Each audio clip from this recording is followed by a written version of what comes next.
know that she's working tonight? She's normally here by now. Ellen. She's working the main camera. I think so, yeah. Yeah. That's fine. Worst case, what we can do kind of mid-game is that we can just kind of get that and just put it to the side.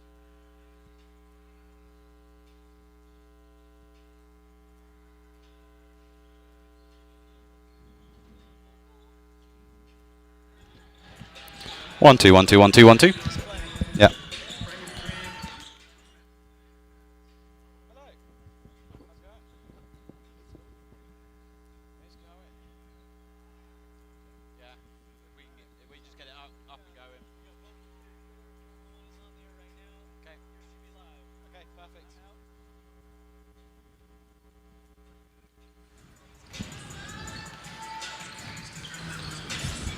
Well, welcome down, ladies and gentlemen. We are back for some men's and women's basketball action tonight here at the Valpech Activity Centre here in Torrington, Wyoming. I'm Jamie Lambert. I'll be your lead commentator tonight, and we are now joined by the women's basketball coach, Tim Larson. Tim, how are you doing tonight? Not too bad. Thanks for having me.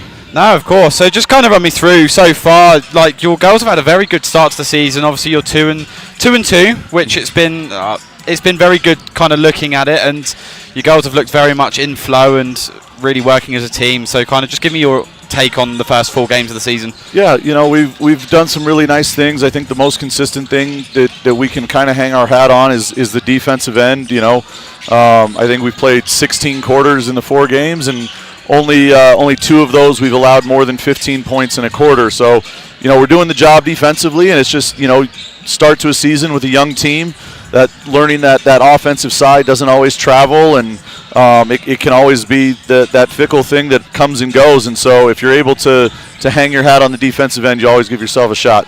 And, you know, looking at your last game, obviously you travelled to Dawson Community College and 86-69. That's quite a score. And just kind of run me through those kind of scores. How good is it for your girls to kind of get those scores to get the confidence going into the rest of the season? Yeah, you know, when it obviously, you know, we talk a lot about process, and if we do things the right way, the results will kind of take care of themselves. And so we don't really want to make a big deal over whether the ball goes in, but it's always nice to see that thing, you know, going in, especially on the road, and everybody can feel that flow and can feel the energy and can. It's, you know, it's always a great confidence boost when those things kind of occur. And just give me a rundown on your team so far. You've had 4 games. Obviously, it's still very early doors, but run me through what's the dynamic looking like in the team, and how well have they coped with the pressure so far? You know, they're a young group. We've got 10 freshmen that are learning this level, but you know they do a really good job. We're led by our sophomores that they all do a phenomenal job just communicating and leading. And you know, I know a couple of our sophomores, you know, was big on this last trip where we had to leave a sophomore at home due to some strep throat sickness, and we wanted to make sure that you know, everybody understood, hey, here's a great opportunity where a starter of ours is missing, just opportunity to jump in and play a lot of minutes and earn a lot of trust. And you know, we had a lot of success with that. The freshmen are really coming along. They all really support each other, which is really nice. It's a great team dynamic. They're really unselfish, almost to a fault, and but they're kind of figuring out what this level is like, and it's going to be a fun year. And just run me through, you know, for the folks at home, who are we going to potentially see tonight, and who might we not see tonight in terms of injuries or like just inactiveness? The only one we have inactive is Ashlyn Tripp. She's still out with. She had kind of a broken toe that just doesn't seem to be healing right on her, and so she's yet to kind of step out on the floor this season. I know she's anxious to get back and be a part of it, and you know, we're anxious to get her up and rolling. But everybody else is active and not sick anymore, which is good. And you know, we're gonna kind of roll it out there, and you know, biggest thing is just to play hard and play smart and play together and continue to grow as a team. Well, Tim, thank you very much for joining us up here just before the game, and best of luck today. Thank you, Jamie. Appreciate you very much. Join us back in a moment, where we are going to be joined by one of our professors here at EWC, Dr. Leanne Smith.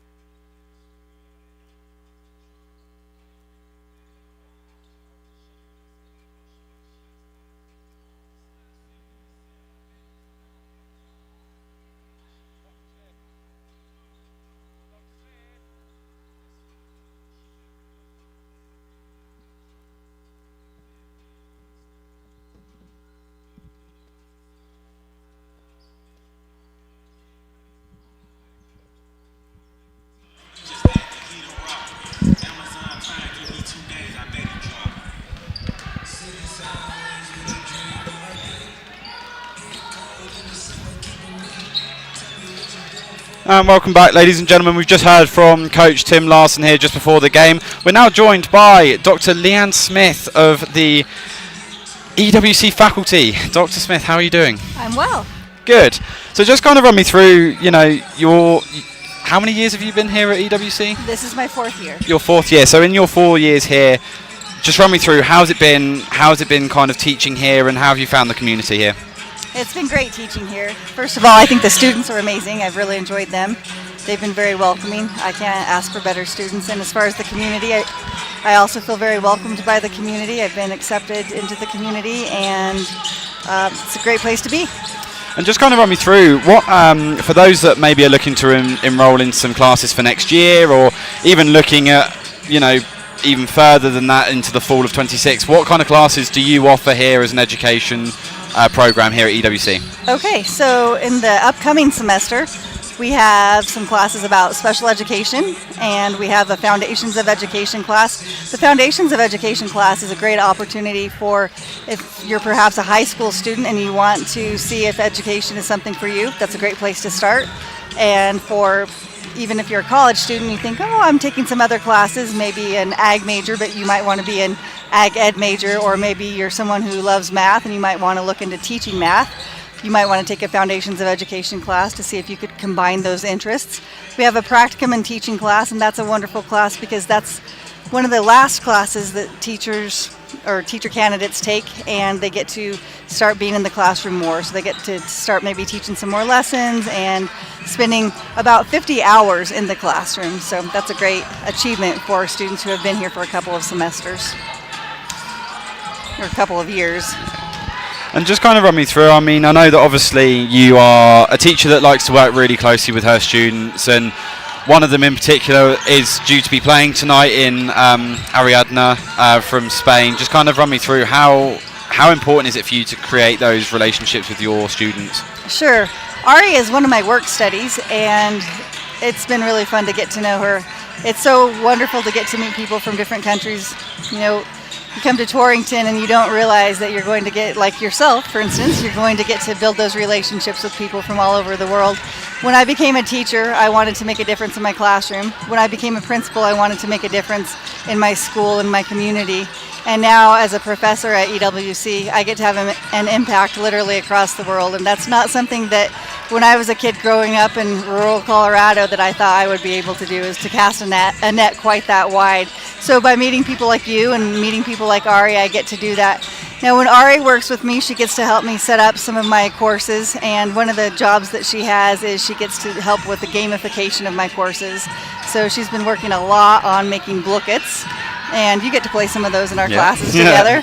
So it's a competitive way, but not necessarily the most knowledgeable person always wins, because sometimes we get to steal our points from each other. It's a competitive way that we get to show our knowledge. And anytime you get to gamify learning, it's a way that you have students show what they know and they have fun, and you sneak the learning in. And whenever you can have fun when you're learning, it's the best way to help students learn. And just kind of run me through, just last question, as just a general kind of question. What is your philosophy as a professor, and what do you exactly expect kind of in the classroom from your students? I guess one of my biggest philosophies is I teach students first and I teach content second. The content, of course, is important, but until you really get to know your students and know their interests and know who they are, they don't really care what you know until they know how much you care, and I think that's a rule to live by as a teacher. Perfect. Well, thank you very much, Dr. Smith, for joining me. I really appreciate your time. You bet. Good and work, enjoy the game. You too. That was Dr. Leanne Smith of our EWC faculty here, just one of the many great teachers that we have teaching our degree programs here at EWC. So as we come into the beginning of this game, let me just run you through some stats that we've seen so far from the Lady Lancers' point of view. So in 4 games that they've played so far in the season, they've averaged 67.3 points per game, with a field goal percentage of 34.8%, 26.9% coming from 3-point range,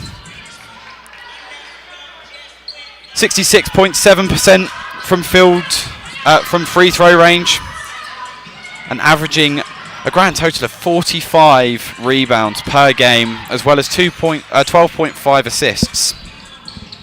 It's looking like it's going to be an interesting game, the rivalry game between WNCC and EWC, something that has been glorified through not only just basketball but also the volleyball, as we welcomed WNCC in the volleyball not so long ago.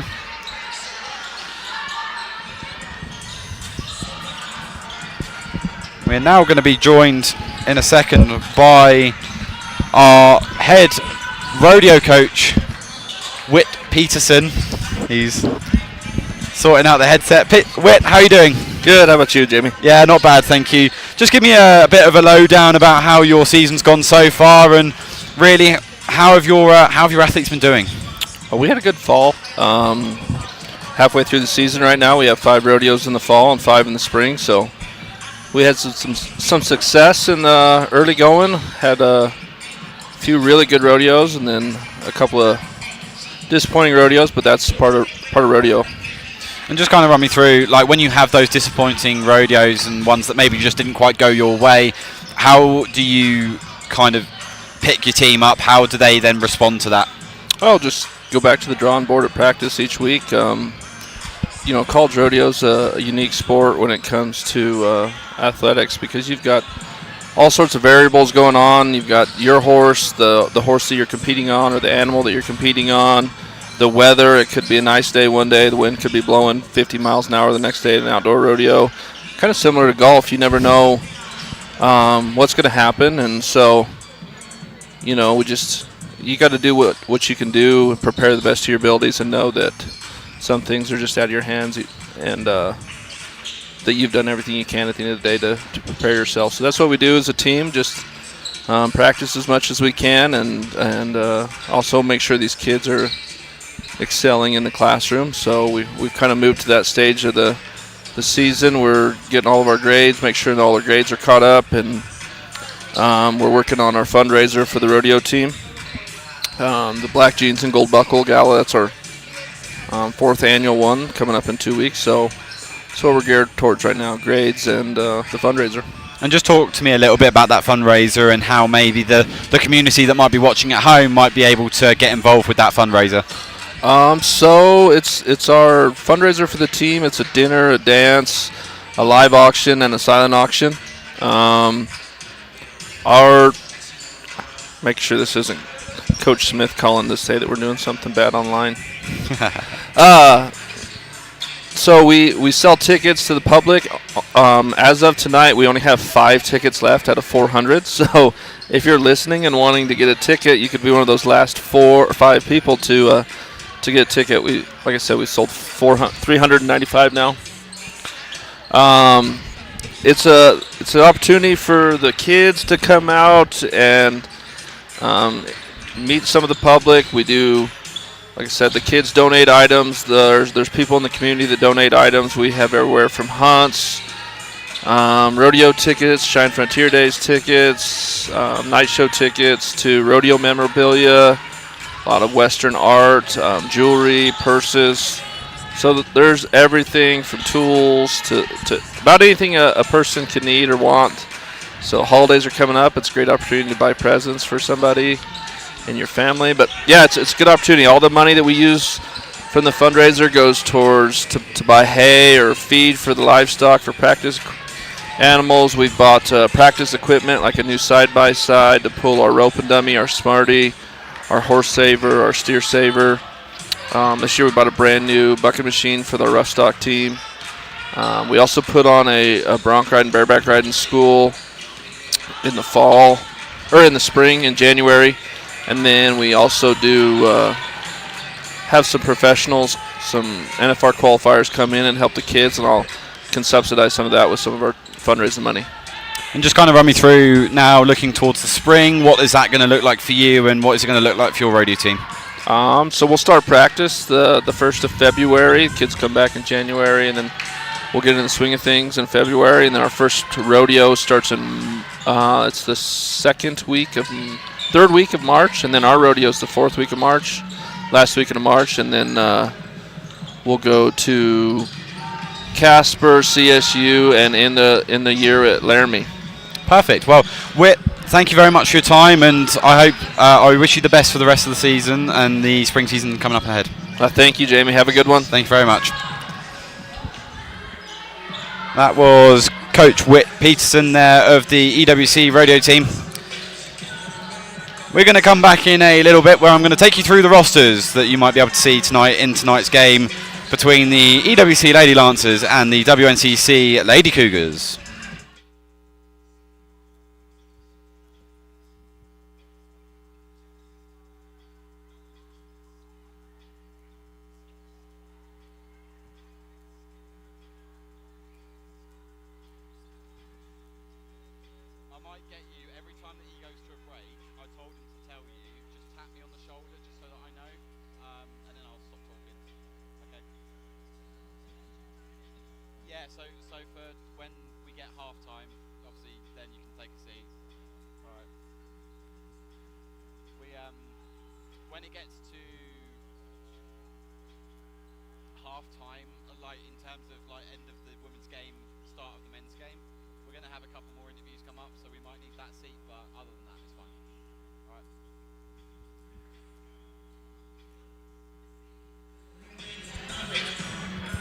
Welcome back, ladies and gentlemen.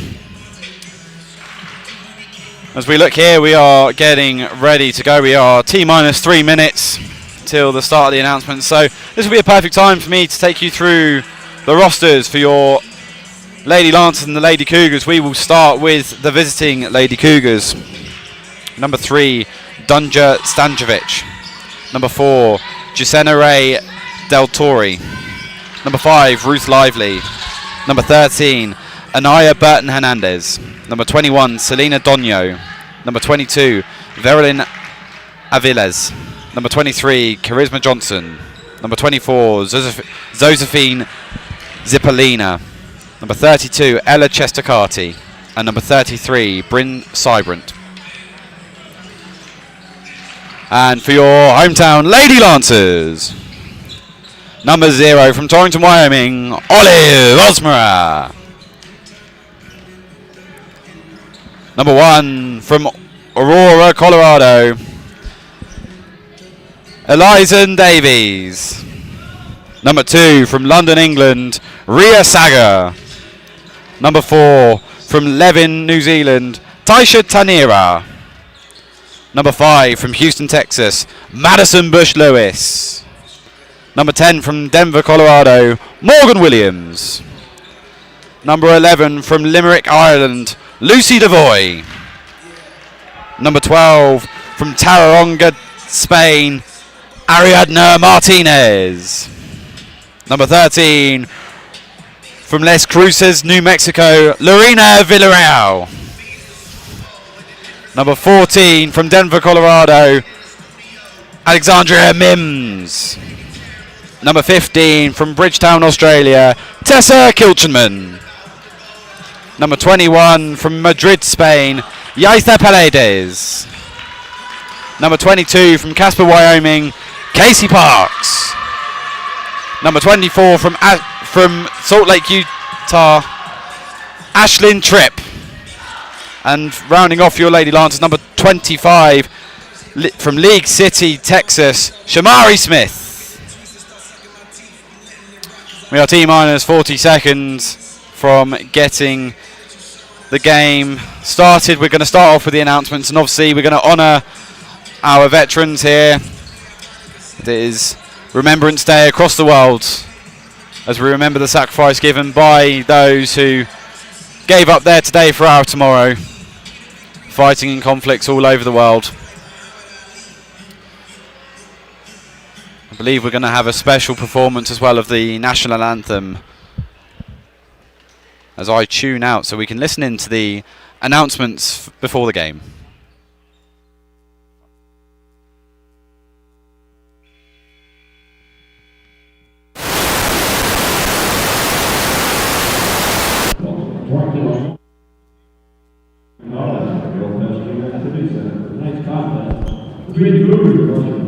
Your Eastern Wyoming Lancers. In an effort to protect teasing glory scoring, we kindly ask all fans and spectators to refrain from walking on primary play surface during, before, during, and after games. The National Junior College Athletic Association, Region 9, and Eastern Wyoming College promote good sportsmanship by student athletes, coaches, and spectators. We request your cooperation by supporting the participants and officials in a positive manner. Take a comment. Profanity, racist, sexist, or other abusive comments or actions directed at officials, student athletes, coaches, and team representatives will not be tolerated. Eastern Wyoming College thanks you for your support and cooperation. At this time, Eastern Wyoming College asks all military personnel who have and are currently serving our nation stand to be recognized. Your sacrifice, dedication, and bravery are unparalleled.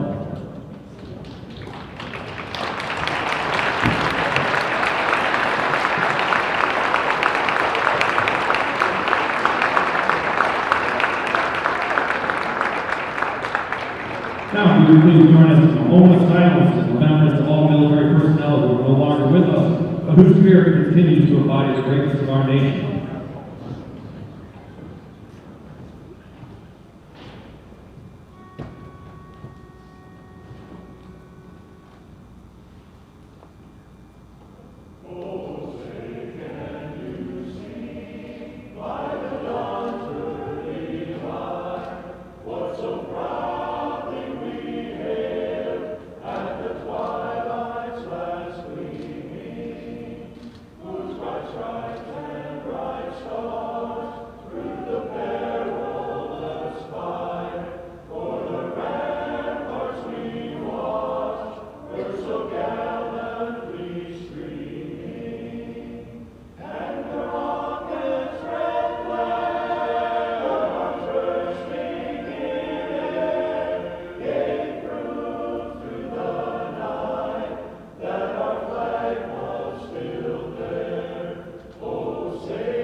Ladies and gentlemen, sit downstairs.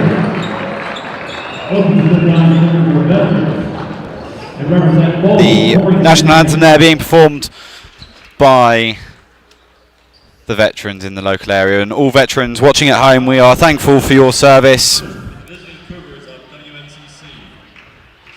As the teams are being announced now by Athletic Director Bill Engel.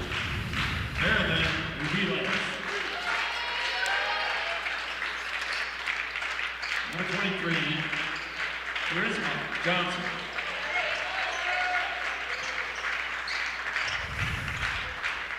Number 24, So Spayumar.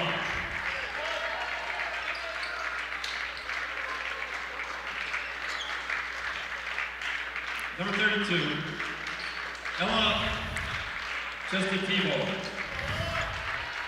And number 33, Ryan Sutton.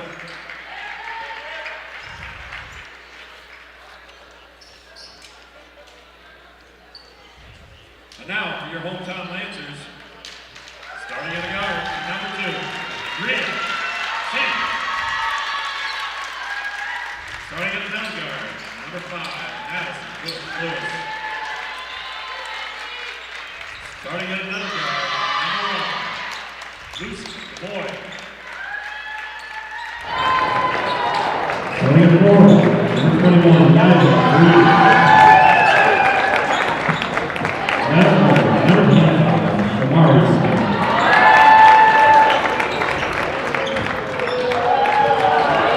The starters there being announced by Athletic Director Coach Bill Engel.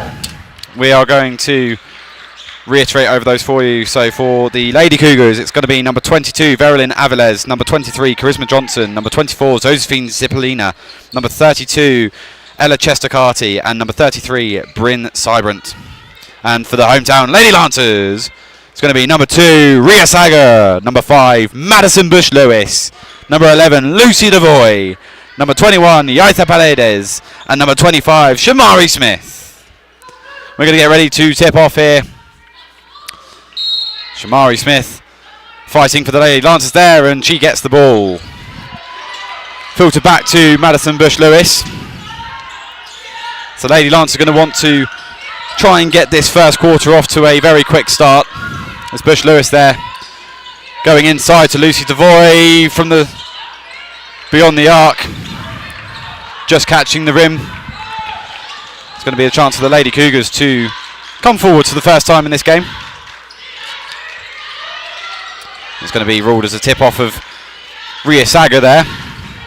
Therefore not a backcourt violation. Going inside there by the Lady Cougars, just missing the shot coming in there from Cybrant. And Bush-Lewis is going to be the one to bring it forward again for the Lady Lancers. Ball movement, we know, is a very key part of the game from Tim Larson and what he tries to instill in his players, and that's a great shot there from the free throw line from Bush-Lewis. And it puts the first points on the board for the Lady Lancers tonight.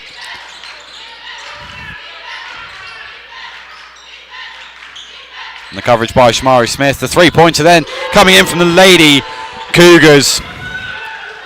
The first three-pointer attempted for the Lady Cougars, and the first one made of the night.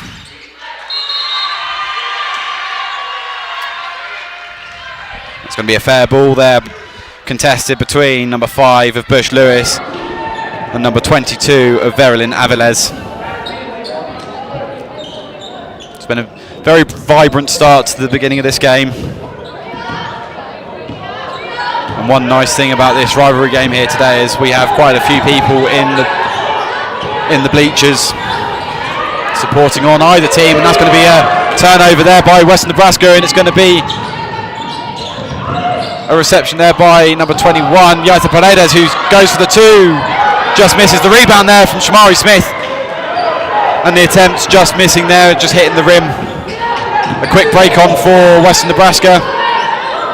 They're going to try and slow it down a little bit. A deep three there by Chester Carty is good. Opens up a 6-2 lead for the Lady Cougars.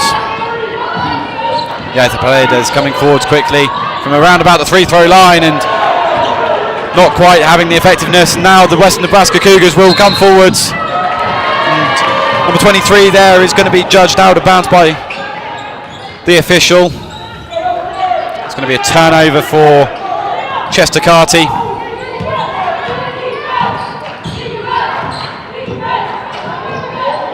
Yaita Paredes doing well to finish through the contact. A good layup there off of the backboard. 4-6 in this electric start to this first quarter, and it's been turnover by the Cougars.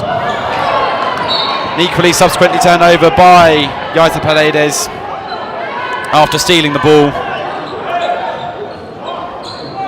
Certainly looking like at times just need to slow it down in those moments where they do get the turnover. Just take a bit of composure to be a bit more critical with the pass. It's going to be Chester Carty for the Lady Cougars, passing it over to Avilés, who takes the shot, and the rebound there by the Cougars, and the shooting foul going to be given on number 25, Shamari Smith. The and one for Cybrant, finishing through the contact.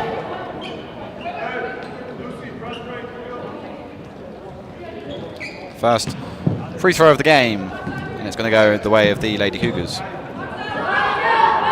The free throw is good by Cybrant there.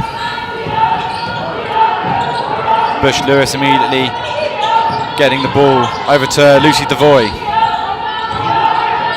Asking for a bit of support there by Ria Saga, who now drives inside. I think looking for the foul, and no foul given, and it's going to be a fast break on for Western Nebraska.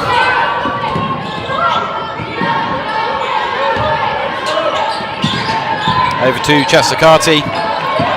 Cybrant coming in. It's going to be the three-pointer here for Avilés, just missed, and it's going to be the rebound by Lucy Devoy.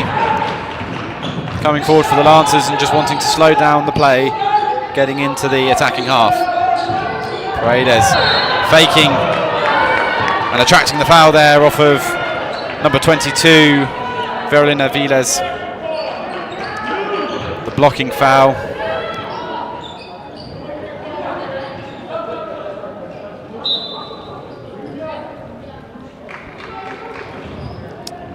It's going to be an early substitution out here, and it's going to be Stojanovic coming in, the freshman from Belgrade.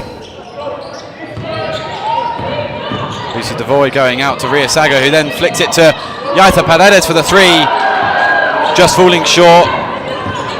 Now a chance for Western Nebraska to take advantage. The bounce pass inside to Cybran, given away. Steal by number 21, Yaita Paredes. And now drives inside, and the two no good. And it's going to go out there for a Lady Cougar ball out on the byline.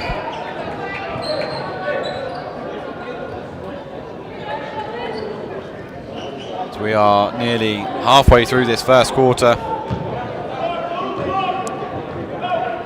It will be of note that tonight I am working solo, as I was for the first volleyball game of the season.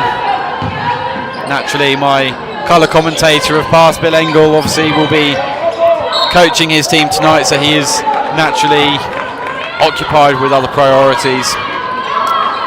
There's the ball going out there off of Western Nebraska, turning the ball back over to the Lady Lancers.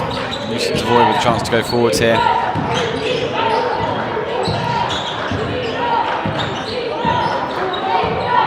Bush Lewis from beyond the arc, driving inside, going to the backboard, and is given foul there against number 22, Verolyn Aviles of Western Nebraska, her first of the game. A chance for Madison Bush Lewis from the line.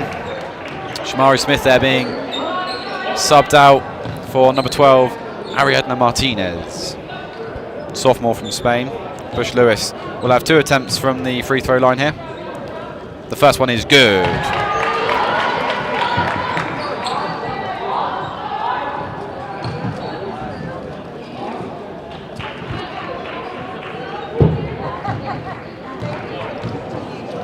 Second free throw in the air and is also good. 2 for 2 from the line for Madison Bush Lewis.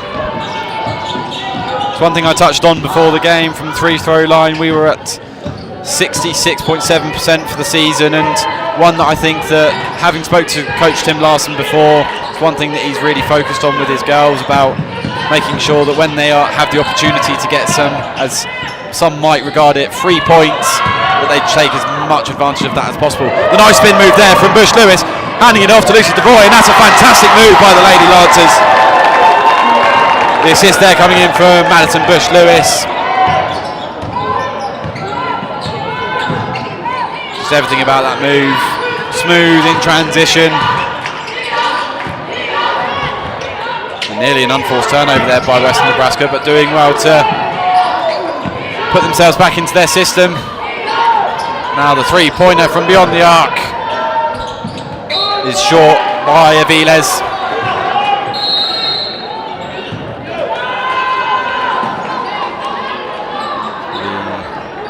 We leave a timeout here. It's going to be a media timeout. Join us back in a moment after this timeout when we get this first quarter restarted.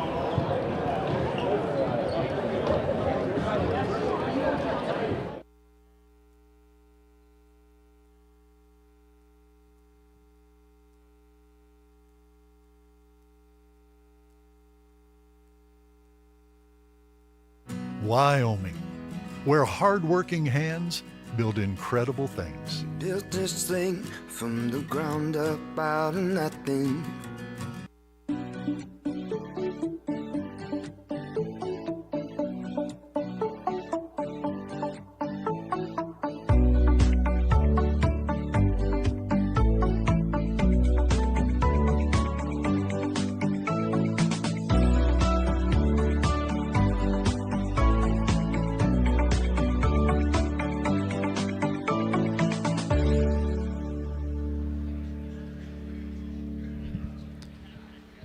Well, welcome back, ladies and gentlemen.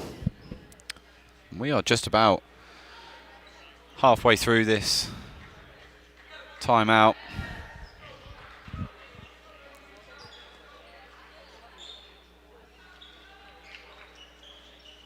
So far in this game, it's been a very closely contested quarter. The score's at 8-9 in favour of the Lady Cougars. And it's been one so far, it's been very end-to-end.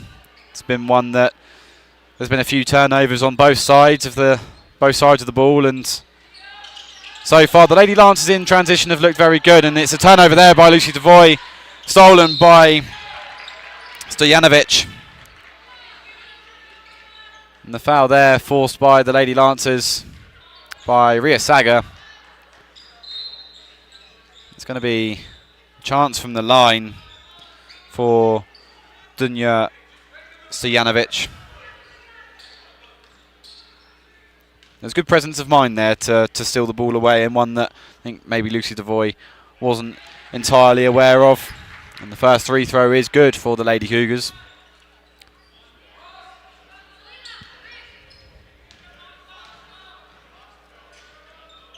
Second one is in the air and misses wide this time, and the rebound there by Yaita Paredes. Holding foul on Western Nebraska. I believe it was number 32, Ella Chestacati. It's going to be another chance for Madison Bush-Lewis from the line.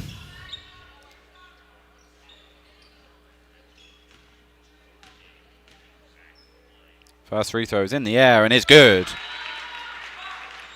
3 for 3 so far from the line for Madison Bush-Lewis tonight. And she's certainly going to be looking to make this 4 for 4.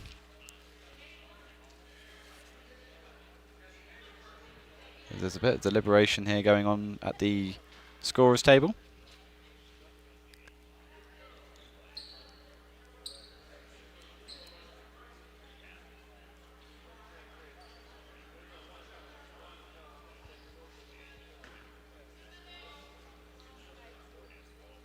Bush-Lewis up to take the second.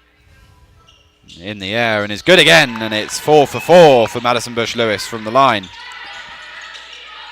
And the high court press immediately from the Lady Lancers. Maybe a chance here for Western Nebraska to take advantage. With that fast break, it's going to be the shot coming in from number 24.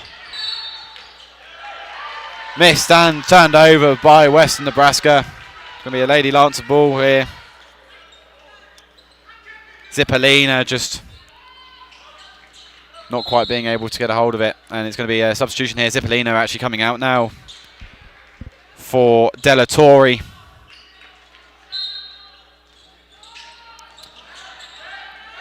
Lucy Devoy passing the ball back in for Paredes, who now drives inside. The 2-point attempt short by Paredes. The rebound by Chestacati. As WNCC look to try and get something going here. Moving the ball beyond the arc.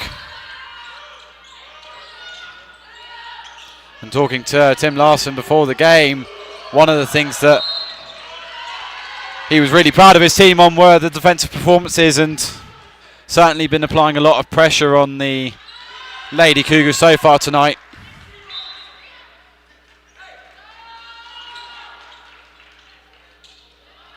Maria Saga coming out of the game for Davies.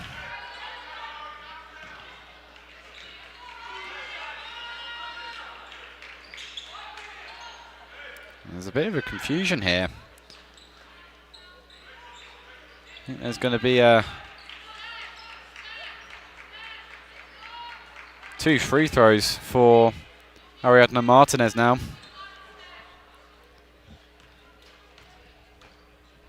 First one is in the air and short.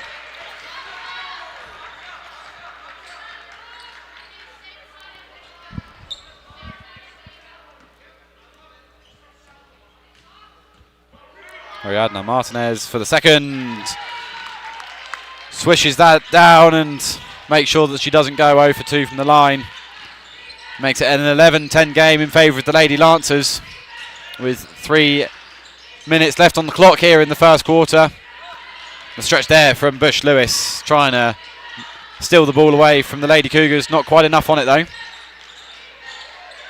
Stojanovic going for Chestakati. The shot no good.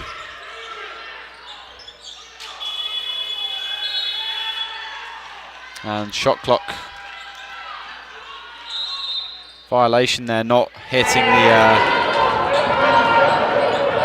the rim, so obviously the shot clock not resetting. And it's going to be a 30-second timeout here called for Western Nebraska. His first timeout of the game.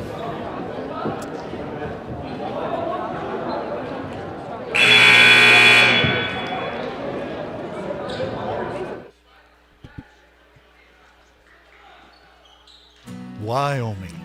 So far, it must be said, one of the instrumental parts of this team, clearly so far this year, has been number 5, Madison Bush Lewis. We've already seen she's 4 from 4 from the line and has a couple of assists to her name and also a few points on the board as well.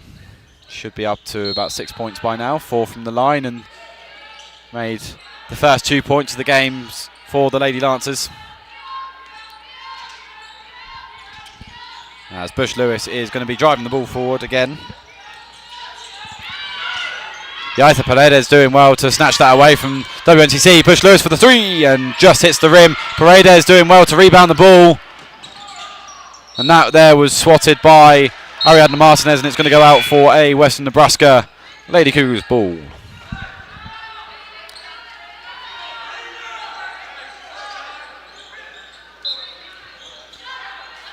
And Avilés to get it back in for the Lady Cougars, and will bring the ball forward. Lady Lancers looking well to have done so far, staying in system and making sure that they're restricting Western Nebraska to what they can or can't do. It's going to be the 3 for Avilés, just short, and the rebound there by Ariadna Martinez. She also draws the foul in by the looks of it by number 4 of Della Torre. It's going to be another chance for Ariadna Martinez from the line. 1 for 2 so far in the game. Can she make that 3 for 4? First one is in the air. And it's good. Just caught the front of the rim there, but managed to sneak it over. And it's going to be 2 substitutions will come. 1 for Western Nebraska and 1 for the Lady Lancers. Martinez gets the second free throw down, and she is now 3 for 4. Lucy Devoy being subbed out there for Villarreal. Western Nebraska substitution there, being number 23, Charisma Johnson. And the layup there, good by Chestakati. And now a quick break maybe on for the Lady Lancers. Bush Lewis doing well to regain possession of the ball.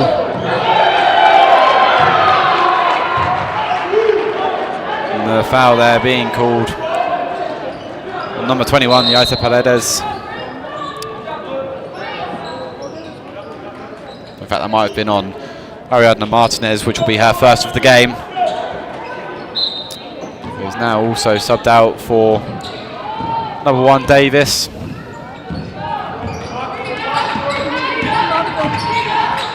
Avilés is going to be the one to bring it forward, and a bit of trouble here for Western Nebraska.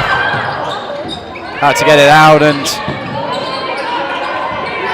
fired over to Chestakati, who now regains possession, trying to drive inside and not able to do anything with it, turned over, and the steal by Villarreal. I think there also then the turnover on Davis. Western Nebraska going to have a chance to make what they can from this. It's been a bit of a scrappy 30 seconds of the game.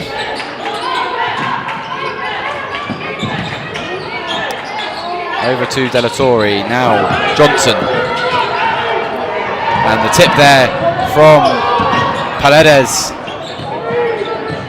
And Tim Larson making a case there for maybe a backcourt violation. Not waved away though by the ref.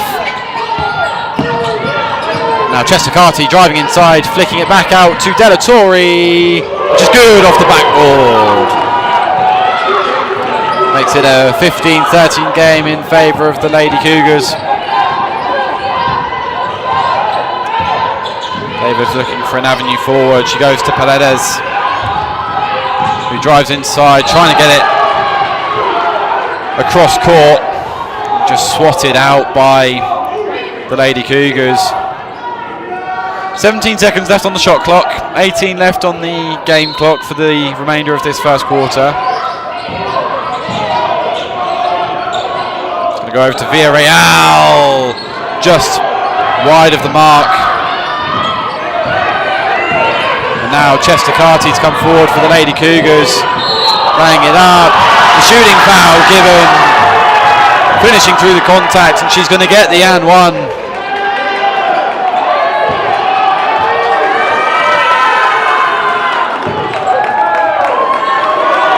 In fact, actually not given in favour of Western Nebraska.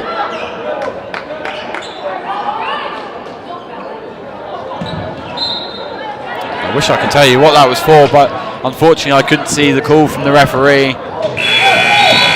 The shot coming through and catching the rim, and that's going to be the end of the first period of play. 13-5 in favour of the Lady Cougars. Join us back here shortly after a short break.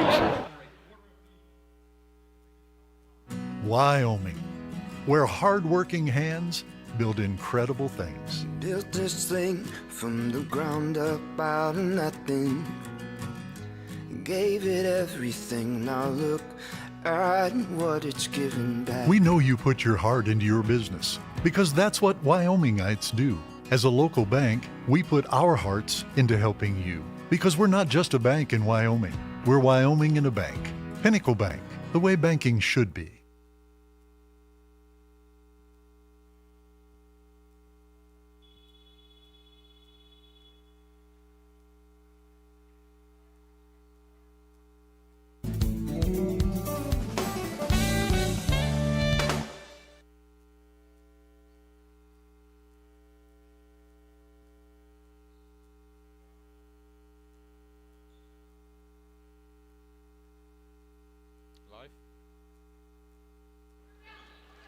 Welcome back here, ladies and gentlemen.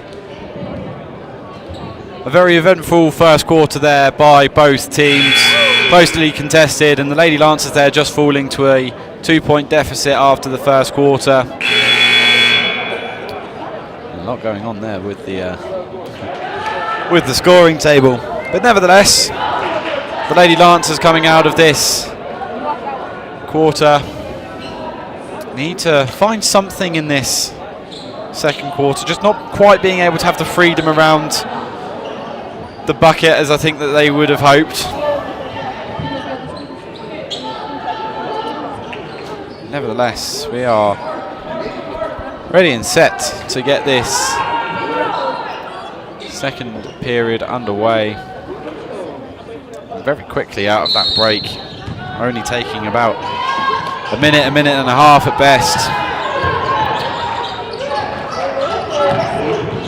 Villarreal kicking it out to Paredes, who goes to Davis, to Paredes, who goes back out to Bush Lewis for the three.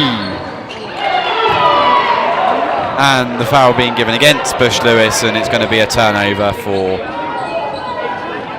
the Lady Lancers, and it's going to be restarted on the byline for the Lady Cougars.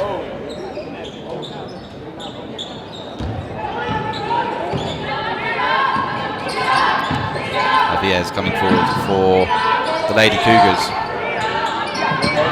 Johnson to Aviez to Chester-Carty.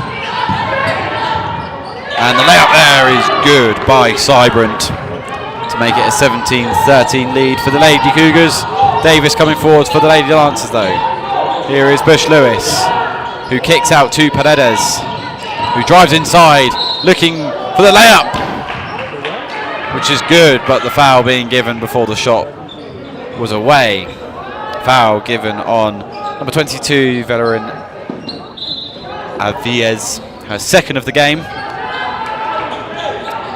going to be from the byline for the Lady Lancers. Bush Lewis and Yaita Paredes being given a breather, being taken off for Ria Saga and Alexandria Mims. Devoy going out to Saga on the wing. Now kicks out, back out to Mims. Patted away there by Della Torre for the Lady Cougars.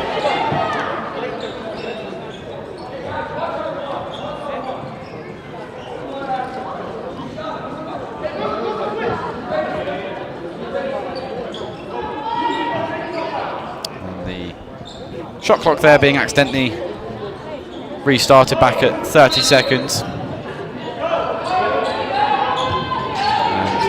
Villarreal making it difficult for Davis, but she did remarkably well to keep that inbound and to stop a turnover from happening.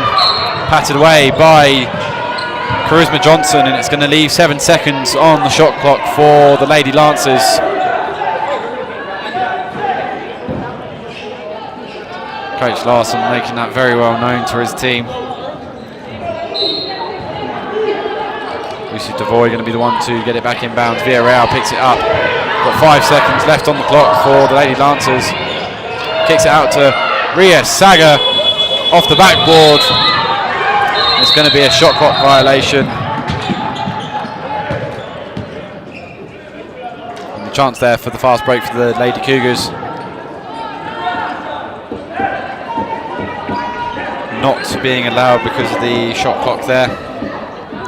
It's going to be an opportunity here maybe for a bit of high court pressure by the Lady Lancers. Saga marking Johnson. Chester-Carty, two-man press by the Lady Lancers. Being kicked back out to Chester-Carty, who has time for the three and misses wide, but she does get the rebound offensively. Aviez kicks out to Johnson. Johnson stuck in a bit of bother. A foul there being called on Lucy Devoy.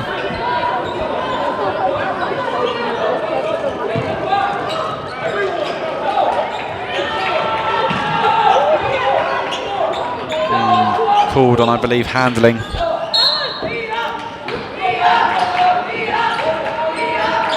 Ball being restarted there by Aviez, going back out to Chester-Carty. Now Johnson trying to get past Saga. Kicked out to Aviez. And unfortunately for the Lady Cougars, just weren't keeping an eye on the shot clock and turned over potentially unnecessarily. Davis and Mims being taken out here. Madison Bush Lewis back in the game, as well as Ariadna Martinez. Lady Lancers looking for a chance to come forward here with Martinez. Now Saga from deep 2-point range. Ends up being short. Now a fast break on for the West Nebraska Cougars, and the block there by number 12 of Ariadna Martinez. It's going to be her second on the game. A chance for Chester-Carty from the line.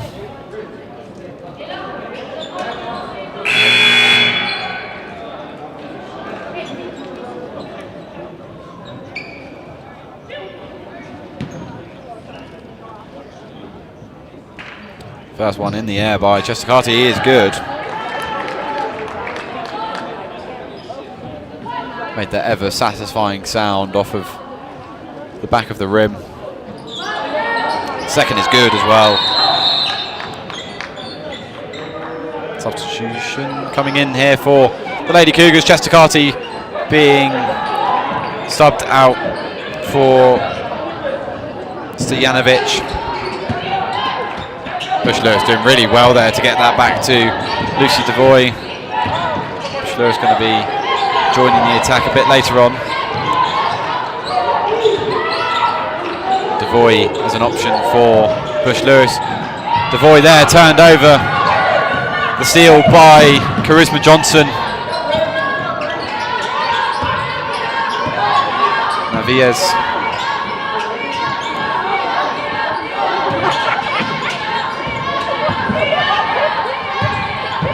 Kicks back out to Aviles, and a chance maybe for the Cougars. Cybrant looking for an option. Kick back out to Della Torre and off the backboard. And Tim Larson there looking for a bit of urgency from his team, and Saga cutting inside. The rebound by Shamari Smith. Could be her first 2 points of the game.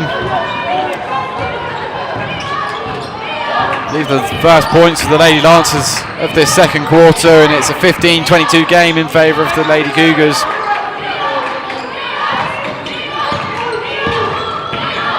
Charisma Johnson doing well, finishing through contact very well.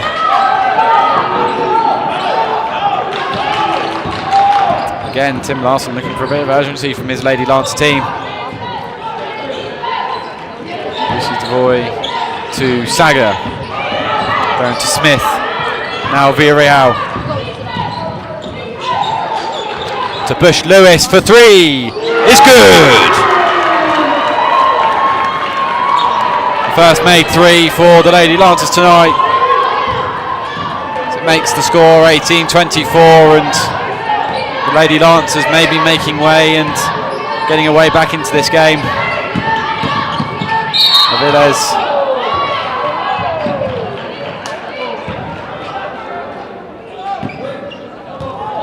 Call being made there against Villarreal. It's going to be from the byline for the Lady Cougars.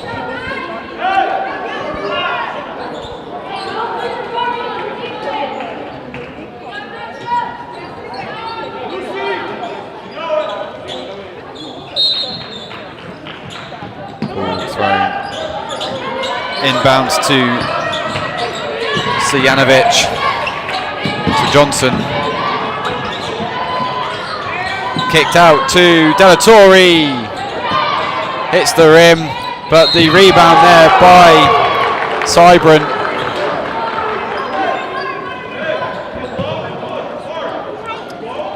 Foul there being given against number 25, Shamari Smith, her second of the game. It's going to be a chance from the line for Bryn Cybrant for the Lady Cougars. Just a chance to eke that lead back out to 6 points. Sorry, it's at 6 points. That's now 7 with that made free throw.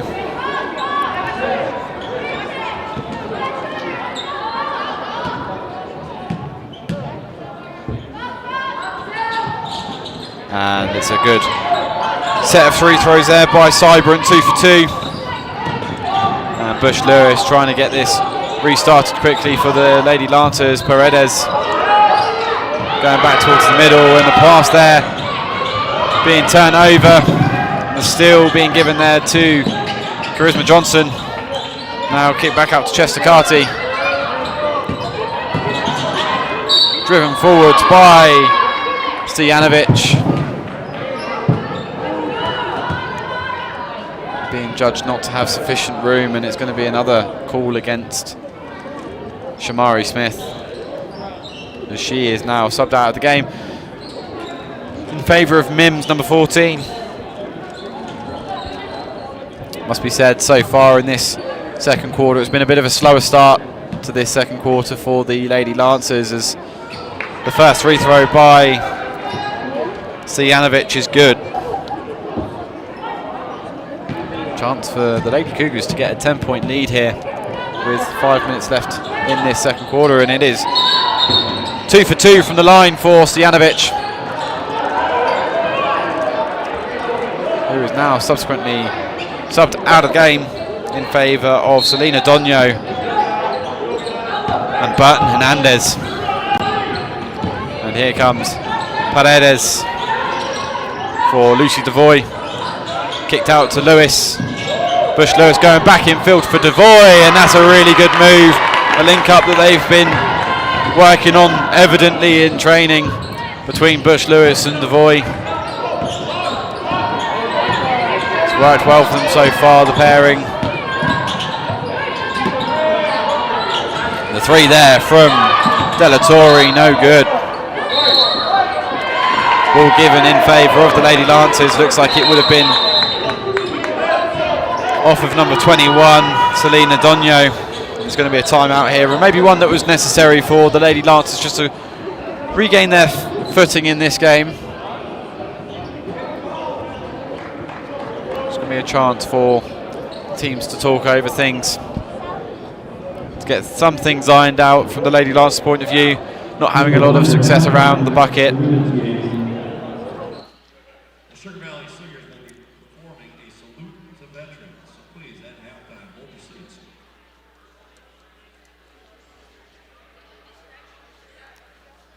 The announcement there coming over on the tannoy.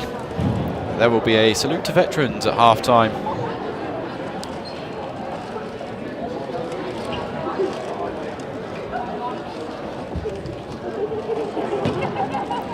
Must be mentioned as well, there's a lot of the golfers that I can see on the scoring table tonight. We've got Sarah Mache, Ashlyn Matthews and Jessica Applegarth. I think Ashley Matthews and Jessica Applegarth are working on the statistics for the game, and Sarah Mache working the scoreboard by the looks of things.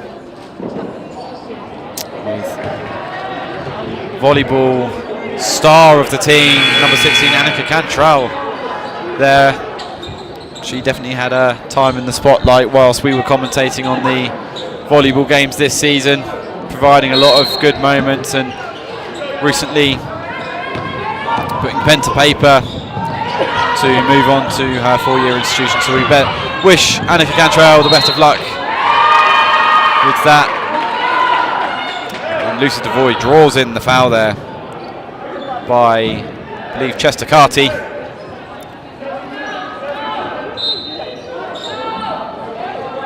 fact, it almost looked like it was on Selena Donio by what the scoreboard's saying. Either way, Bush Lewis from beyond the arc. Tim Larson voicing a bit of displeasure at some of the moving. And the 3 there, no good by Bush Lewis, but recovered there by number 14, Mims. It does go out of play off of a Lady Cougar hand, and it's going to be 6 seconds left on the clock for the Lady Lancers. Devoy going for 3. Slightly catching the rim there, I thought, but Mims nevertheless rebounding and getting the 2-pointer, and it makes it a 28 game in favour of the Lady Cougars.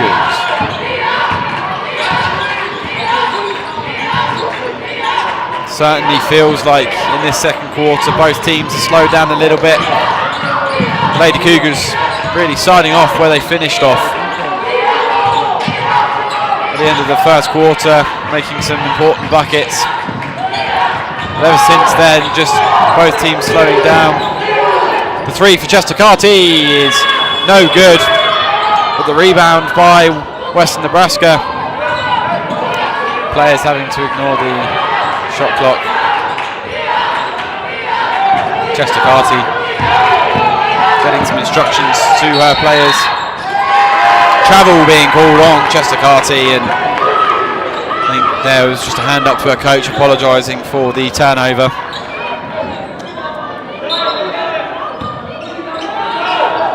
Devoy handing it off to Paredes, who hands it off to number 10, Morgan Williams, whose 2-point attempt was no good.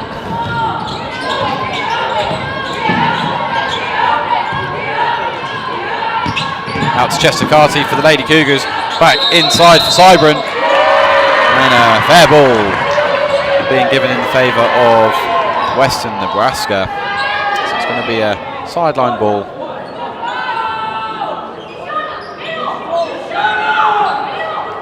20 seconds on the shot clock for Western Nebraska. Field by Bush. Lewis to Cybran, whose first 2-point attempt was no good. Second, she was fouled by the looks by number 14, Alexandria Mims.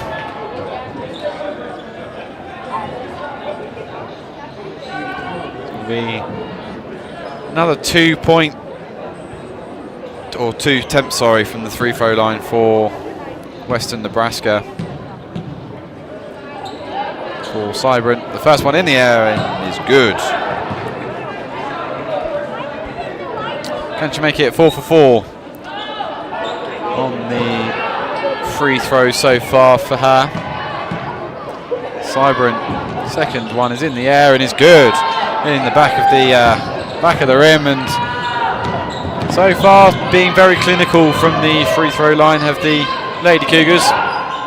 Kick back out for Lucy Devoy, who goes back inside for Mims. Back out to Lucy Devoy for the 3.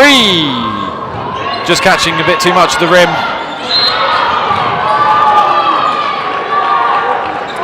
Foul being given on number 10, Morgan Williams.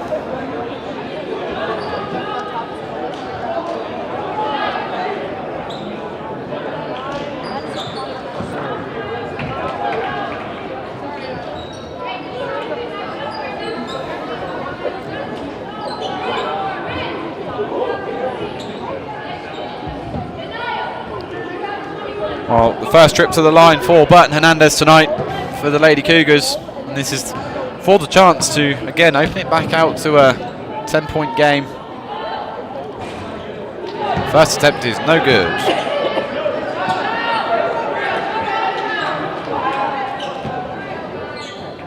The second free throw attempt now in the air, and is good that time by Burton Hernandez. 1 for 2. Yaita Paredes going infield, and that is definitely a foul on Yaita Paredes on number 33, Bryn Cybran, which is her second of the game. And now the Lady Lancers are going to have a chance from the free throw line.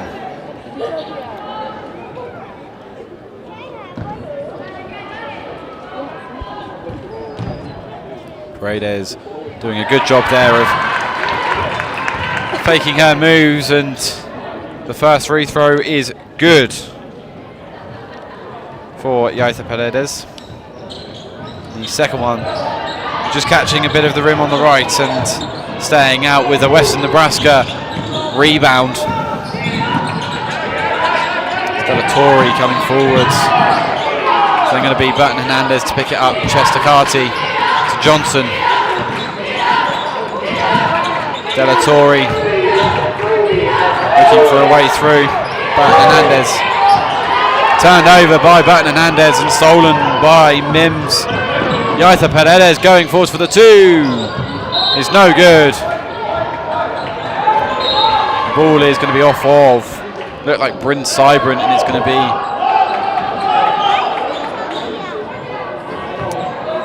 chance for the Lady Lancers. Morgan Williams being substituted out there for Villarreal.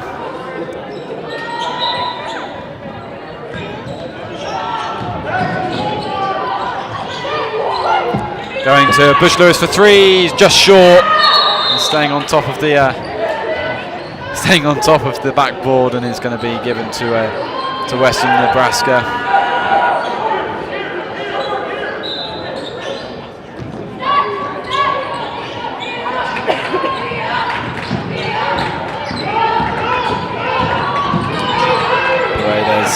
Fighting hard against Chester-Carty. He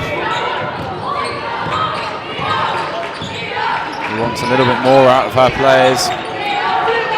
Go out to Stojanovic, to Johnson, back to Stojanovic, who goes inside for the 2. Just stays out, but rebounded again by Stojanovic. Back out for 3 for Delatorre. The reception there again by Chestacati. Chance just to slow things down. Stojanovic, Delatorre, Johnson.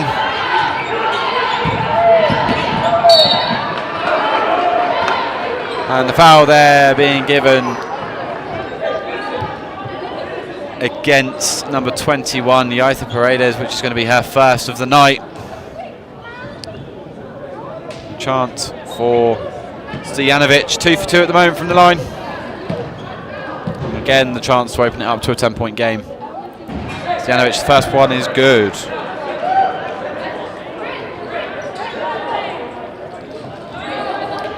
As the Western Nebraska Lady Cougars there just preparing for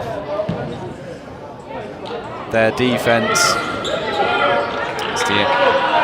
Stojanovic missing that one, that second free throw to make it 3 out of 4 for her from the line. Yaitha Paredes keeping hold of the ball really well, fires it out to Bush Lewis. Bush Lewis trying to go inside. 3 there being made by Yaitha Paredes, but in the end no good. There's the foul being called on number 23, Charisma Johnson.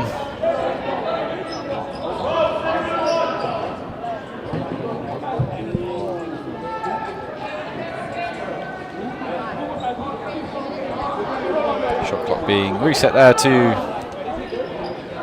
20.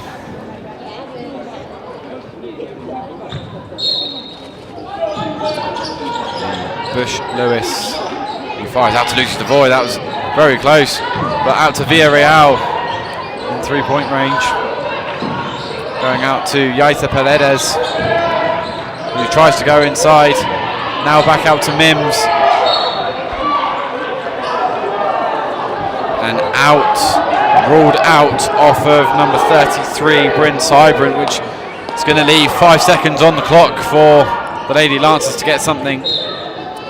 Bush Lewis going to be the one to bring it back inbounds. Turned over by Paredes and stolen away by Stojanovic. And then goes out to Chestacati. Delatorre for 3. Just short. Rebound there by Villarreal, but also then given away by Villarreal. So the steal going to Stojanovic. And the buzzer beater there by number 33, Cybrant. And that is going to be the end of the half.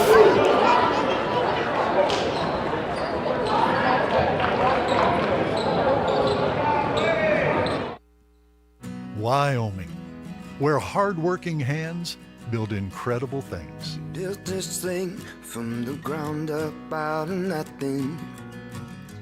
Gave it everything. Now look at what it's given back. We know you put your heart into your business because that's what Wyomingites do. As a local bank, we put our hearts into helping you because we're not just a bank in Wyoming. We're Wyoming in a bank. Pinnacle Bank, the way banking should be.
Stand for the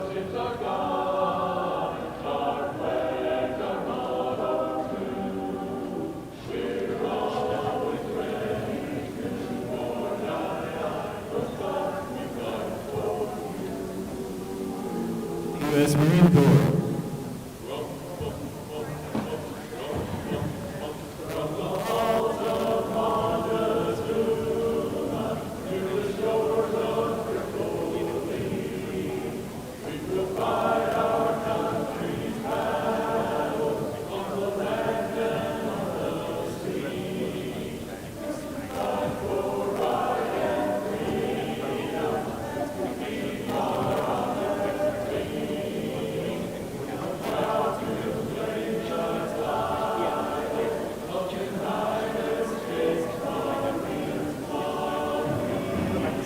U.S. Navy.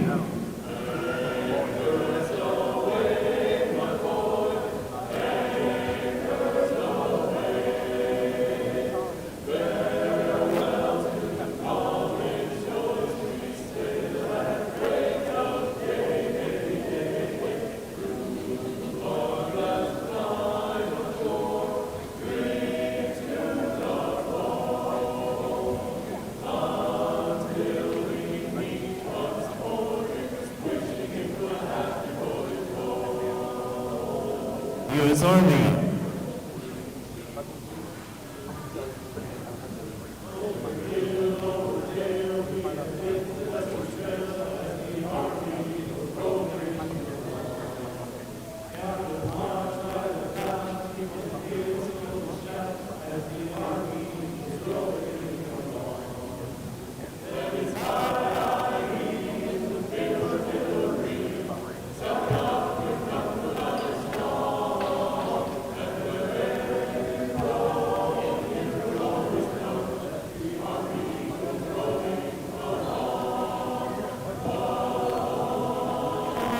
U.S. Air Force.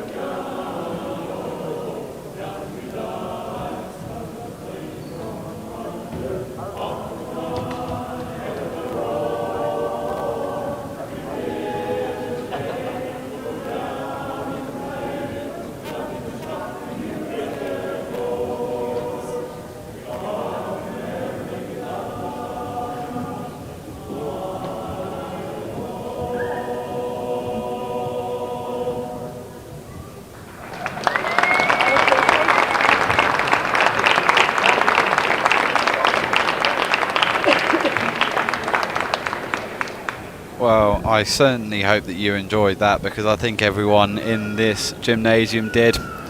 So let's just have a bit of a reflection there on that first half. Bit of a dodgy one for the Lady Lancers to try and battle back from. They are 34-23 down after the first half, and just not been given the freedom that I think they've clearly had in a lot of their other games. Certainly looking at the game that they went away to... hang on, let me get my stats up here from the last game. When they went to Dawson College, by half they were up 46-29, and it's really been apparent here that they just have not had the same freedom around certainly around the paint, but especially so just in generally trying to get baskets. It's just not quite been as possible as, say, other games for them so far this season. But nevertheless, there are still 2 more quarters to go in this game.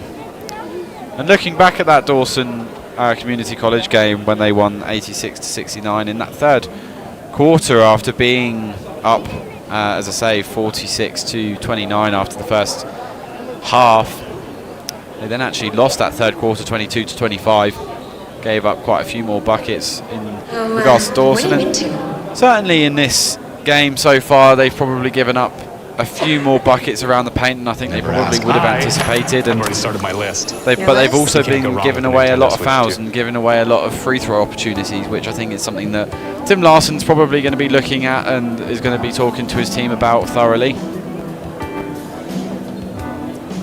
Nevertheless, we are looking forward to getting this game back underway. It's going to be a tough test for the Lady Lancers to try and get this back.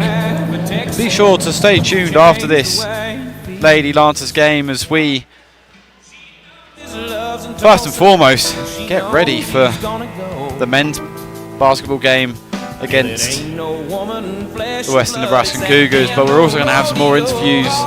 Most notably, we're going to have two of the star players from this year's volleyball team, Brindley Huff and Alana Asante, freshman from, well, Brindley Huff being from Utah and Alana Asante hailing from St. Cloud. We're looking forward to bringing that to you after this very short break.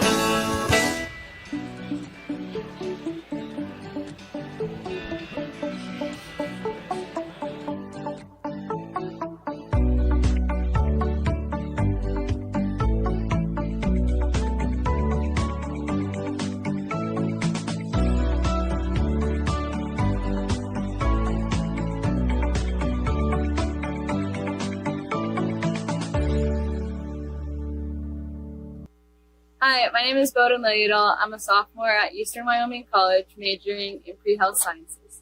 I want to invite you to Eastern Wyoming College for your continued education. We have small class sizes, a family-friendly environment, and we are affordable while offering many scholarships. EWC offers so many program and career certificates, so we're sure there's something for you. Check us out online at ewc.wyo.edu or call us at 307-532-8230. Charge into your future with us at Eastern Wyoming College. Lancer out. Wyoming, where hard-working hands build incredible things. Built this thing from the ground up out of nothing. Gave it everything. Now look at what it's given back. We know you put your heart into your business because that's what Wyomingites do. As a local bank, we put our hearts into helping you because we're not just a bank in Wyoming. We're Wyoming in a bank. Pinnacle Bank, the way banking should be.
Wyoming, where hard-working hands build incredible things. Built this thing from the ground up out of nothing. Gave it everything. Now look at what it's given back. We know you put your heart into your business because that's what Wyomingites do. As a local bank, we put our hearts into helping you because we're not just a bank in Wyoming. We're Wyoming in a bank. Pinnacle Bank, the way banking should be.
welcome back, ladies and gentlemen. That was a big advert break there, but nevertheless, just looking through some of the stats from the games gone by, and one of the most notable things that I'm noticing, when the Lady Lancers lose, they've lost by very small margins.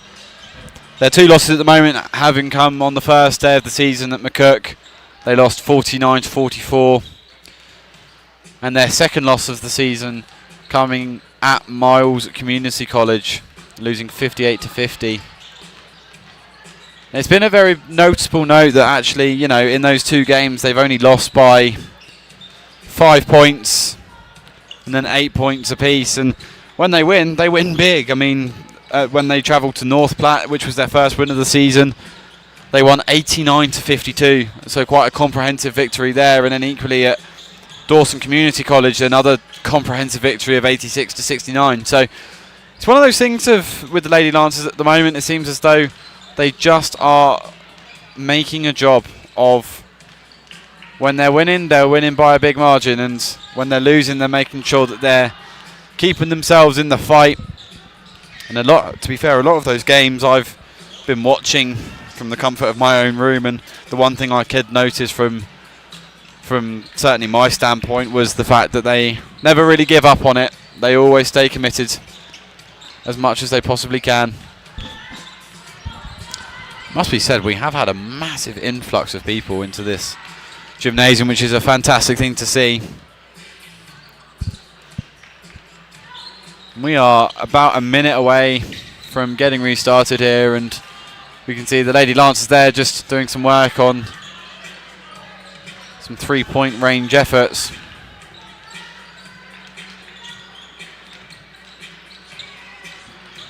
We are about ready to restart this game and get the second half underway. Obviously split up into 2 quarters of 10 minutes.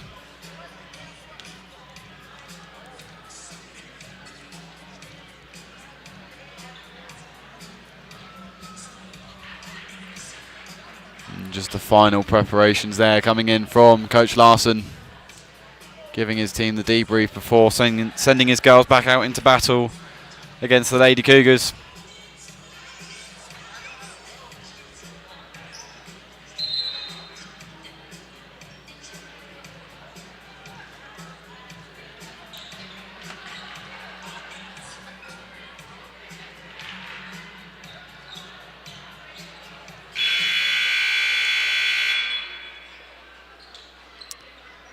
We are ready to get this game back underway.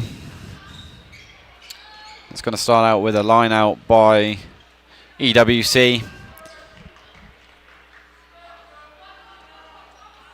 Paredes just being held here for a minute by the referee. I think just so that they can get everything reset on the scoreboard there.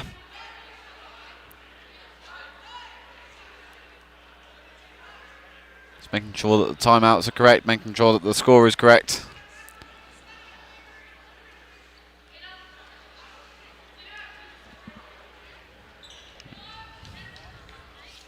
Nevertheless, would quite like to very quickly, before this game does get restarted, to mention about the fact that the EWC Booster Club is putting on a raffle for a quarter of processed beef.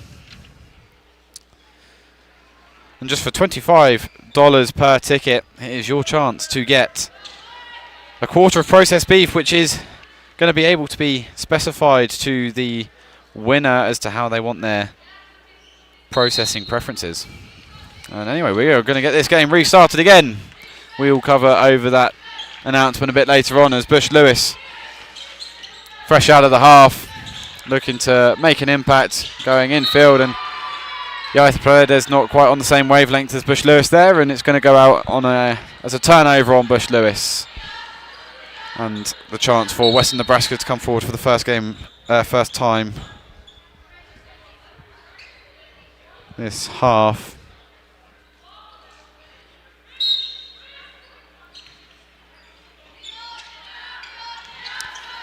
Goes to Johnson, back to Villes. Villes now to Cybrant, who goes to Chestercarty. Chestercarty trying to run around the outside of Yaita Paredes, being stopped in their tracks though. Villes getting the ball back out to Chestercarty. Chestercarty up for the 2 and is an air ball.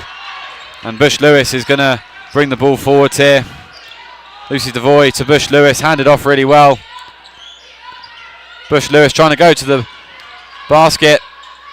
Kept in by Villes there, and quite remarkably so, I must say. Kicks it out to Johnson, who drives inside. Oh, just the tip there from Paredes, not quite enough to stop it from getting to Chestercarty, and she makes the 2-pointer. Making it a 13-point game for the Lady Lancers to try and get back from.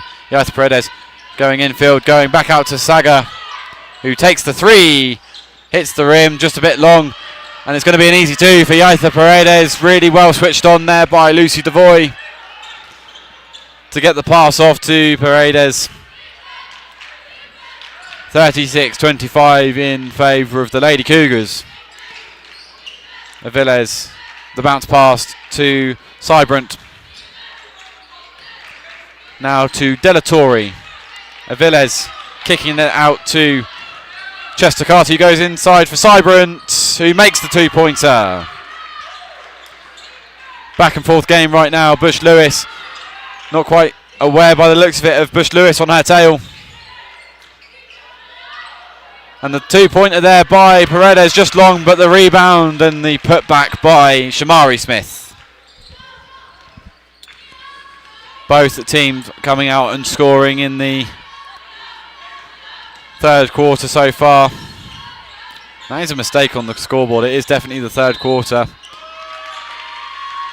Turnover there going to be given on Chestercarty. Stepping out of bounds. Devoy is going to be the one to bring it back in for the Lady Lancers. Goes to Paredes. Back out to Devoy.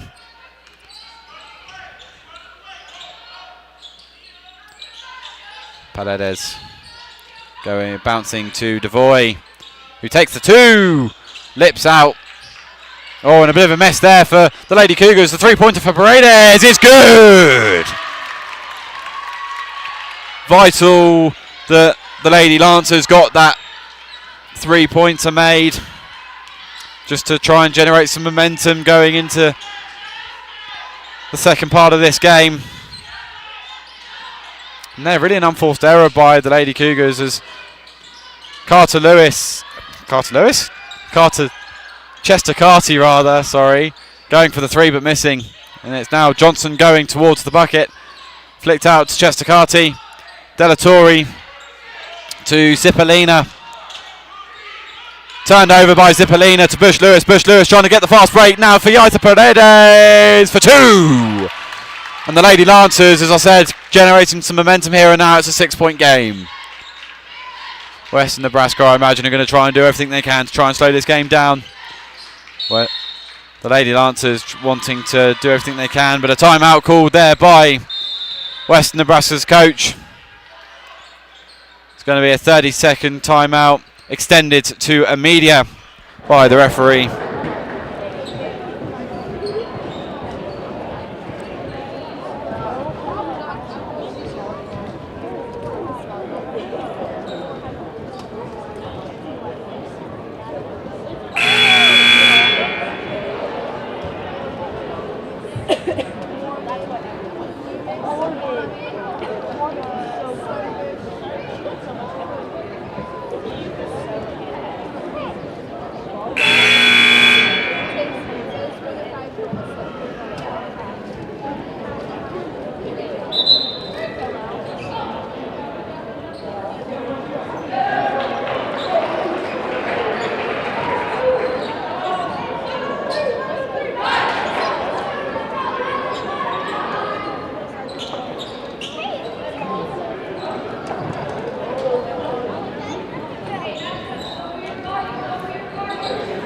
So many times out of these timeouts, We spoke at length with Bill Engel on the volleyball games about getting the point after the timeout, and well, that is certainly going to be applicable here.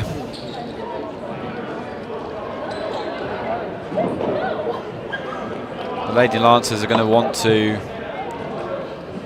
stop the Lady Cougars from getting the point after the timeout, and if they can, and in fact go up the other end and get the points themselves, that would be ideal for Coach Larson's Lancers. And Leanne one call from the bench there, and rightly so. It's a foul given.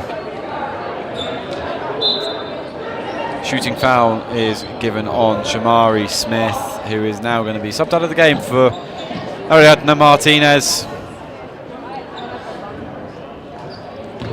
Chance for Bryn Cybrant from the line. First free throw, just catching the front of the rim there, but ending up going over. The second free throw in the air and is good. Certainly taking a lot of the rim on the way through though. Bush Lewis with a chance to get things going again for the Lady Lancers.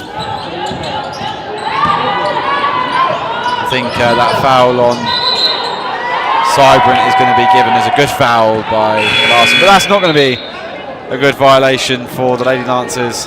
Just Bush Lewis there getting in the way of Paredes and then making a travelling call.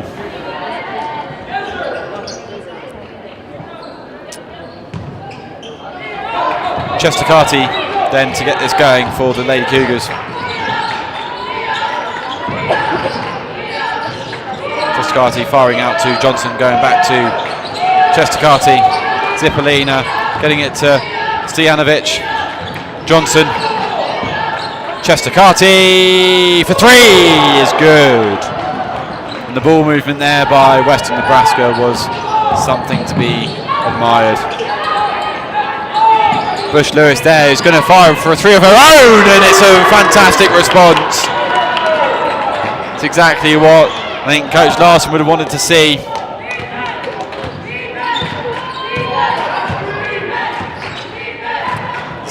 Chestakati firing to Cybrant.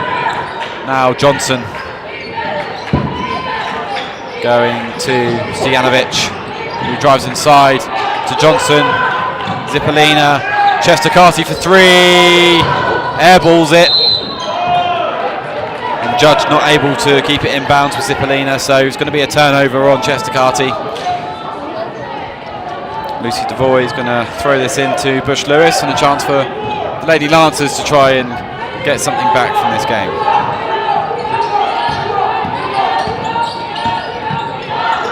Bush Lewis just losing the ball there momentarily, doing well to get it back. Bush Lewis is going to go for the three here. Just a bit long, and Johnson does well to rebound the ball. Chestakati to Johnson. Chestakati going towards the rim, and Paredes doing well to defend that there, and Bush Lewis all alone. Judged to have been fouled. The foul there being given against Stojanovic for the Lady Cougars, and that's going to be her first of the evening.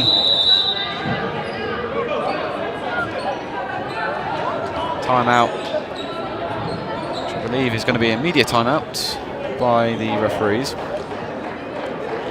It's been a promising third quarter so far for the Lady Lancers, really coming out and firing. I think the one good thing and the one really promising thing for the Lady Lancers has been the response. Conceding that three-pointer to Chestakati would have been a tough one to take for the Lady Lancers, but for Madison Bush Lewis to just take a moment, step back, and to take the three on, she did a very good job. In between the men's basketball games, we'll have a special tribute to the Torrington Little League baseball team. So please stick around. And just to reiterate there, the announcement that I was giving earlier, the EWC Booster Club are going to be putting on a raffle for a quarter of processed beef And just for $25, you can get an entry which could end up getting you a quarter of processed beef. 4 winners are going to be drawn at the EWC basketball game on February the 5th of 2026.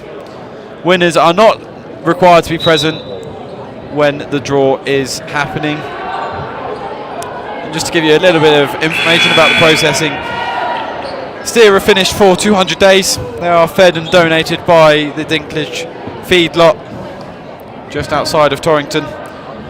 Processing is sponsored by Century 21 Valley Realty, and the winners will be allowed to specify their processing preferences. So make sure that you gain tickets for that. I believe that the raffle is rapidly running out of tickets, so if you are interested, get your tickets as soon as possible. Bush Lewis here for the first free throw is good. And it's something that from the line so far she's been, well, immaculate. In fact, that is her 5th free throw of the game, and she is 5 for 5 so far.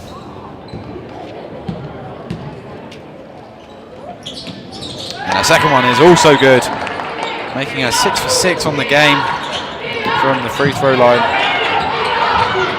Something that I know that certainly Tim Larson last year was contemplating was how many points that they lost from the free throw line, and certainly so far in this game only losing the 1, which is a remarkable difference in comparison to last year. I'm sure he would agree. Zippolina firing out to Johnson. He goes back inside for Cybrant. The 2-pointer no good, and the board by Martinez for Saga, who's going to drive inside, keeps it in, but Chester Carty is going to do a good job here of getting it restarted for the Western Nebraska Cougars. And the 3-pointer there from Zippolina, not even touching the rim, but Chester Carty getting it back, and Johnson for the 2 is good.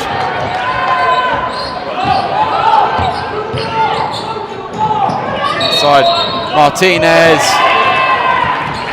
Blocking foul there being called on Chester Carty. I think she was probably trying to look for the charge.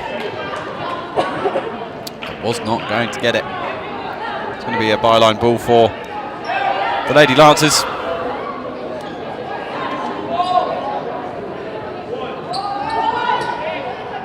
Tim Larson making the argument that he believed that was for a and 1.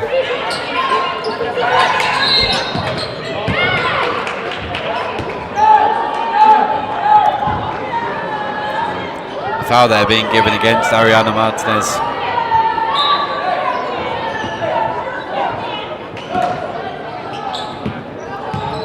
Bit of jeering from the crowd there I had.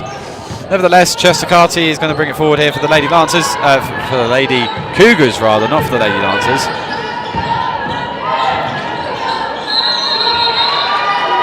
It's going to be a fair ball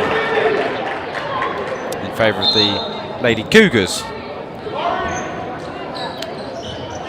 Ariadna Martinez coming out there of the game there for number 14, Alexandria Mims.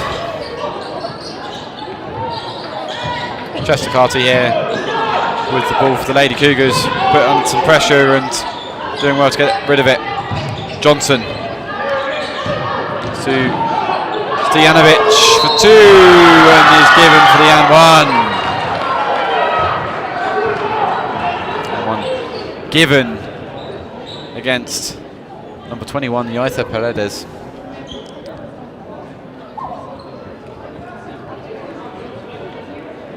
It's already a 10-point game, and it's going to be the chance here for the Lady Cougars to open it up to 12 in this third quarter. The and 1 was good by Stojanovic. Paredes. Foul given there against Charisma Johnson. It's going to be her second of the game.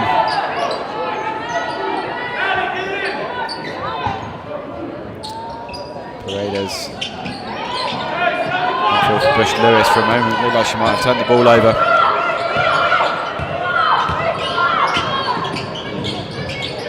Screen there by Mims. Paredes looking for the option inside. Mims getting it back. And Paredes couldn't get the ball out before the shot clock went off.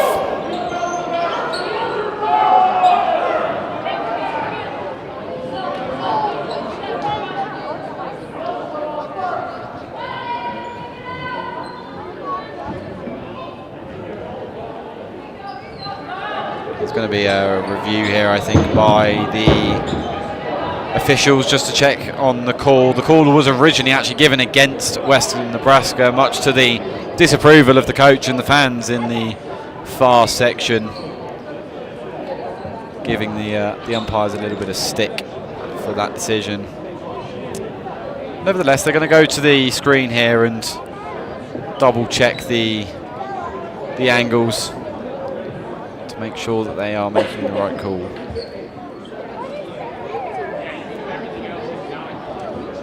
So far, with 2 minutes left of this third quarter left to go, it's an interesting dynamic to see how this game is going to pan out. It's a 11-point deficit for the Lady Lancers to try and get back. We shall see what they can do with the momentum that they were slowly starting to build in that third quarter, but just seemed to lose a little bit of it as they started to foul in the paint, gave away some free throws.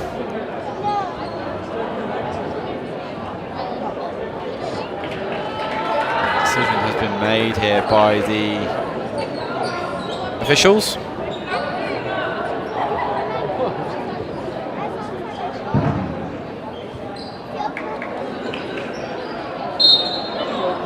And it is going to be overturned. It's going to be a Western Nebraska ball.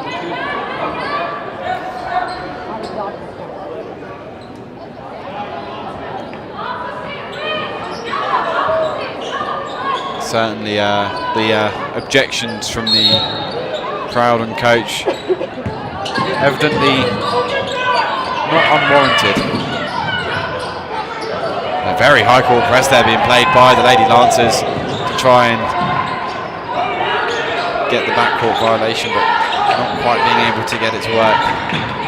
Nevertheless, Stojanovic going out to Zipolina for the three, who just misses. Chestakati taking it back out of the D, who tries to go back inside and is no good for the two, and the rebound by Paredes. Bush Lewis to bring it forward for the Lady Lancers, screened by Devoy.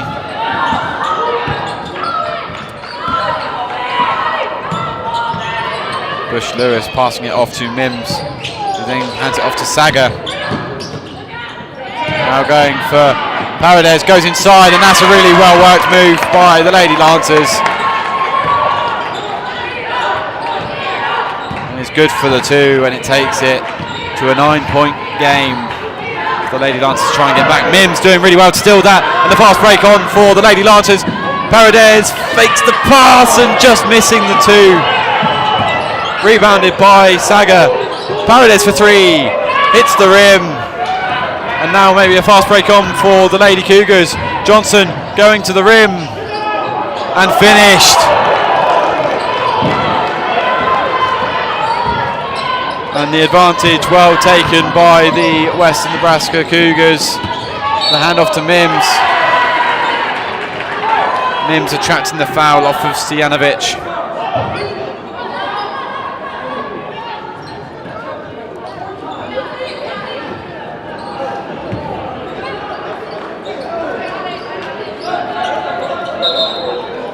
And there's going to be another sub here by the Lady Cougars. Selena Donio is going to be ready to get going. And out comes Bryn Cybrant. Can the Lady Lancers find something here with 40 seconds left of this quarter to go? Paredes looking to go inside. Oh, that's a really well worked spin move. Just missing the two. Charisma Johnson with the ball for the Lady Cougars. Going to try and chew the clock here a little bit.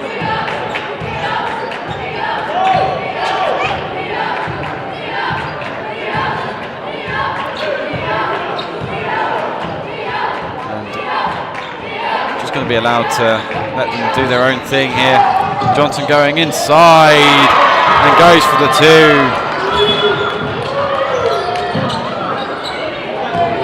Davis to Bush Lewis, needs to fire off and does. Buzzer beater! Gets the 3 just before the buzzer.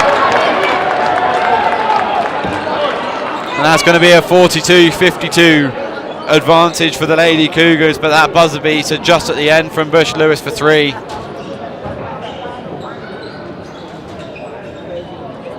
And it is going to be reviewed to see if this was a 3 or whether it was in fact a 2. But a good way for the Lady Lancers to finish off here. We'll be back very shortly to bring you the start of this 4th quarter.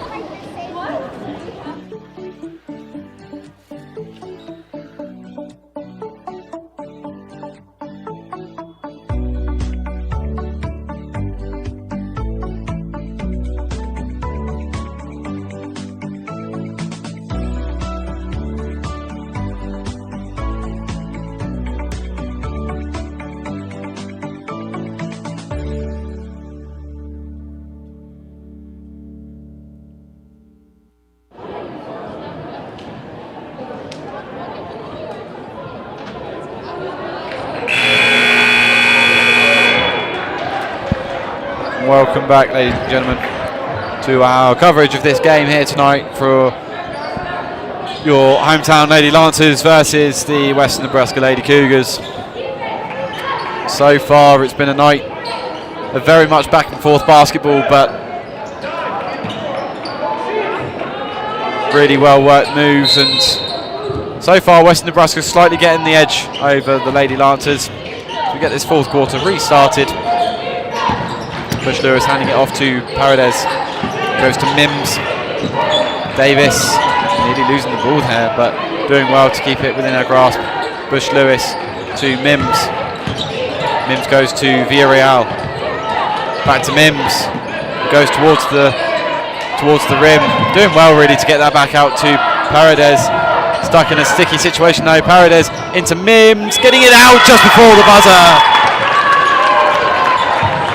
A really well worked move there by the Lady Lancers. They needed all of those 30 seconds.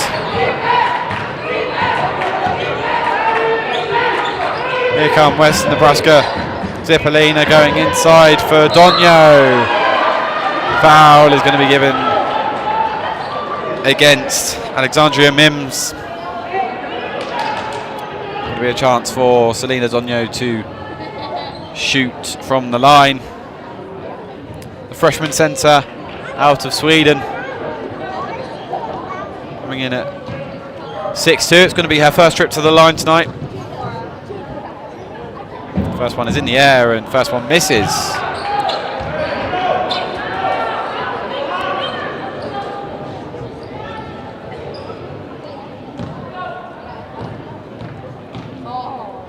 Donio for her second free throw, and it is good. 44-53 is the score in favour of the Lady Cougars. Paredes going to be attacking towards the rim. Mims giving against the double dribble there, and it's going to be a turnover against Mims and the Lady Lancers.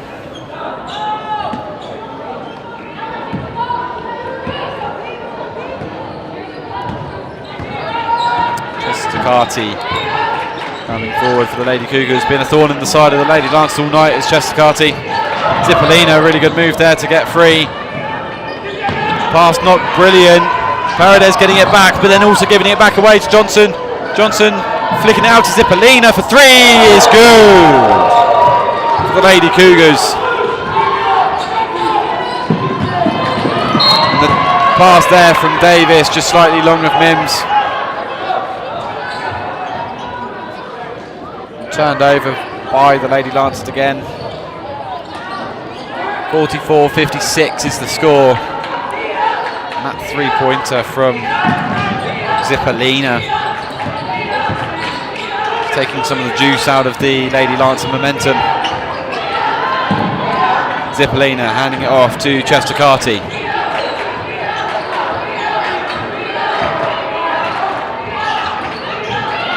Coach Ryan Davis doing a good job of instructing his team.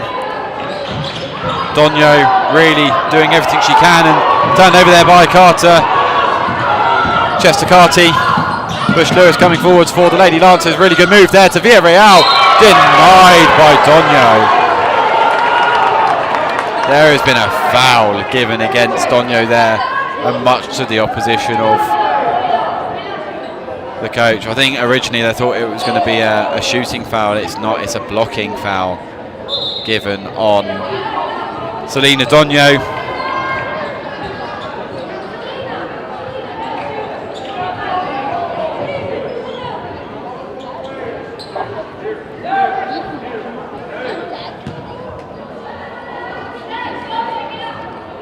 Chance from the line for the first time tonight for Lorena Villarreal. First free throw is good.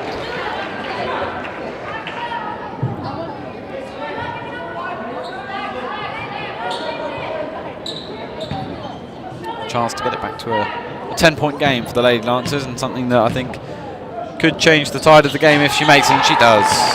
2 from 2 for the line today for Villarreal.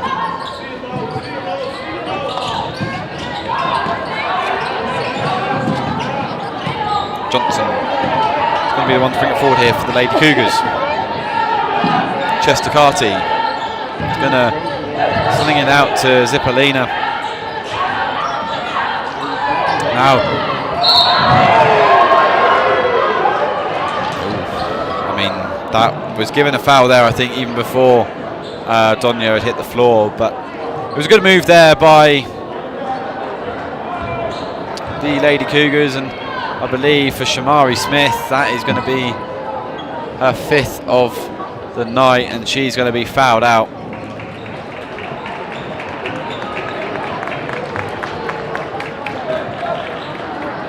So Aliana Martinez is going to be back in for the Lady Lancers.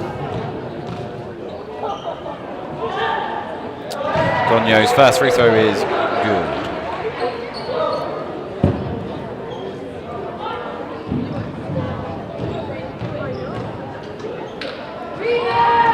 Second free throw in the air and is missed. So she is 2 from 4 for the line. Davis now with a fast breakaway. Villarreal to Paredes. Deflection there off of Delatorre's arm. There'll be a turnover there on Paredes. Chester Carty for the Lady Cougars. Going to Zipolina. Now Delatorre. Back out to Zipolina, who shoots for 3 and is good. Timeout given, requested there, sorry, by the Western Nebraska coach. 30-second timeout, which is going to be extended to a media by the referees. Well, with that 3-pointer, it's taken a little bit of the zip out of the Lady Lancers. Join us back here in a moment when we get this 4th quarter restarted here with 7 minutes left on the clock and a 14-point deficit for the Lady Lancers to try and overcome. Wyoming, where hard-working hands build incredible things. Built this thing from the ground up out of nothing. Gave it everything. Now look at what it's given back. We know you put your heart into your business because that's what Wyomingites do.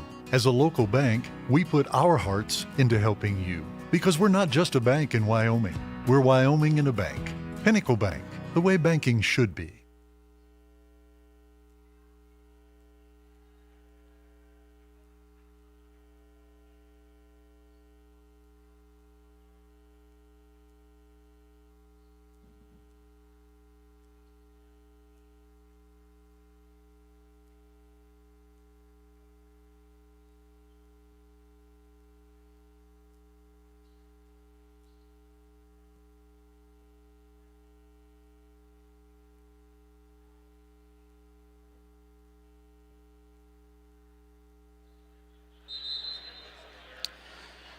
Welcome back, ladies and gentlemen, to this 4th quarter. Just as a reiteration there, Shamari Smith has been an important part in the Lady Lancers setup so far this season. She is now fouled out of the game after she got her 5th foul on Selena Donio, which gave them the opportunity to extend their lead from the free throw line. 46-60 then, as we get this 4th quarter restarted. Yaitha Paredes to Villarreal, to Martinez, to Davis. The ball movement slick and quick by the Lady Lancers, and it's going to be a Western Nebraska ball. It's going to be a tip off of Bush Lewis. Davis being subbed back out of the game here for Lucy DeVoy, who is checked back in. Zipolina going out to Delatorre. Delatorre looking to do something with it, but instead gives it away to Yaitha Paredes. The breakaway is on for Paredes, and one! Yaitha Paredes finishing through the contact. Foul being given on Delatorre, which is her 2nd of the night. And you might have to argue that it was a foul that had to be done by Delatorre, and Villarreal here is just going to be checked out of the game for number 10, Morgan Williams.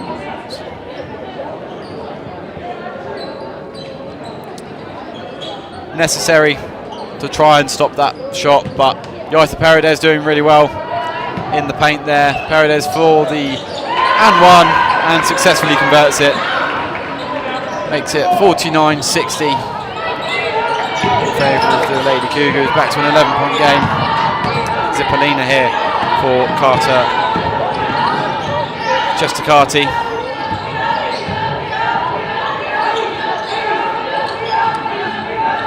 Donio going out to Chestacati. And here the shout of good defence by Tim Larson. The shot here from Stojanovic is good for 3.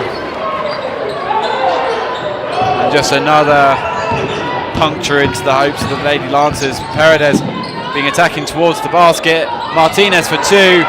Rebounded by Paredes off the floor. Martinez turned over, and there's a injury down here for Yaitha Paredes. The 2-point for Donio.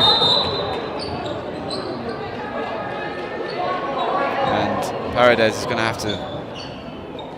have some attention here. She's gone down clutching her leg.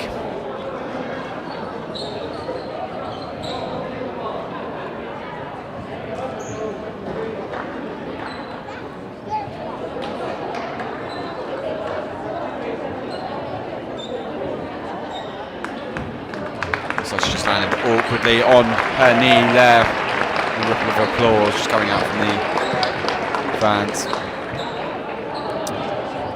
Paredes is going to most likely sit out for a little bit just to get some attention on that knee or that quad.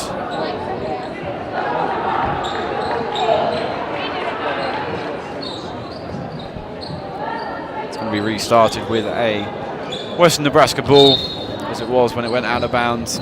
Zipolina going to Donio. Now Carter Chestacati. Zipolina, the 2 shots there, but both rebounded by Western Nebraska. Flipped out to Johnson for 3. Airballed. And Donio fighting for that.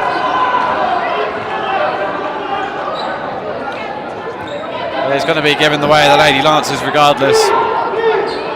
Quite a few times Donio has hit the ground here, and certainly a few oohs been rippling out from the crowd. Bush Lewis here to bring it forward for the Lady Lancers, handed off to DeVoy, who then hands it off to Williams. Williams then to Villarreal. Villarreal going inside for Martinez, no good. Foul being given before the shot was away.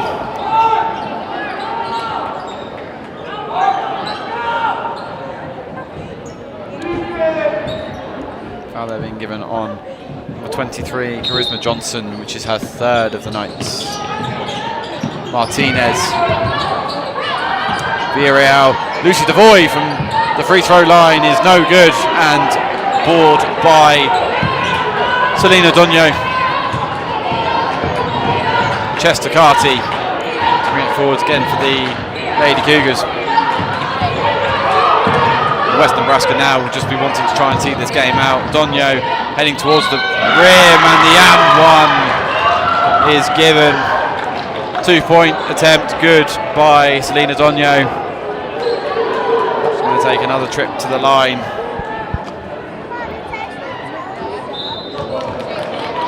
And Tessa Kilchenman is going to be subbed in here for Ariadna Martinez. And Yaisa Paredes there looking distraught on the bleachers, as Donio's attempt for the and one is denied. But so 2 from 5 from the line tonight, and Morgan Williams, the shot there, just hitting straight onto the rim. Bush Lewis is for 3. Hits the rim. Tessa Kilchman up for the rebound, but not quite being able to reach it. Stojanovic going infield to Donio. Kilchenman defending well there against Donio. A fake there by Stojanovic, fooling at least Bush Lewis.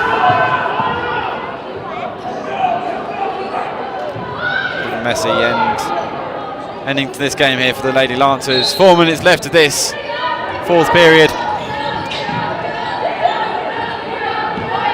From somewhere, the Lady Lancers are going to have to find a 16-point resurgence. Donio, the 2 points there. A foul given against Donio, falling to the ground and attracting the foul off of number 15, Tessa Kilchenman.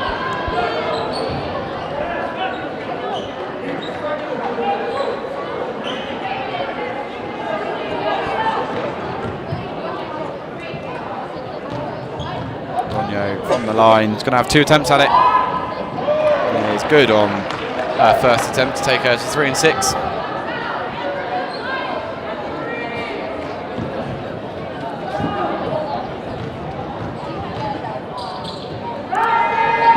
Donio is 2 for 2 that time from the line. 4 for 7 in total, as Bush Lewis with a chance here. Goes for the 3 and just hits the rim on the back. Hustle there from Tessa Kilchman. Johnson going towards the rim. The 2-point, no good. Chester Carty picking it back up for the Lady Cougars. Chester Carty going towards the rim and just knocked out of play there by Morgan Williams. Substitutions here. Villarreal's coming out, as well as Madison Bush Lewis. He's going to be replaced by number 1 Davis and number 0 Olive Osmera.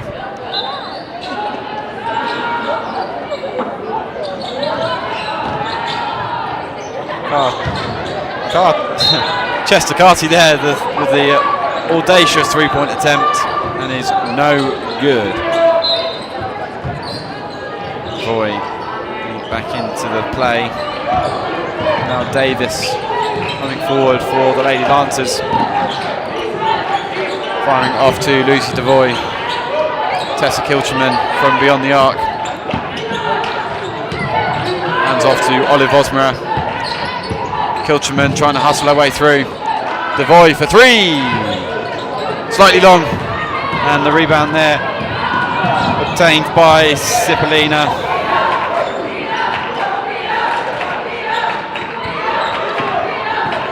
Chester Carty some directions to her team. Morgan Williams, Chester Carty trying to get fancy and drains the 3-pointer. A good move there by Chester Carty, and maybe has just put this game slightly beyond the reach of the Lady Lancers, especially if they keep giving away turnovers like that. Number 1 Davis, and there's going to be a timeout there called by Coach Tim Larson, a full timeout. Going to be a 49-70 game.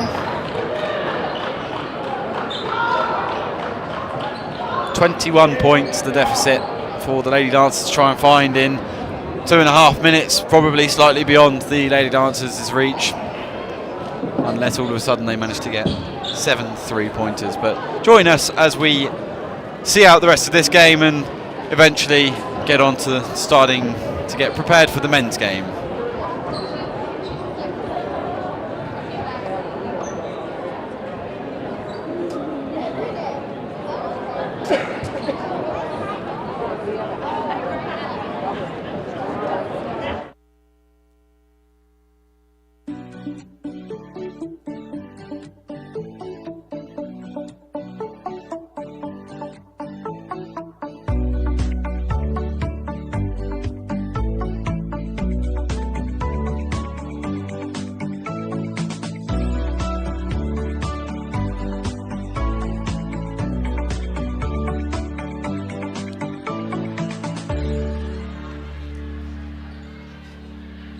Western Nebraska getting out of the timeout first, and the Lady Lancers very close to follow. For the Lady Lancers here, it's just going to be about trying to have a strong finish to what has been overall a disappointing game for them to endure. 49-70 being the score. Western Nebraska look to come forward here with Zipolina, who fires out to Aviles.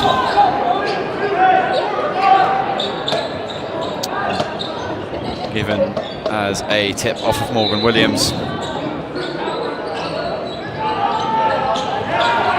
Given away there by Zipolina, straight to Morgan Williams for the layup, and no good on the layup.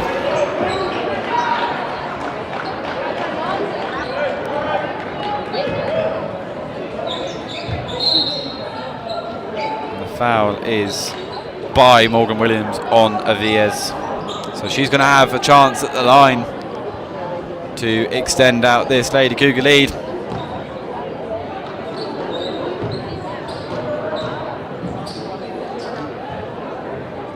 First free throw is good from Aviles.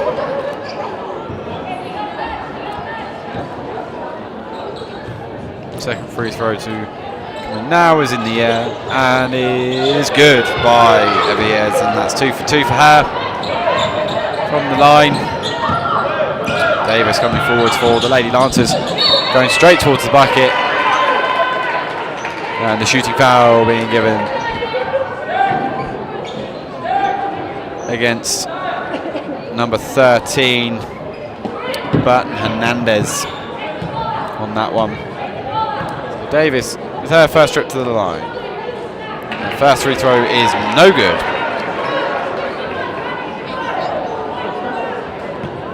The second attempt here is going to be in the air. Second attempt is also no good, so that's 0 for 2 for her at the line. And a chance here for Delatorre to do something with it. Just manages to flick it back out to Lively. And rebounded there by Kilcherman. Osmera slow on the ball to Morgan Williams. The 3 is good. A 20-point deficit now in the game for the Lady Lancers.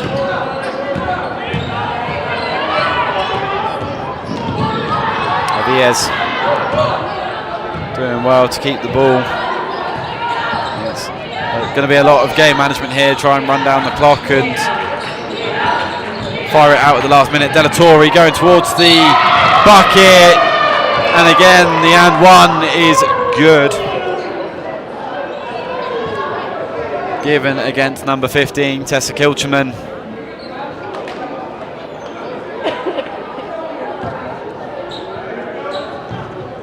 I should say the 2 points were good.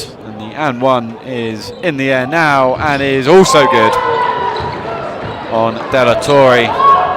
The first trip to the line, in fact, all night, coming just a minute before the end of the game. Morgan Williams handing it off to Tanira. Kilcherman for the 2 and just barely misses. A rebound there by number 5, Lively.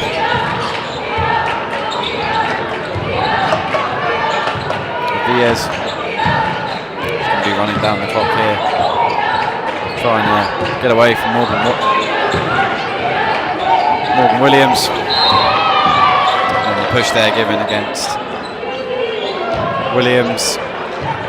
It's going to be another trip to the line for Viez. 52-75 the score as of current, with 30 seconds left on the clock.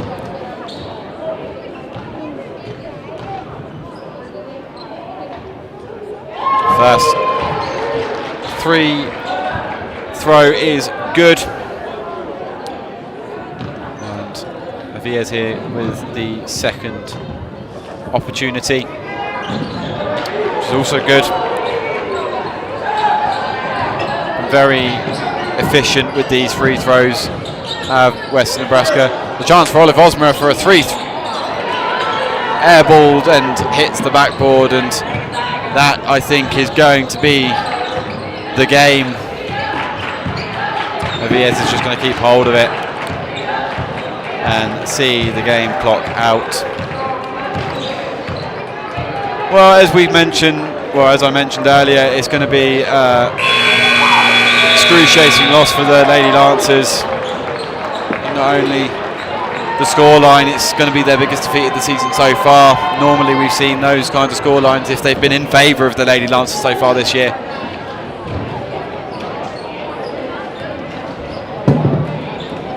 But nevertheless, it's going to be a loss here for the Lady Lancers, falling 77-52 to local rivals WNCC.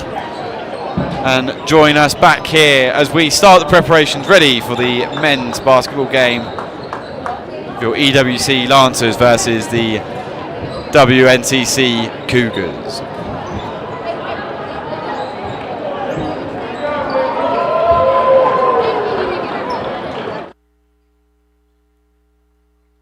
Wyoming, where hard-working hands build incredible things. Built this thing from the ground up out of nothing. Gave it everything. Now look at what it's given back. We know you put your heart into your business because that's what Wyomingites do. As a local bank, we put our hearts.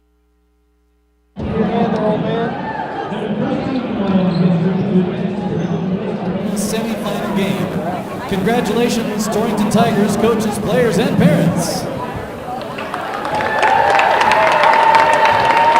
All right, team members, Tyson Wonder. Somebody's going. Gunnar Werning, Hudson Hoffman, Alaric Veal, Jacob Hibbett, Caden Ryan, Owen Shimon, Preston Stratton, Green Curry, Jax Brew, Cassius Gonzalez, and Chase Baker.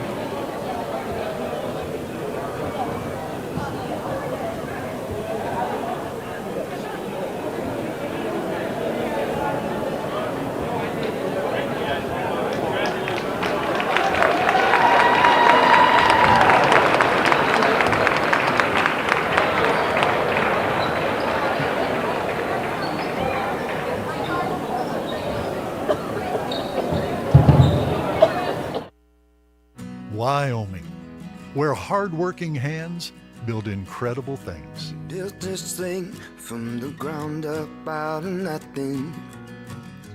Gave it everything. Now look at what it's given back. We know you put your heart into your business because that's what Wyomingites do. As a local bank, we put our hearts into helping you because we're not just a bank in Wyoming. We're Wyoming in a bank. Pinnacle Bank, the way banking should be.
Yeah. Okay.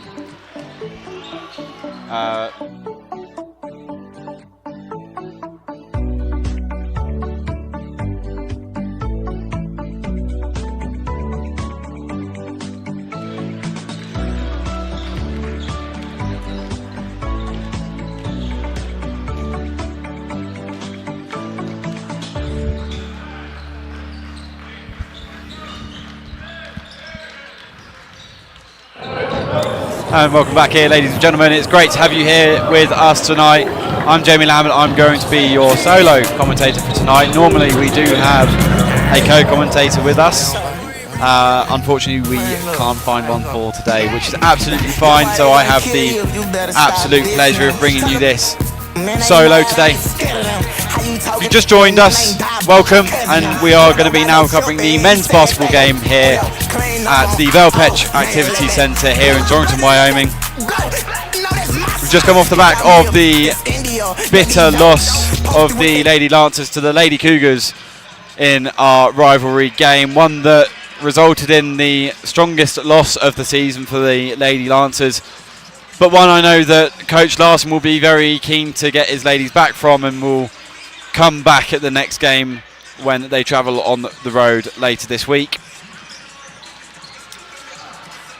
As it looks for your men's basketball team, your hometown Lancers, so far this season they've started out 1-3 in the season, a start that I know certainly that Coach Bill Engel wasn't hoping for, not necessarily hoping that they would have lost so many to begin with, but one in which they've put up 73 points a game, had a field goal percentage of 44%, 29% from 3-point range, 65% from the free throw line, getting 32 rebounds a game and 10 assists. And it just kind of spells for the Lancers about really where they need to improve, and certainly it's looked like from the attacking point of view that it hasn't been as fluid as maybe they would have hoped. But nevertheless, they shall face off against local rivals WNCC tonight. The Cougars are coming here hungry for a win, and especially after getting the win in the women's category, it is going to boost their confidence slightly, and the Lancers are going to try and do everything they can to stop the Cougars from sweeping these two games tonight. Well, we look forward to bringing this to you. We're just going to quickly cut off to a quick advert break, and I'm going to try and get some people up here for interviews. We're supposed to have two of our volleyball girls up here, Brindley Huff and Alana Asante, who were vital parts of the volleyball team this season. Unfortunately for the volleyball team, it wasn't meant to be, and they are not going to be progressing forward to the regional tournament this season, which I know was a very big disappointment for Coach George Hamilton, and something that he vocalised after his game against Casper and Gillette. Nevertheless, they are going to be focusing on next season and focusing on getting back better than they were this season. But for right now, we are at the basketball, and we are focused on the basketball seasons. And these guys are looking to get their season well underway and to try and make that advantage a 2-3 rather than a 1-3. Join us back here in a minute.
Hi, my name is Bowden Leadle. I'm a sophomore at Eastern Wyoming College, majoring in pre-health sciences. I want to invite you to Eastern Wyoming College for your continued education. We have small class sizes, a family-friendly environment, and we are affordable while offering many scholarships. EWC offers so many program and career certificates, so we're sure there's something for you. Check us out online at ewc.wyo.edu or call us at 307-532-8230. Charge into your future with Right us at on Eastern your Wyoming head? College. Lance Earl. No, I'll tell you what, I can stand behind. If you want to do it at the same time, I can stand behind. You'll have to share the headset, but I'll probably ask you guys like the questions in one go to one person and then get you to switch. Yeah? Okay.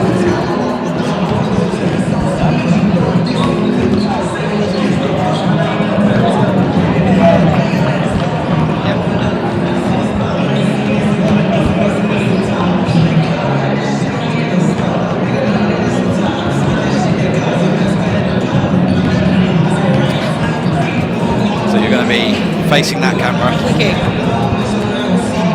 Yeah, I'm just going to ask you about.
Informative season. I think we learned a lot about ourselves, about each other, and just we grew a lot together. I feel like. Perfect. And just kind of run me through the dynamic of the team. I mean, how has that been? How has that been, you know, getting to know your teammates and really kind of settling into the way of their life here? So I feel like we had a pretty evenly split team. We had 10 freshmen and 9 sophomores. So I feel like if anybody needed any help, there was like a lot of people you could go to, and like they taught us kind of how things work here. We have classes with them, so it was pretty easy. It was super nice. And how have you managed to adapt to Coach George Hamilton and the way that he's kind of set up his team? Just kind of give us an insight. What kind of things did he get you doing in training, and really kind of how did he set you up? I think there was a little bit of a learning curve for sure. He's a bit more of a hands-off coach, which I haven't had a lot of. Obviously, I mean, I think once you get here, it changes a lot. Like the sport isn't different, but it's just the things that you have to do are different. So I definitely understand his hands-off approach, trying to get us to learn from each other. We did a lot of 3-on-3 stuff that kind of makes you more of a well-rounded player, makes you have to kind of know everything.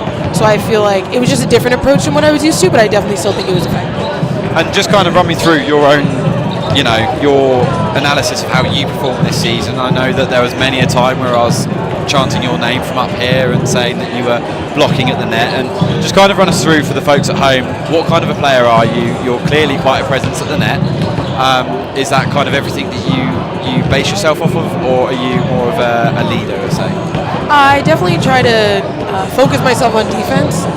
Obviously, everyone can hit, everyone can be helpful, but when connections are off or things are things are not really working, there's other things that you can do for your team and like as a player. So I definitely focus myself on defense. I think that we worked a lot on that. I think we were a pretty defensively focused team. I mean, we had Ricky, who's like just the best passer in the NJCAA right now. So I definitely think defense was a big thing. I definitely based myself off that, my performance more off that than hitting, things like that. Serving was a big thing for us as well.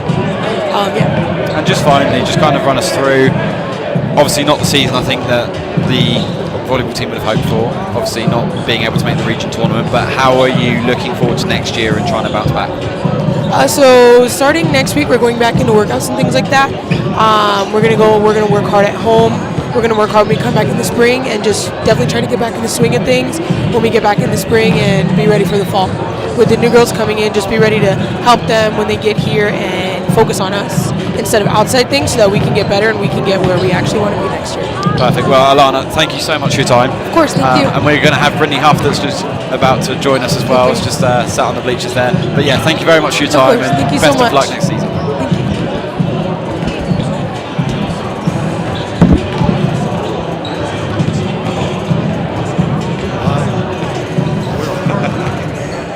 Don't be scared.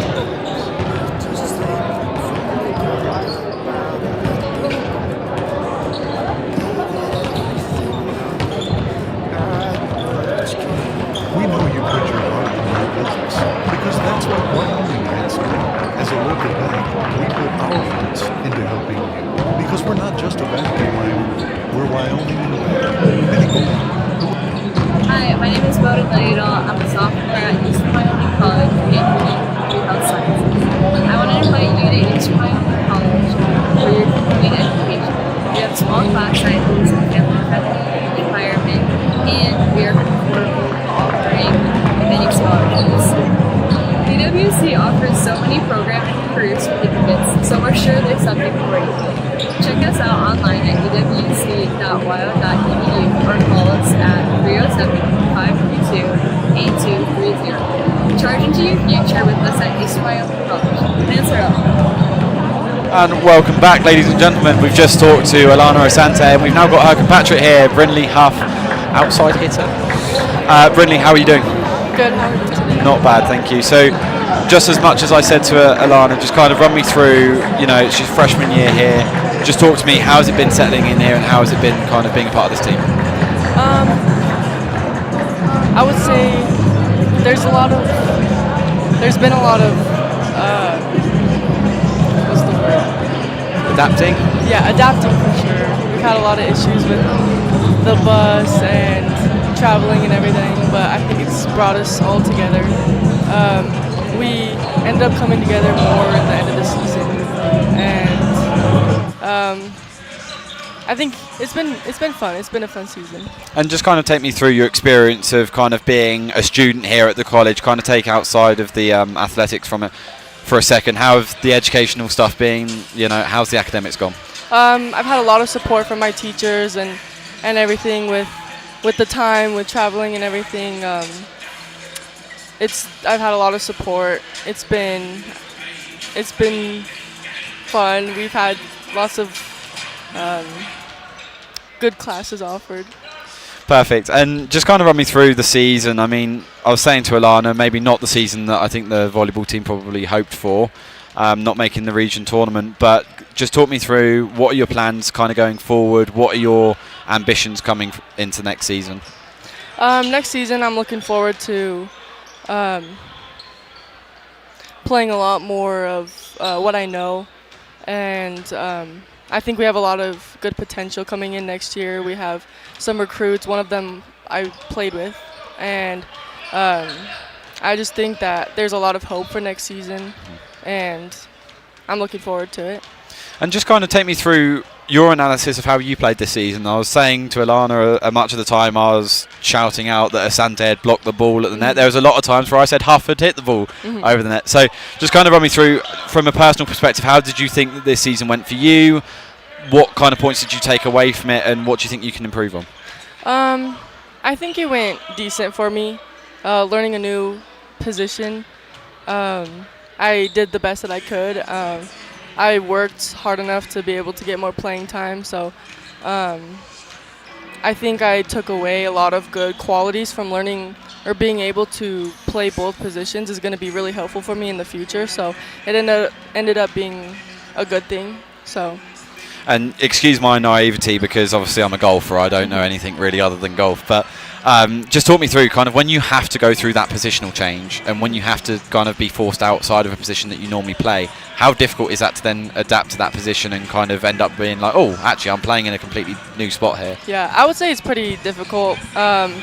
Even though they're both obviously sort of similar, there's a lot of like little little things that are different, of course, and I don't know, adapting is good for me in the end, but it was definitely difficult overall. But And just talk to me about Coach Hamilton for a second. Kind of how have you found it adapting to his style of play? I know Alana very much vocalised that he's a bit more of a hands-off coach. Just kind of talk me through your own experience with that and what you've taken away from that. He definitely is a hands-off sort of coaching style. He does give good feedback when you ask questions. So that's been helpful to have his knowledge with that sort of thing. But yeah. Well, Brynley, thank you really much for your time. I really appreciate it, and I know that this was a bit jarring for you to come up here, but I really appreciate it, and best of luck for next season. Thank you. Keep doing what you're doing. Thank you. Wyoming, where hard-working hands build incredible things. Built this thing from the ground up out of nothing. Gave it everything. Now look at what it's given back. We know you put your heart into your business because that's what Wyomingites do. As a local bank, we put our hearts into helping you because we're not just a bank in Wyoming. We're Wyoming in a bank. Pinnacle Bank, the way banking should be.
Hard to play constantly, how the details matter, the scout, how to stay disciplined to some of those things. And, for a long time there in the first half, I thought we did a really good job.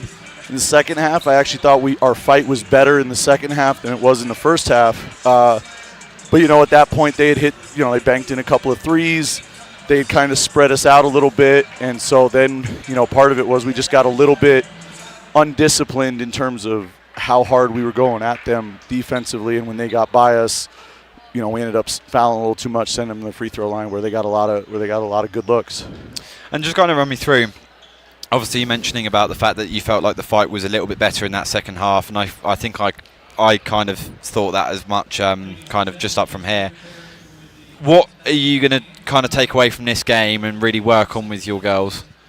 It just a lot of the same stuff that we've been working on, but trying to get them to sort of understand the details and how much those matter, and being able to get down in a stance and really work hard at what you're doing. They do a good job of listening.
momentum there. That's why we just stopped. So just kind of getting back to what you were saying, Coach, about what you're going to do going forwards with your girls. You know, forgive me, I can't remember when your next game is. WNCC.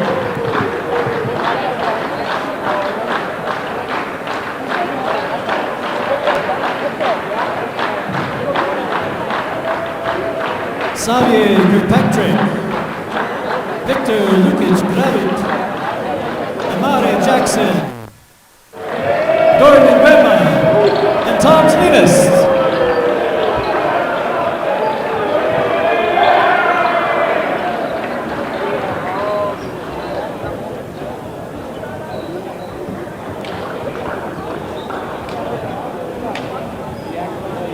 And now for your EWC Lancers, Marion Wade, Jared Spates, number 11, Dresden Jensen, number 24, Lukashin Spasovicic, and number 35, Isaiah Ayala.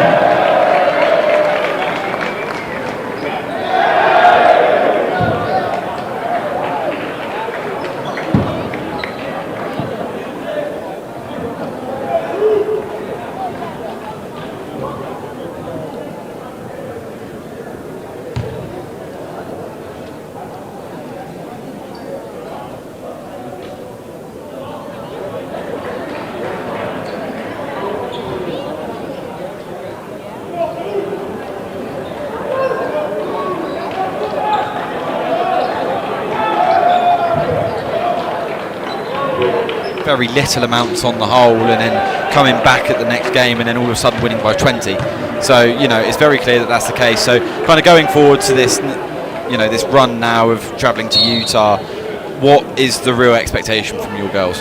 Just continue to get better every single day. Like, you know, I tell our players all the time, you know, as much as we want to win and that's what we're about, like, we've got to be more about the process. And we've got to, if we do the process right, we're going to take care of this. The results will happen if our process is good. If we can't control whether the ball is going to go in after it leaves our hand. We just have to do the right things leading up to that. And it goes with the same thing when we talk about our defensive and offensive schemes. Can we run those things through as hard as we can with pace? Or, you know, that's part of why we've had great games and why sometimes we struggle is that we're still learning how to make that consistent on a game-to-game basis. But they're really good at trying to get there, and they're going to keep working, and we're excited for what's to come. Well, perfect. Thank you for giving me the insight on that, Tim. Really appreciate that. No, appreciate you. Unlucky tonight, but head up and keep going. Yep, that's the plan. Thank you very much. Thank you.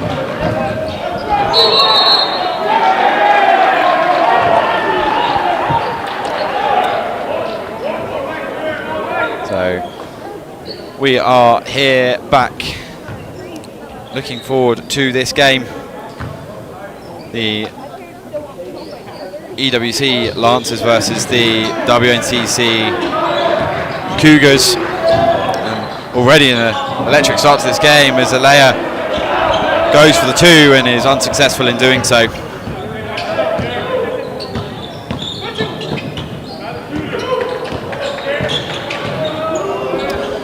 13 picking it up for Western Nebraska. Flicking it out to Davis. Goes for the 2.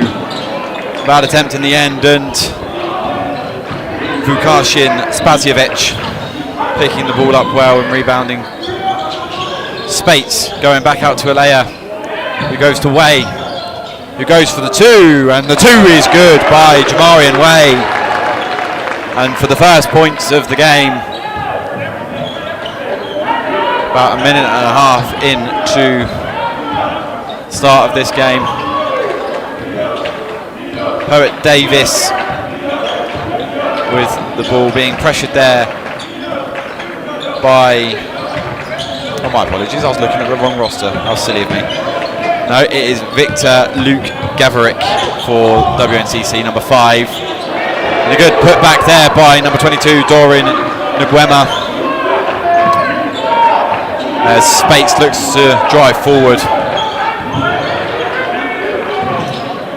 hands it off to Jamarian Way, who was trying to find Jensen there in the middle, and with no luck, but it is off a Cougar hand, and it is going to be a Lancer ball, as Spates is going to go to the sideline to throw this back into play.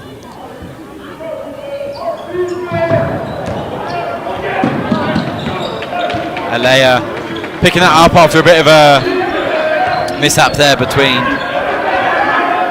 Way and Nguema. Spates going for the 2, and well, the full back 2 was very good. Time to perfection, and Spates 2 for 2 from the field to open up this game. And the handoff there to Kirkpatrick, back to Luke Gavrick, who goes for the 2, and Luke Gavrick is gone long, and the rebound there by Jamarian Way. Way with a chance to bring it forward for the Lancers here. Way's going to go off to Spasijevic. Alea going to Way. Way looking for the 3. Pump fake. Going back out to Spates, who looks for the 3 as well. He's going to drive inside. And it's going to be a turnover on Spates there. Just pressurised there by Kirkpatrick, and unfortunately for the Spates, just couldn't quite get past.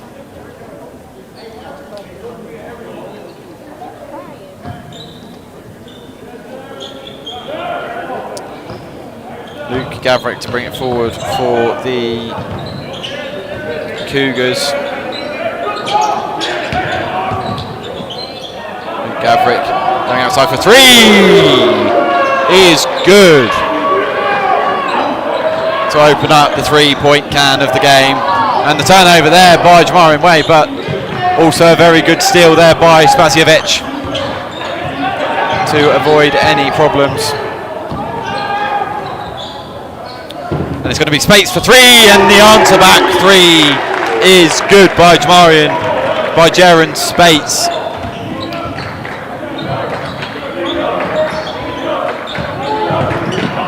As the Lancers open back up their 2-point lead. Kirkpatrick here going to Luke Gavrick, who flicks it out to Nguema for 2. The rebound there by Kirkpatrick, and put back really well.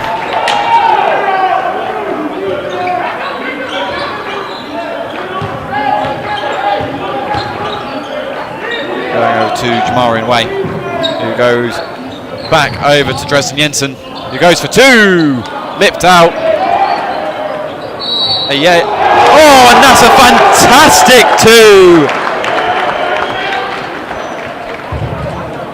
2. Isaiah Ayala, take a bow, son. And that is a fantastic finish there, and the and 1. There's going to be a timeout here called by Western Nebraska.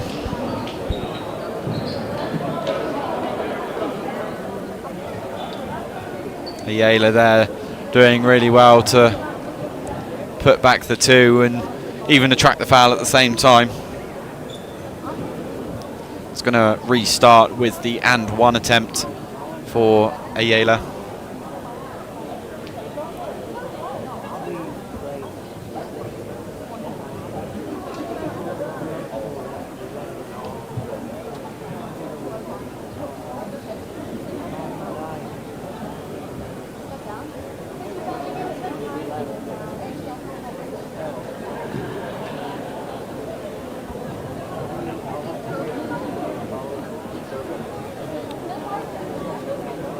One of the interesting things, I've tried to search for number 14 for Western Nebraska. I can't seem to find it. I can't seem to find who that might be. Even on their Western Nebraska men's basketball roster, they don't detail of a number 14. I don't know whether maybe there's just been a shirt change that maybe we haven't quite got on our side of things.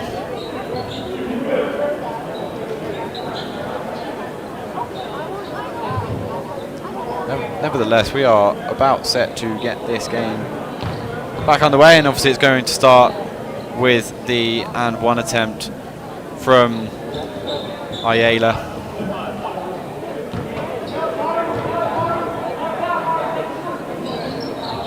And that is a good free throw attempt there, and it's going to take the game to a 10-7 lead. Some Prue coming forwards for the Cougars. Going infield. It's going back out to some Prue, who flicks it out to Jackson, to Kirkpatrick. And the finish there is good by Kirkpatrick, as the Lancers look to go the other end with Jaron Spates. Handed off to Way.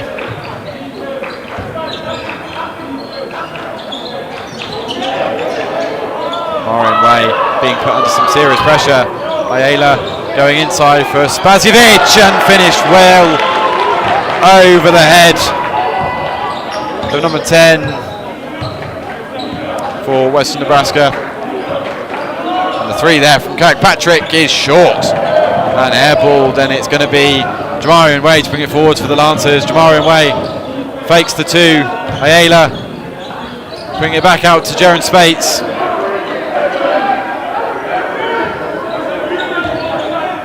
Way to Spates, who takes the two attempt, and Spates just going along the rim there, going up the other end. Travel is called on Isaiah St. Prue of Western Nebraska.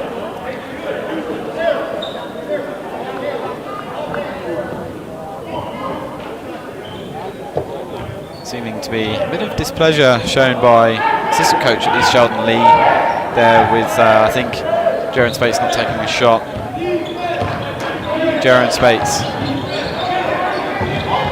having a good start to this game. And Jamarian Way from 3-point range is good. Opens up a 6-point lead for the Lancers. St. Prue going inside to Jackson. Jackson going out, and it's a fantastic three from number 14 of Western Nebraska.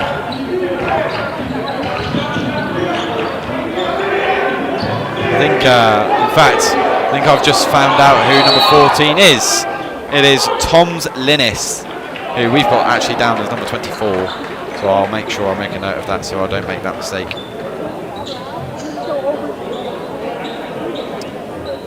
Tom Linnis there with a fantastic three, and pegging the scores back to 15-12. It's been a bit free scoring so far as the beginning of this first half goes. Coach Engel there really emphasising with his players on tactics, and he's going to very much want that point after the timeout, something that he specifies a lot about. It's the attitude coming out of the timeout.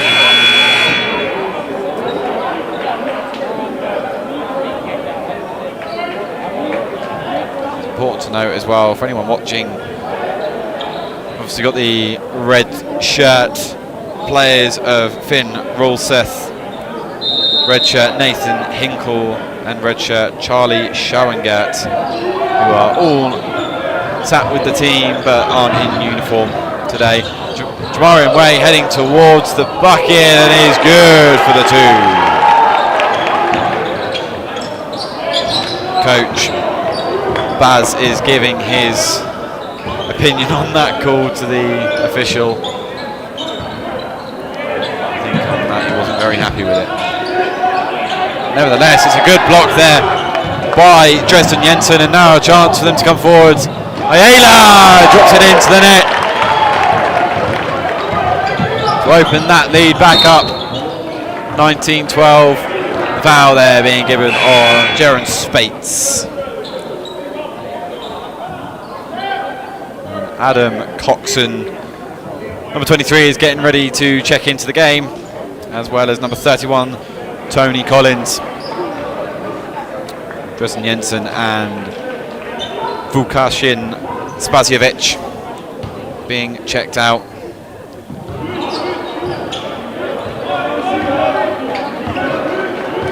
Before for Western Nebraska, Isaiah Zentpru to come forwards for the Cougars to try and make something happen. Zentpru flicking it out to Egbami, who then gives it away straight away to Collins. He will get a steal after only a matter of minutes of coming on. I think that's been given as a fair ball as well.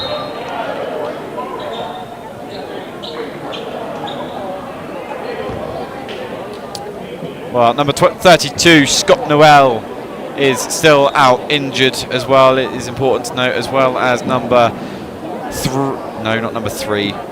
20, Lothario Miller Jr. He is currently out and ineligible as well. Well, as this game has got underway here, it's been very apparent that the Lancers are taking a very attacking route, very direct route, and it's something that at the moment has worked out very well for them, leading the WNCC Cougars 19-12 after 8 minutes of this opening first half.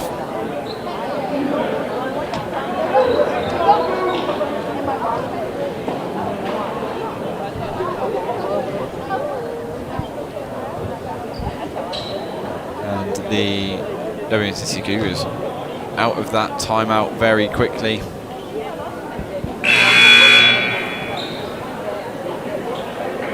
With the Lancers just about to come out of it.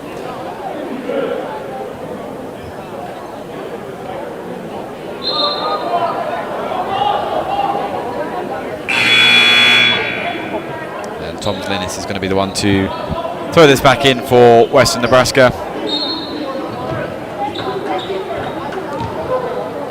Giving it off to Luke Gaverick.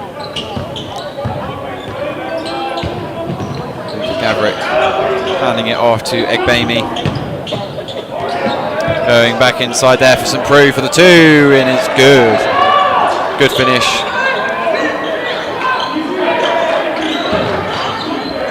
Ulea.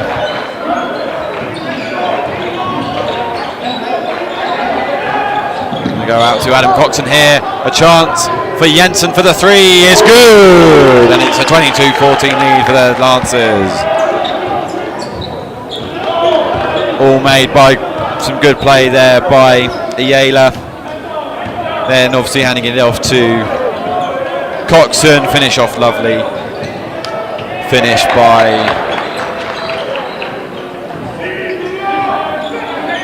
Jensen.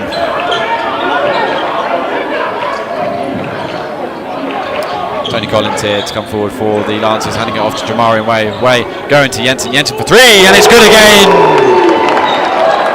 25-16, and both of these teams are pegging each other back. Seems as though as soon as one gets a bucket, it's immediately down the other end, and the other one's getting a bucket, like there for Lukic Gaverick. Coxon going to Way going to Jensen for the 3 again. Couldn't quite go for 3 for 3 there, and that's going to be off of a Lancer hand given off of Tony Collins. There's going to be a substitution here for Western Nebraska. Noah Jones has checked into the game for number 14, Toms Linnis.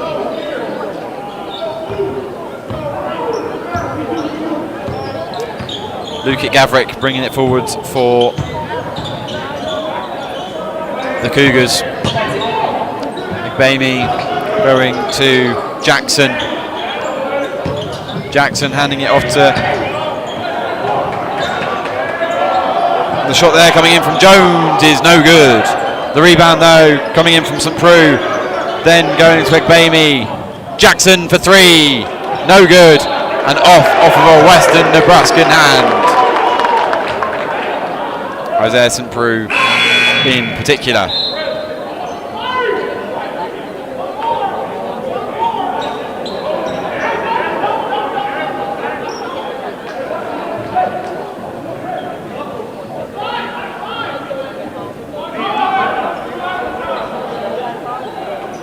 Jensen is getting ready to throw the ball in for the Lancers. He goes to Ryan A.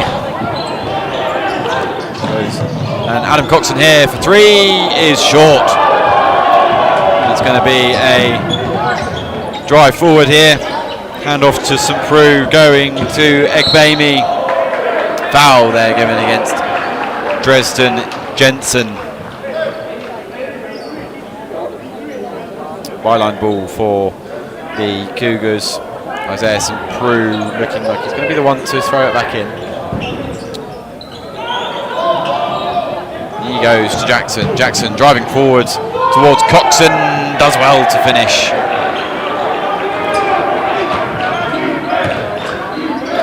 The Lancers are going to build here through Ryan A. Then Jensen getting it to Jamari away, denied by number 13, Amari Jackson.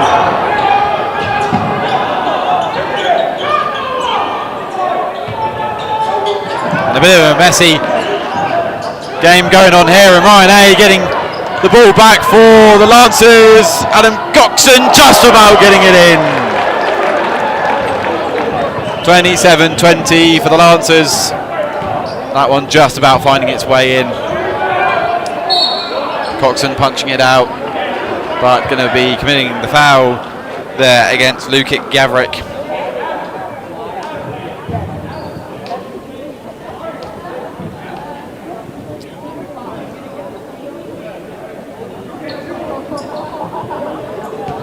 Lukic Gavrik is going to be up to the line for the first time tonight. First free throw is good.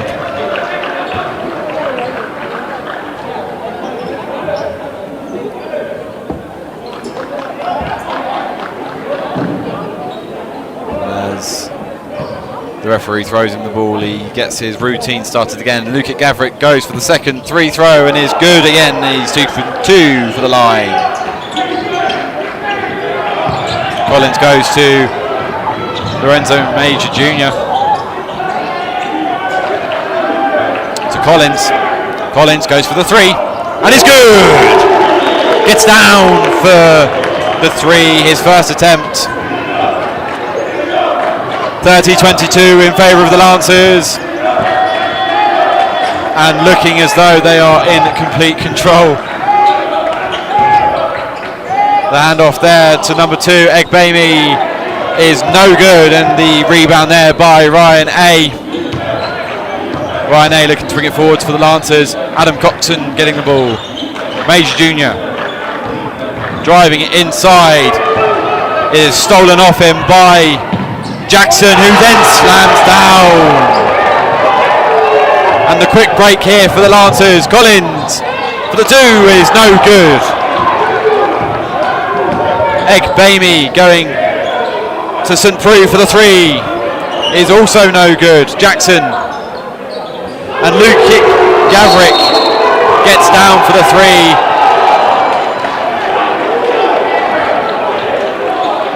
And Coach Bill Engel there looking in a bit of dismay. All of a sudden, a 30-22 lead turns into a 30-27 lead, and the Lancers giving up 5 points in only a matter of moments.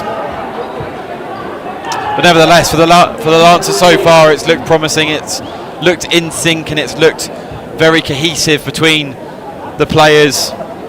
Something that so far this season I think has been a bit of a criticism from those that have been watching the games is sometimes they haven't looked as slick, haven't looked as in sync as maybe they would have hoped, but maybe the large crowd here at the Vale Petch Activity Centre is doing a job for these guys tonight.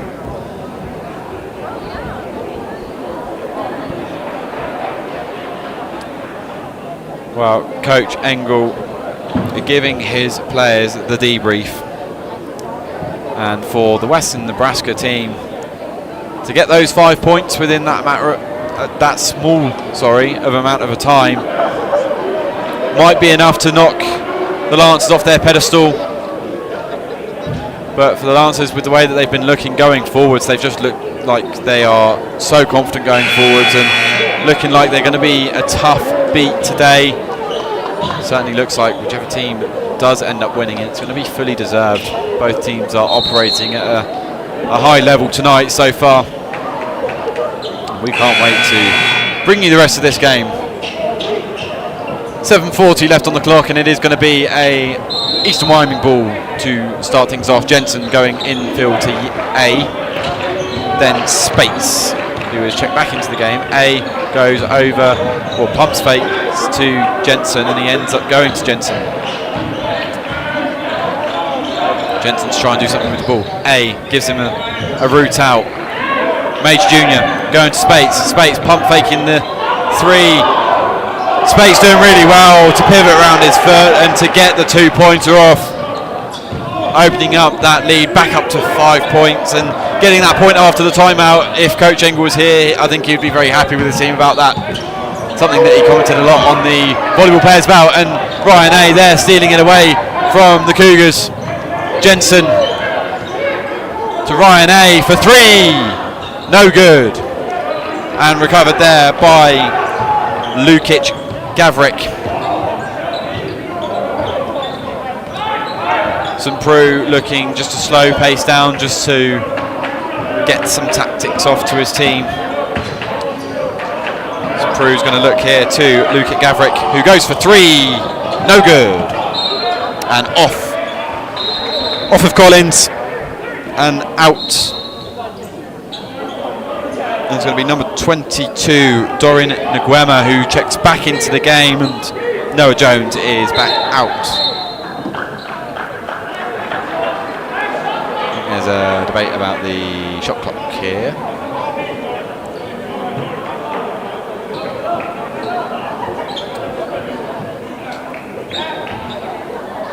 All is good.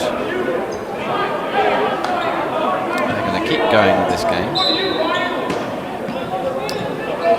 That's infield by the Cougars. The bounce pass inside is no good, but the putback dunk by Nguema. Jensen going to Spates. Spates to Mage Jr. Jensen pump faking the 3, going to Ryan A, who goes inside, going for the 2. Really well done by Ryan A.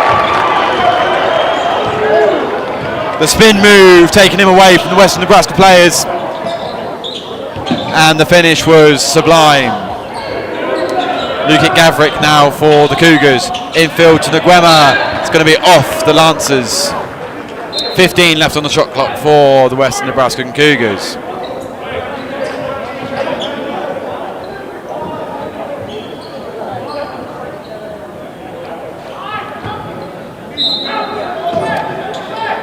Isaiah St. Preux to throw it back in again to Nguema. St. Preux back out to Ekbemi for 3 is good for the Cougars. Collins goes to Ryan A. He's going to go back to Collins. Going to try and build something here with Major Jr. Major Jr. coming forwards. Ayala making a run. Spates doing well to give Major Jr. the option. Major Jr. looking for the 3, but he's going to pass it off to Spates for 3. Lipped out and rebounded there by Lukic Gavrik. Ekbemi then coming forwards for the Cougars. The first time shot from St. Preux is no good for 3. And Nguema doing well to get that back off Ryan A. And it's going to be a Western Nebraska sideline ball here.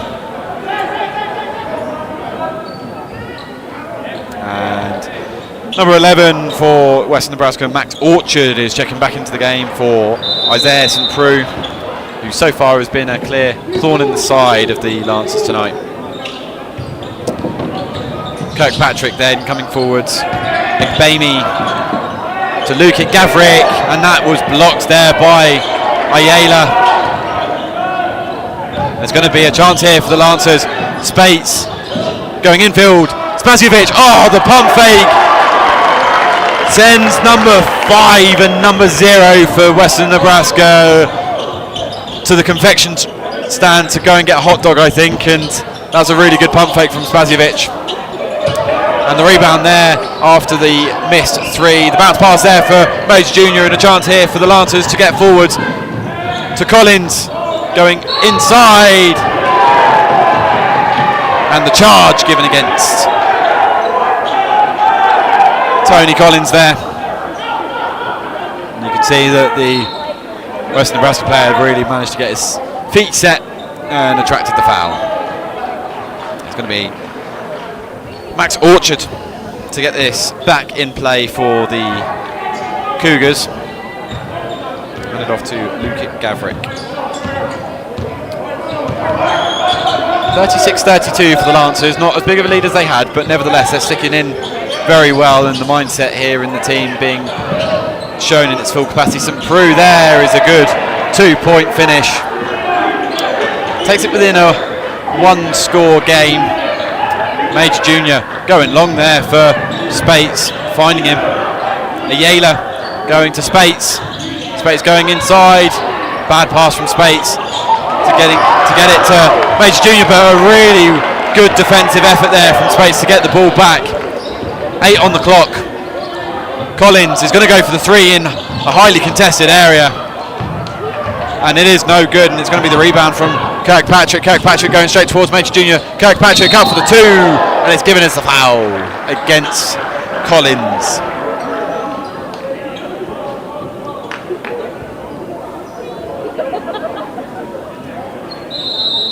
His second of the game, and that is going to be a media timeout called by the referee there. Coming into the real nail-biting end of this first half, 36-34 to your hometown Lancers as we come into this break. And again, it's been one of those where they've been performing at a very high standard, both teams. Some mistakes from both teams as well. But nevertheless, we will join you back here momentarily.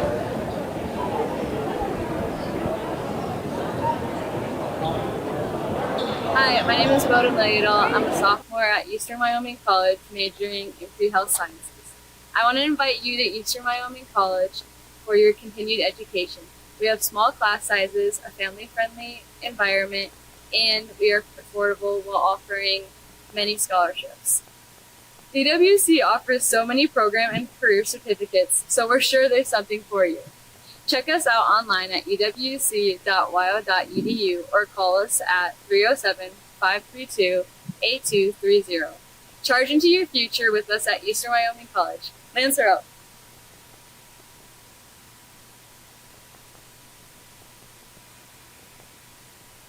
Western Nebraska are going to have a chance to tie this game up from the line here. It's going to be Kirkpatrick to take the 2 attempts from the free throw line. Out of the 2 attempts that Western Nebraska have had from the free throw line so far, they have been 2 for 2. Can Kirkpatrick keep it going for the Cougars? The answer is no. He misses the first one straight off the bat. So, at best, the Cougars are going to be within a 1-point deficit. Kirkpatrick finishes the second one and is 1 for 2 from the line and does in fact make it a 1-point deficit. Major Junior going to Jamarian Way, who then goes to Collins, who goes to Ayala. Finished! And finished well, and it takes it back to a 3-point game. Lukic Gavrik coming forwards for the Cougars. The handoff to Egbami. The shot from St. Preux all alone. No good. The rebound though by Lukic Gavrik. Kirkpatrick finding Max Orchard. And Max Orchard dispossessed by Ayala. And now a chance for him to come forwards. It's going to be Major Junior for 3. No good. And the rebound there by Nguema. Handed off to Kirkpatrick. Kirkpatrick now coming forward for the Cougars. Handing it off to St. Preux. The screen's going to be set up by Nguema here. St. Preux driving towards the bucket. And he gets it. 38-37. This game is with 2 minutes left on the clock. Major Junior goes to Jamarian Way. Back to Major Junior. Going to Ayala. That's a poor pass by Major Junior. Not doing well to keep hold of possession there. Lukic Gavrik finishes well, and for the first time tonight, the Cougars take the lead, and Ayala just put off there by Nguema.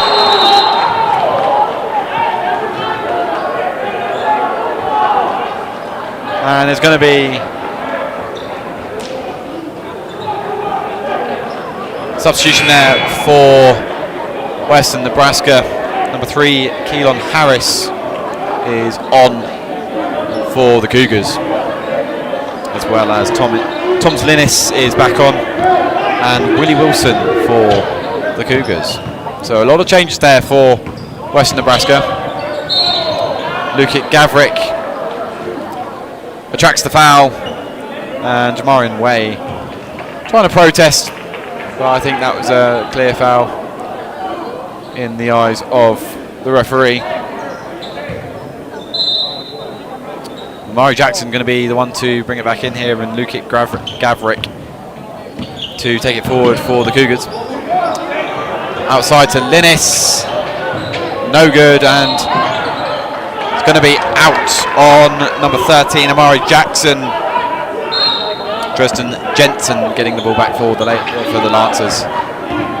Spaziovic going to A. Foul given against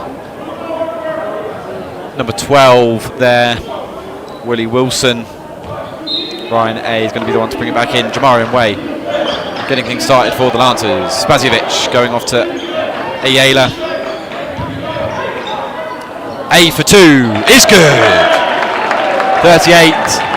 40-39, and the Lancers retake the lead by a point. Very closely contested game so far. Lukic Gavrik for 3. Missed, no good. And the rebound there is going to be given to Jamarian Way, and a fast break on is here. Given as a foul against number 13, Amari Jackson, and it's going to be his second of the game, and a chance for Jamarian Way to make this lead a 3-point lead. And it's going to be Eastern Wyoming's first trip to the line tonight.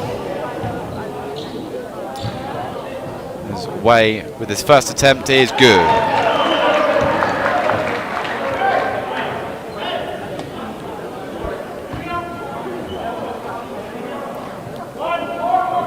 Jamarian Way for his second attempt is up, and it's short. In fact, it airballs. He misses the second attempt. 2-point lead for the Lancers then, and it is going to be number 13, Amari Jackson, to get it back into play for the Cougars. Lukic Gavrik back to Jackson. Oh, and a bit of a slide pass there by Jackson, putting Harris in a really tough spot against Jensen. Harris going to Lukic Gavrik, trying to force his way through. And was the bucket given? The foul is against Ryan A, number 1.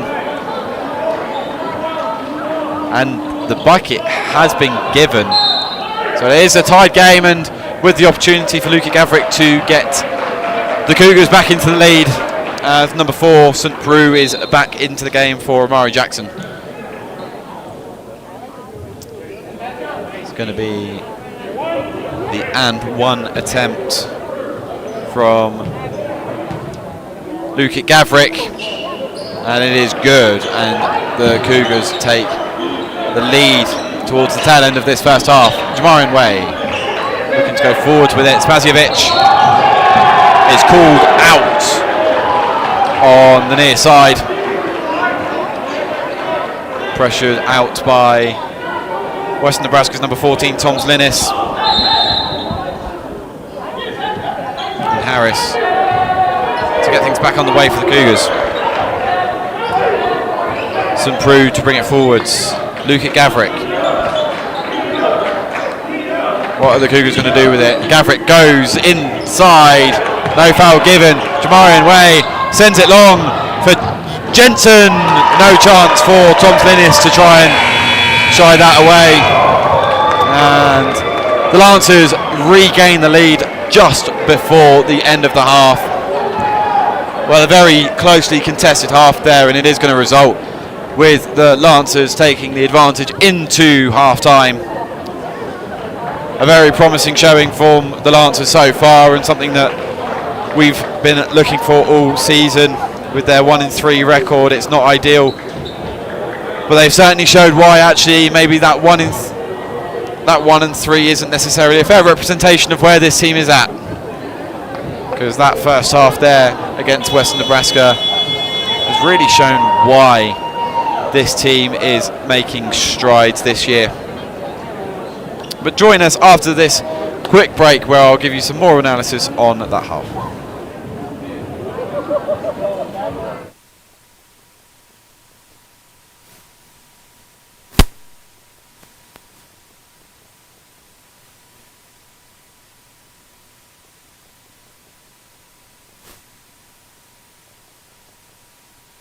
Wyoming, where hard-working hands build incredible things. Built this thing from the ground up out of nothing. Gave it everything. Now look at what it's given back. We know you put your heart into your business because that's what Wyomingites do. As a local bank, we put our hearts into helping you because we're not just a bank in Wyoming. We're Wyoming in a bank. Pinnacle Bank, the way banking should be.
Well, welcome back, ladies and gentlemen.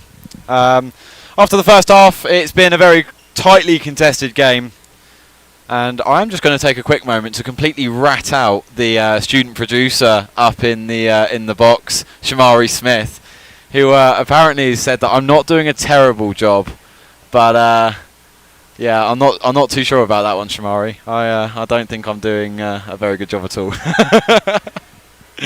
But nevertheless, we are here and we are bringing you this game, whether it's from a golfer's perspective or hopefully eventually I can get a basketball's perspective as well. But, you know, looking at some of the stats then coming into this game, the WNCC Cougars are on a 4-0 run at the moment, or a 0-4 run, sorry, the other way around. They've lost 4 games in a row, so they are very much hungry for a win. Their losses coming quite convincingly as well, I must admit. They lost 91-82 against Dodge City. They lost 95-89 to Snow College. losing 80-58 against Cowley County Community College, and then losing 114-95 against Butler Community College of Kansas, which then brings them here today, where at half they do trail the Lancers, only by a point, albeit, but they are trailing the Lancers here. It's been a strong showing by the Lancers in that first half. A lot of positive ball movement and a lot of very quick counter-attacks is kind of the way I'd describe it. But then again, I'm from England and I watch a lot of football. So I think that's going to be my closest affiliation.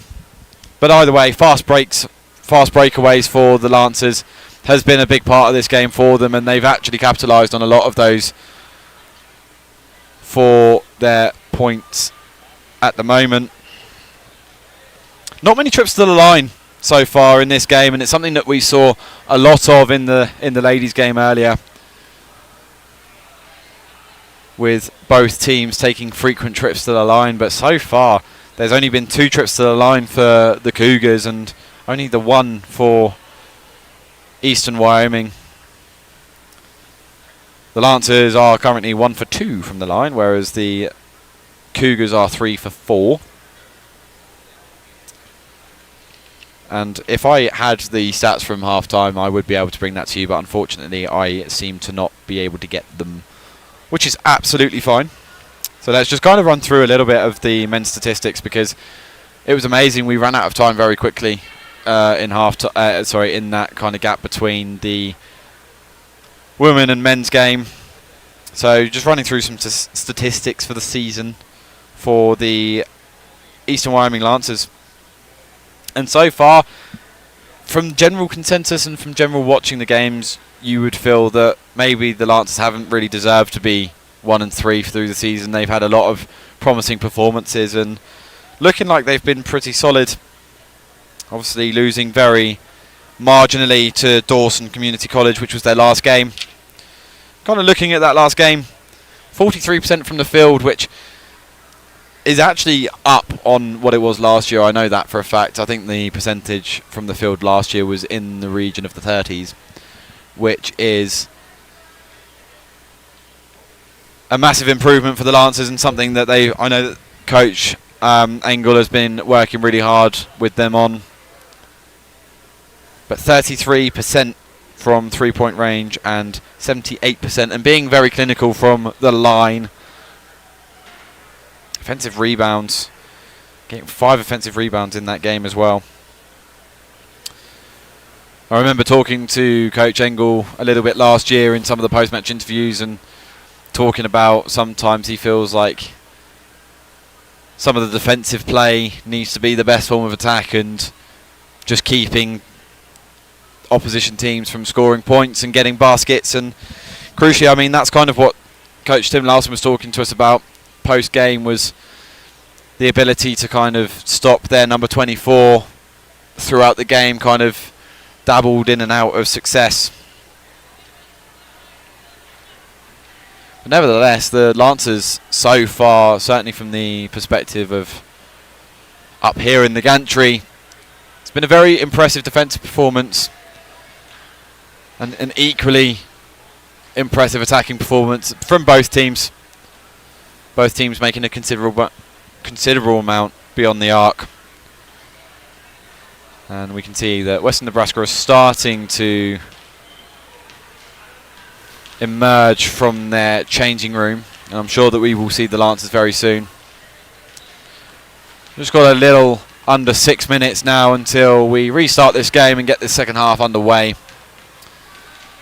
And I'm certainly hoping that we can get a result here against Western Nebraska. Obviously a very tense game, with it being our closest rivalry school.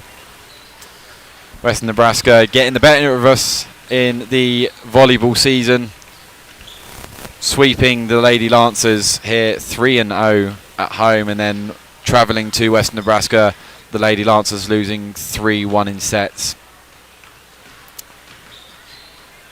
it's been one that's been very fun to watch from the students' point of view. It's one that is always bound to cause a little bit of a ruckus, always causing a bit of heckling during the game, and I think it's all good experience. I mean, certainly speaking from a golf perspective, I mean, when we went to Lamar Community College for the Lamar invite earlier on this year, they did a really good job of bringing out a lot of their other athletics teams, and they crowded one of the greens and were causing a lot of problems for certain players and just really piling on that pressure. But I think, you know, for those that are looking to make it to that next level and to take some professional aspects of the game, it's such an important part, and it's something that they almost kind of need to get used to, is having that pressure on a permanent basis. Well, 4 minutes from the start of this second half, and we are still yet to see the Lancers emerge from their changing room, but nevertheless, join back with me in a minute when we look to get this game back underway.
Young boy, they gon' kill you. You better stop dissing them. Tell them, man, they know that I ain't scared of them. How you talking when the name die about your cousin them? Gordo got no filter, he say that they gon' with him. Clean up on I.O. You ain't let that blow. My brother let that go.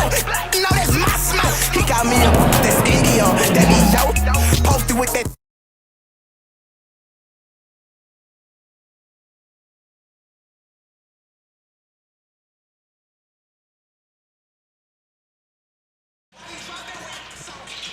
Well, welcome back, ladies and gentlemen, and we're just coming to the tail end of this half-time, and finally we've seen the Western Wyoming, wow, that's a really embarrassing slip-up from me. Eastern Wyoming Lancers. Western Wyoming are nowhere near here. Nevertheless, Eastern Wyoming back out of the changing rooms and ready to get this second half back underway.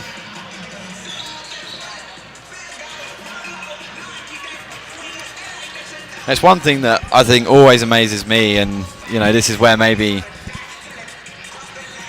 not having a colour commentator sometimes can hurt, not being able to converse with them about this, but certainly looking at the way that both basketball teams go about their business and technique, and the way that they can just casually shoot a three from beyond the arc, it's kind of amazing to me, and it's certainly one that I know that I've been in the gym many a time just shooting a basketball, seeing what I can do, and I can tell you now I can't shoot a three to save my life. But nevertheless, it's amazing to watch, and you know, to see all of these athletes really be their own people and to really show off why and showcase their own talents.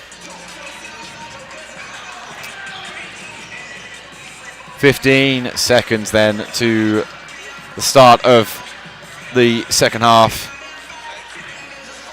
Just finalising the tactics there are the West Nebraska players.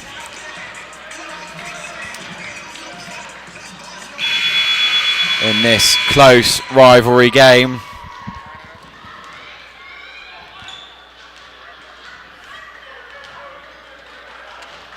We are going to get this second half underway very, very soon.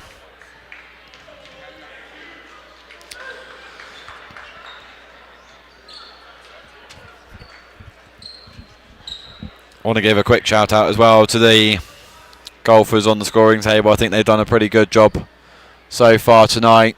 There hasn't been, I don't think, really any slip-ups. I think there's been one readjustment of the shot clock, but I think that's about it. And I know for a lot of them it's their first evening doing it, so hats off to them and being as consistent as they have been. Well, let's get some basketball back underway then.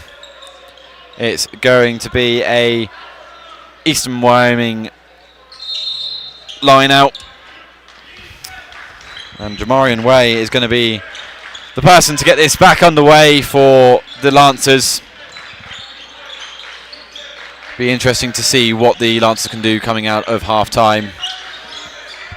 Spates looking for Ayala.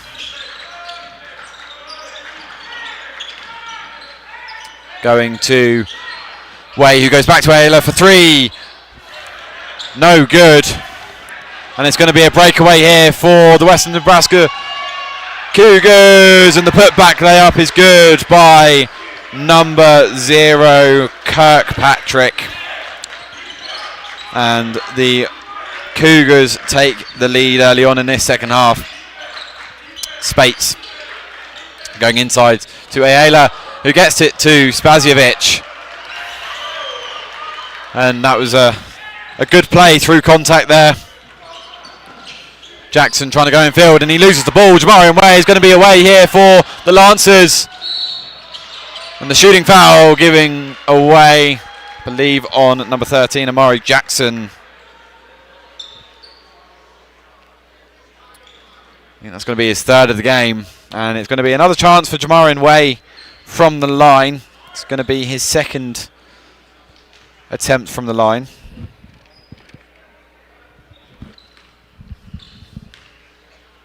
The first one is up and is no good.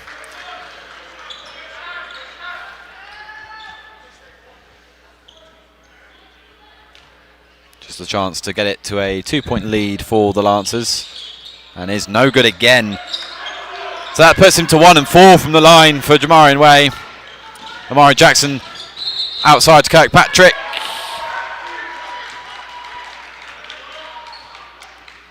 And an out of bounds call on Kirkpatrick there. An unnecessary turnover there from the Cougars. Presents a perfect opportunity here for the Lancers to take advantage and maybe just eke out this lead a little bit more. Spates going towards the basket. It's going to be Jensen for three. No good. And Spaziovic doing so well to get that ball back and to get the board. And then to also attract the foul. And he's now going to have an attempt here from the free throw line. And the foul is being called there on number 4, Isaiah St. Peru.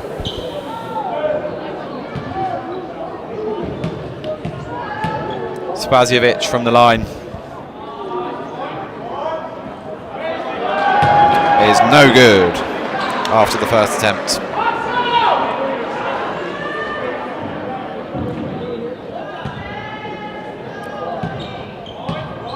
Spaziovic to go for the second attempt. No good again. Takes the Lancers to 1 out of 6 from the line. But the Lancers back with the ball again. Jamarian Way back in for Jaron Spates, who goes towards the bucket, and that's a fantastic finish through contact. 47-44 for the Lancers. Linnis handing it off to Jackson. who then charges at the bucket for the Cougars. No good. And the bucket's not going to count for Nguema. It's going to be a foul instead given against number 11, Dresden Jensen.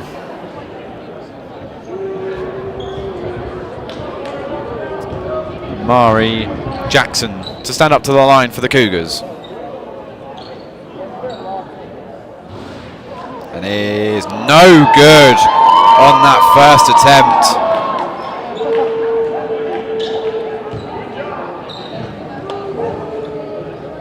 And up for the second. This time is good.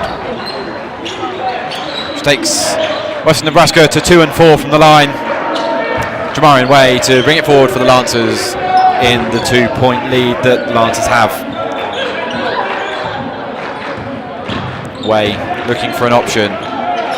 Ayala's there.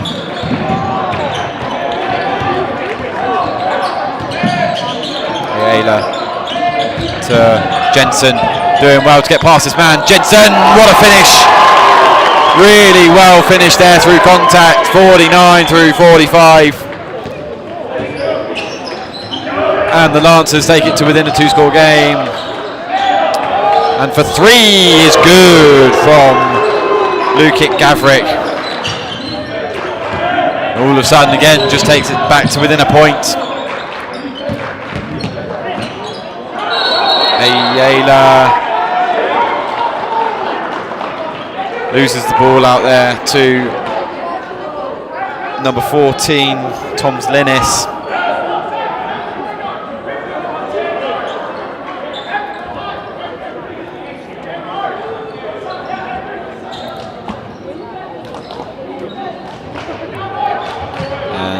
Is going to come forward for the Cougars.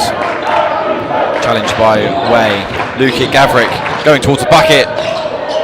No good, and the rebound there by Nguema. Regained possession there by St. Preux. To Jackson. Jackson going infield to Linnis for 3. No good, and the board by Spazjevic. Jensen for the Lancers.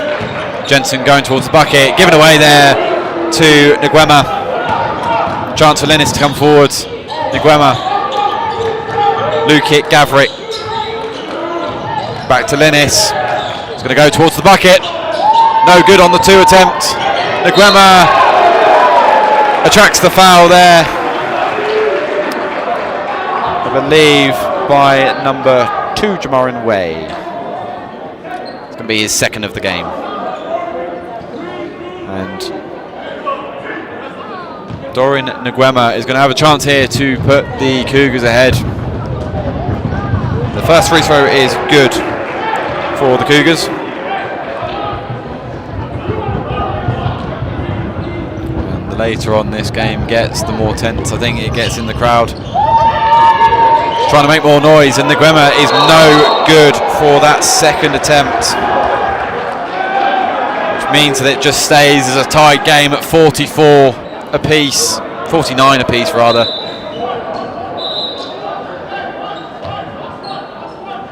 It's going to be a Cougar ball. And St. Preux is going to be the one to play it back in. And the quick pass back there from Nguema is going to be enough to make it a 51-49 lead for the Cougars.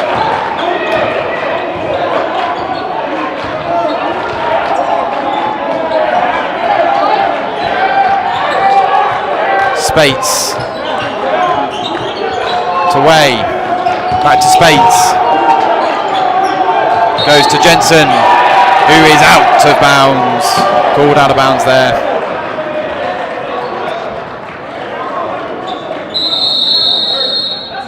Timeout being called by, I believe, by Coach Engel of the Lancers.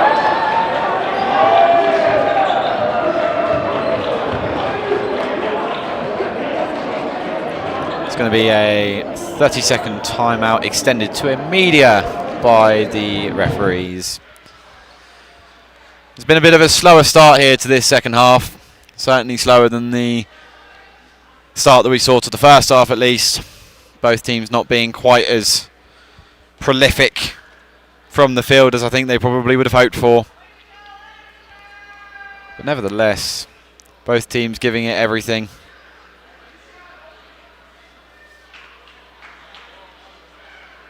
We are going to have the rest of this media timeout, and I'm just going to take another chance to announce the processed beef raffle, which is being put on by the EWC Booster Club.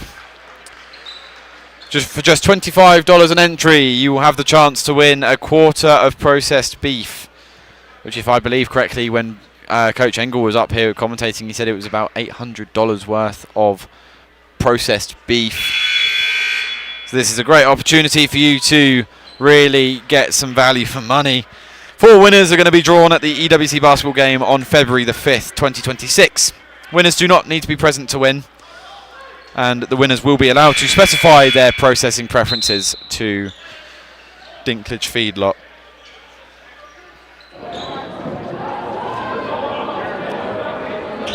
We're going to get this game back underway. Lukic Gavrik to bring it forwards for the Cougars. Hands it off to St. Preux. Back to Lukic Gavrik. Goes to Linnis. Punched out there by Spaziovic.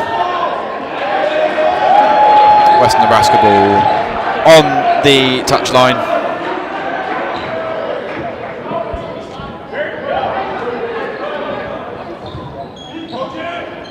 St. Preux goes to Lukic Gavrik. And the block there by Jamarian Way, picked up by Spates. Spates then giving the ball back away to Linnis. Lukic Gavrik coming forward. Linnis is going to go for a 3 here. No good. And Jensen coming forwards now for the Lancers. Lancers really have an opportunity for a fast break. Really neat footwork there by Jensen, and finish through contact. He ties this game up at 51 apiece. Jackson there finding Lukic Gavrik, and one given against Vukashin Spaziovic.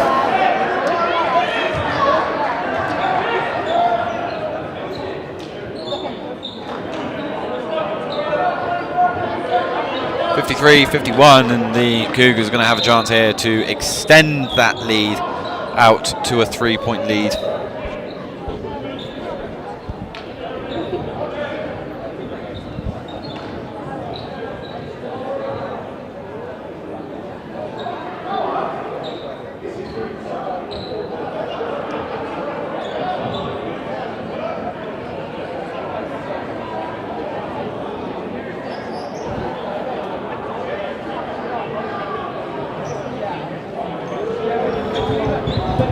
Doing a bit of clean-up business there on the court. And it's going to be the and one attempt coming in from Lukic Gavrik. The and one attempt is up and is no good. It's his first missed attempt from the line tonight. Jamarian Way to bring it forward for the Lancers. Jensen. Ayala. Going to Jensen, back to Ayala. Ryan A to Spaziovic. Goes to Ayala. To Jensen. Ryan A just needs to get this off to Jensen. Jensen with a chance for a 3.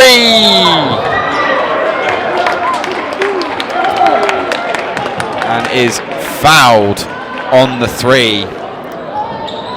Crucial mistake there by number 22. Dorin Nguema of the Cougars. It's going to be a chance maybe for the Lancers to take the lead in this game. Dresden Jensen for the first one is good.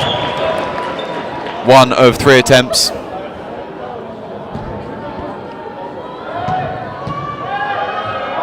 Second attempt is good as well, and that makes it a tied game for the Lancers. Now the added chance to make it a 1-point lead. Dresden Jensen then. How's your bottle? Oh, he's got plenty of it. 3 for 3 from the line there, and he gives the EWC Lancers the lead by 1. It's going to be St. Preux to bring it forward for the Cougars. Nguema with the screen. Jackson to Linnis. To Lukic Gavrik. Linnis.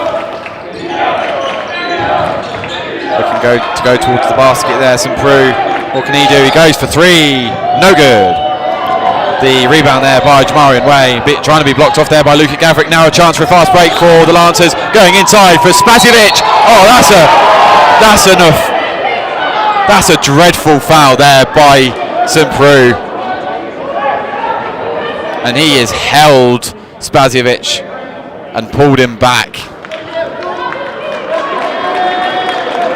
And something would say that if this was hockey, I think he'd probably be getting a sin bin for that one. Definitely seemed like a bit of unnecessary roughness, which I know is a football call, but the umpires here are definitely deliberating over what they are going to do. And I think they're going to take it to the screen here. They're going to replay this. Certainly from the perspective that I had, it looked like there was a clear and utter pull down on Spasijevic. It's going to be interesting to see what happens here, because Isaiah St. Preux has been an integral part for this Cougars team, so it's going to be interesting to see what they decide. Nevertheless, Spasijevic is going to have a chance from the line to make it a 3-point lead, regardless of what the referees decide here. And there was quite a lot of objection as soon as that happened. There's a lot of objection from the Lancers bench, as well as from Coach Engel himself.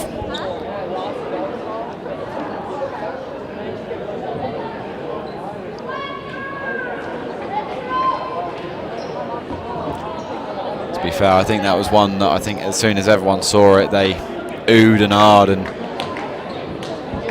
it was definitely a bit of a freak challenge on Spasijevic.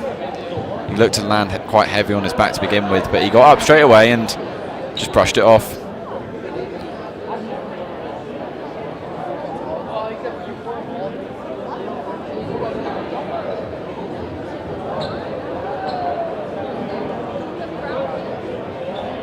And the referees have come to their decision. They're just going to debrief the coaches on it.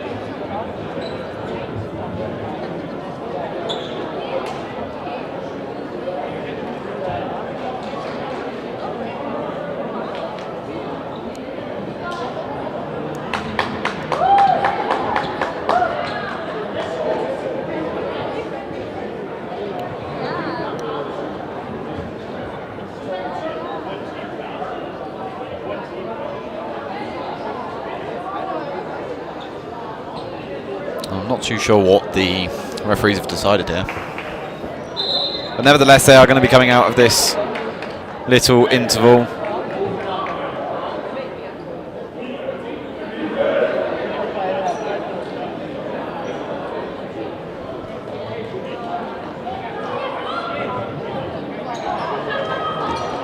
The foul was definitely there on number 4,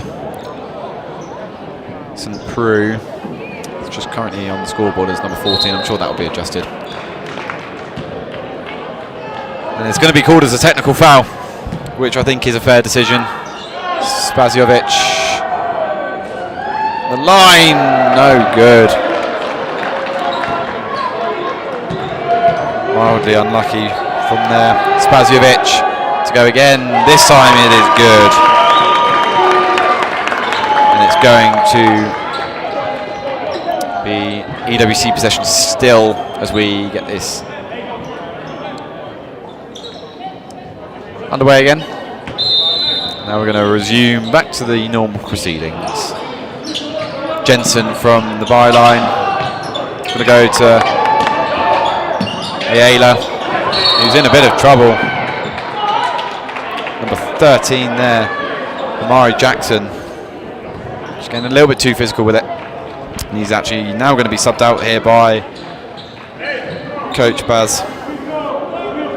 It looks like for number 3, Kellen Harris from Scotts Bluff, Nebraska.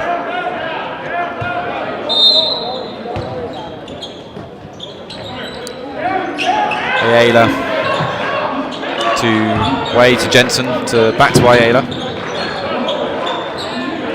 Ayala is going to go for the 3 here. Just short. Spaziovic with the rebound. Jensen to Way. Way going long to Ryan A.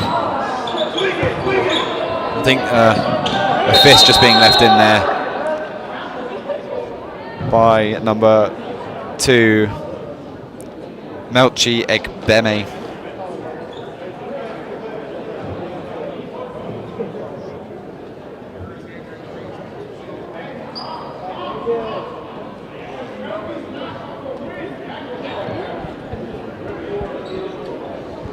It's going to be another interval here because we're just going to deal with the injury to Ryan A,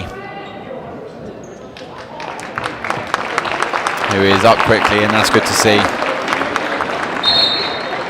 But will be momentarily out of the game.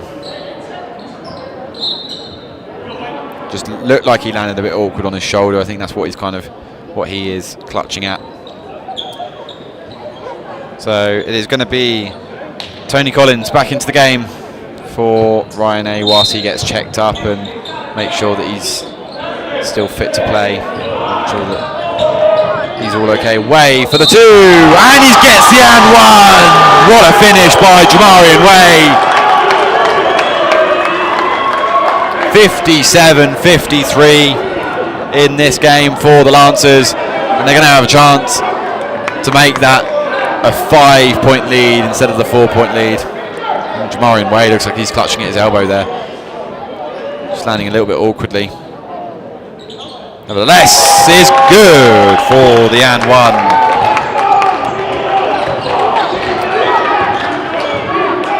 Lukit Gavrik coming forward for the Cougars. Egbemi to Lukit Gavrik. Linnis trying to go towards the basket, no way through. Nguema out of bounds on Nguema, and it's going to be a Lancer ball. Coach Baz there protesting that, and I think more so on the fact it's an unnecessary turnover for the Cougars, and already being down 5 points, they need to try and avoid those as much as possible. Collins and Way just exchanging some passes. Just going across court, goes back to Way. Way going back towards Jensen there for 3, and it's rebounded there by Jamarian Way. The move is certainly not over. Jensen for 2 is good through the contact, and it's 60-53. 7-point lead for the Lancers now.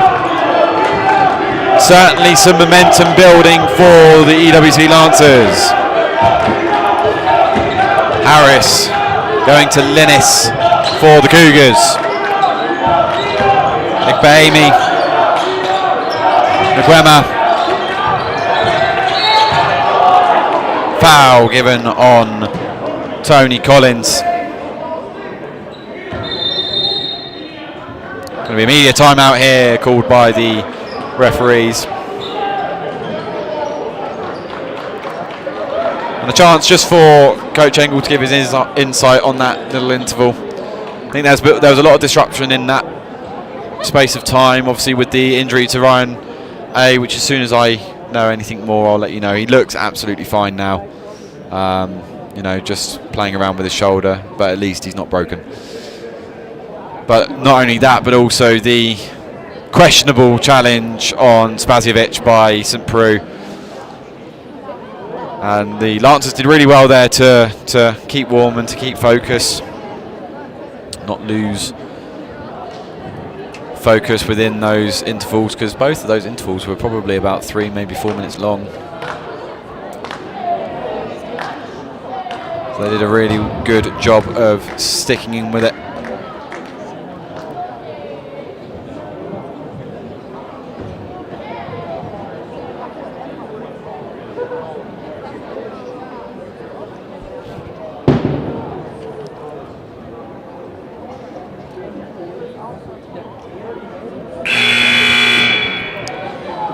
signals the 30-second timer.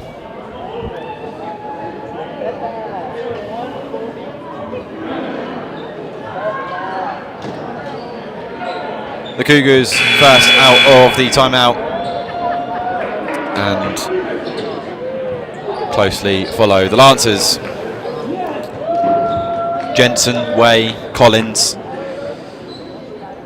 Ayala and Spaziovic are your Lancers on court at the moment, as Tom Slinis gets things back underway for the Cougars. Hand off to Linnis to Harris for the dunk, which gets 2 points back for the Cougars, still 5 down. But a good move nonetheless for the Cougars. Ayala going out to Jensen for 3, no good. Rebounded there by Kirkpatrick, and a chance maybe for the Cougars to start coming forwards. Kirkpatrick stops in his tracks. Igbemi out to Harris, no good. Way to come forwards. Can he find any avenues? He goes back out to Collins. Ayala going towards the basket there. Such Marion Way just causing some issues there. Getting in the way. Ayala going to make another charge for the bucket. Foul given against, by the looks of it, it was against Kellen Harris. It's going to be Ayala's first trip to the line tonight.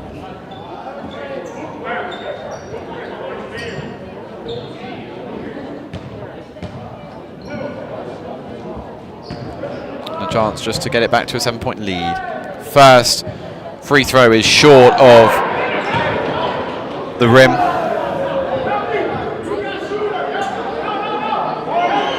And the second free throw attempt coming in from Ayala. In the air, and this time is good. Takes the lead up to a 6-point lead for the Lancers.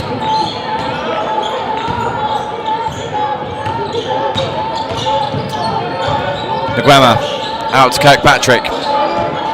Kirkpatrick going back inside. Harris going for 2, no good. And Jamarian Way to come forwards here for the Lancers. Want to slow things down a little bit just to get some plays instilled. Oh, given away by Way to Collins, and it's going to be an easy dunk for Tom Slinis. 61-57 then, and an unnecessary turnover there from Jamarian Way. Chance for Ayala to go towards the bucket, and it is going to be a white ball off of Tom Slinis.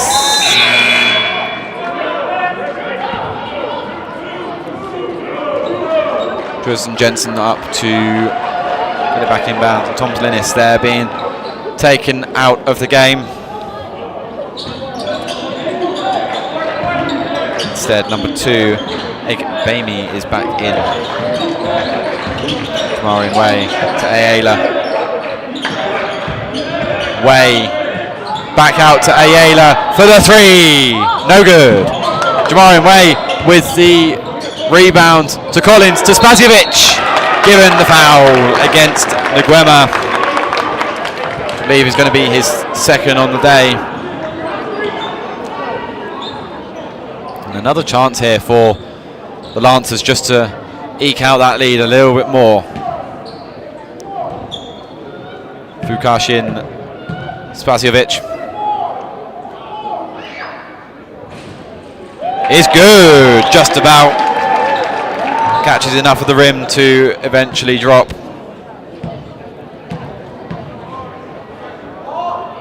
His second effort is no good.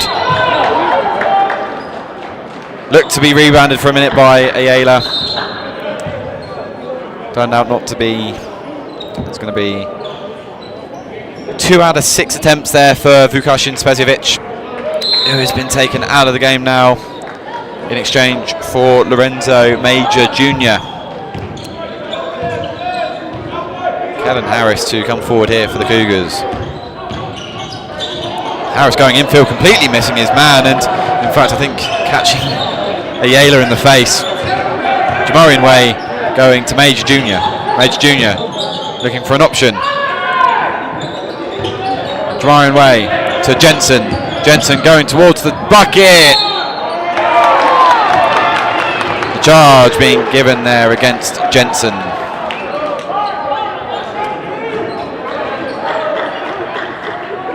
Remains 62-57 game. It's a 5-point lead for the Lancers coming into this last portion of this second half. 9.5 minutes left to go. St. Preux going to go outside to Kirkpatrick for three is good. And it makes it 62-60. Timeout called by Coach Baz.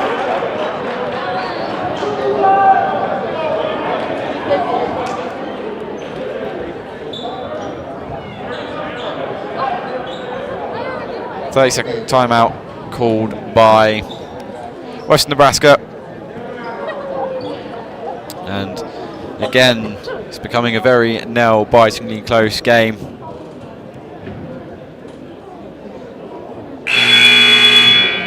The Lancers here just really making sure that they don't want to lose this lead, because they're good value for the lead that they've got at the moment. At times they've been 7 points up, but I don't recall there being a point where they were more than that up, showing just how close of a game this truly is.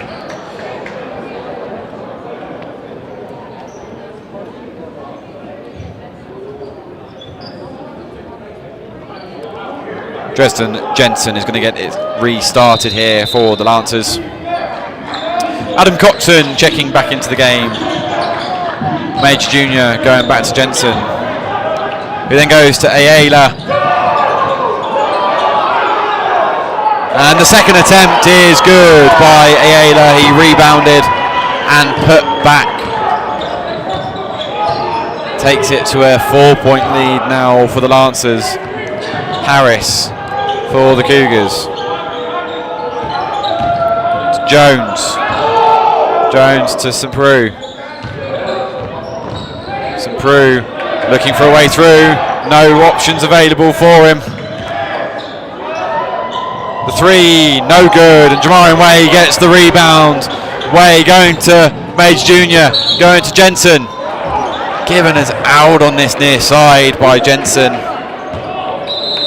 And Kirkpatrick here is limping off for the Cougars and is being replaced again by Tom's Linnis.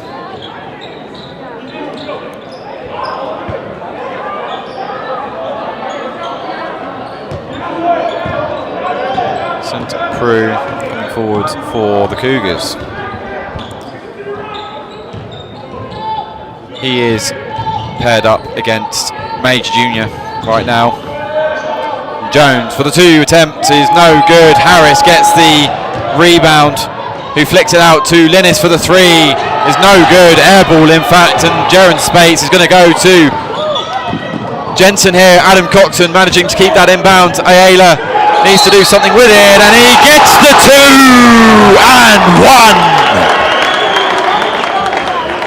Foul going to be given against Western Nebraska's number 14, Tom Linnis, which is his first of the game. Chance for the Lancers to open back out to that 7-point lead that they lost.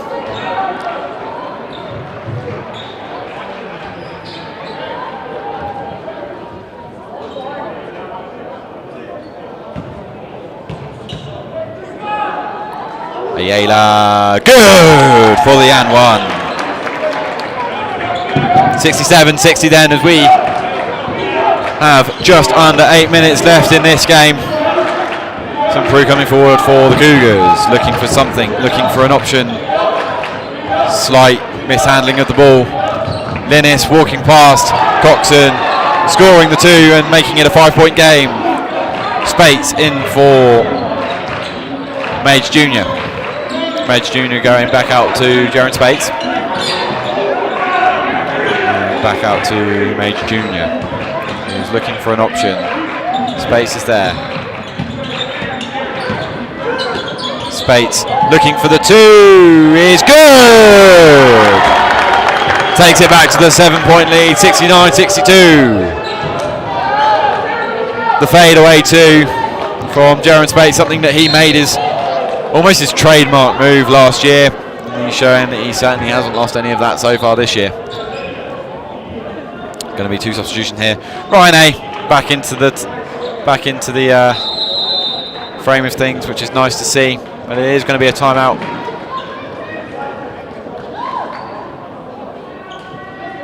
Here, I think referee's just doing a check on the book, just making sure that everything's okay.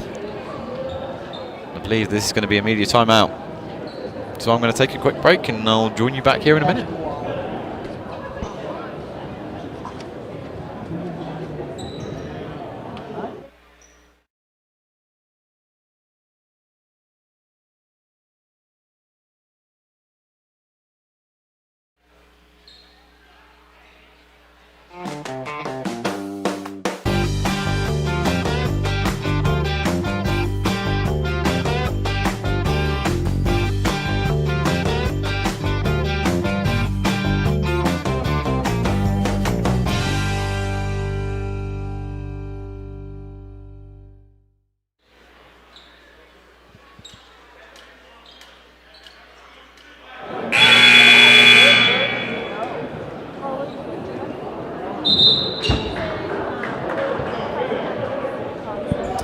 We're getting ready to restart this half. 7 minutes on the clock. Separating EWC from that first game at home of the season and ending up in a win. Still got a lot of time left on the clock though, a lot still to happen. Tom's Linnis up at the line is no good. Major Jr. getting the rebound there. Jaron Spates looking for an option. Major Jr. is there and he is a good option as well. Collins looking to drive towards the byline. And Major Jr. is just going to settle things down here. Make sure that everything's in order. Trying to shift his player away. Ryan A. Doing really well, Ryan A with the pump, fake, and just a simple layup in the end to make it a 9-point game. The Lancers doing good for their advantage right now. Lukic. Linz for the 3 was an air ball short.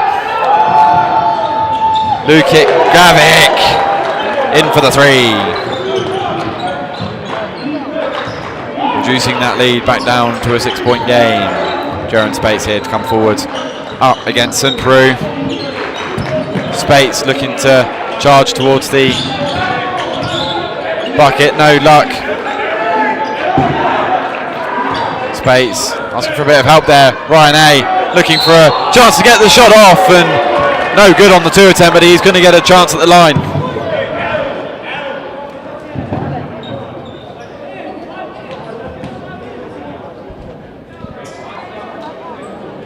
Ryan A then is going to be his first trip up to the line tonight. Silence in the gymnasium here at EWC, and Ryan A missing the first attempt. Having another attempt at it though. Substitution there for the Cougars. Jones coming out and Nguema coming back in to the game. And number 2, Ekbeami, is also out. For number 0, Kirkpatrick. Ryan A is 0 for 2 there from the line. St. Preux looking to try and get forward. Linnis. St. Preux. Kirkpatrick. There'll be a foul there given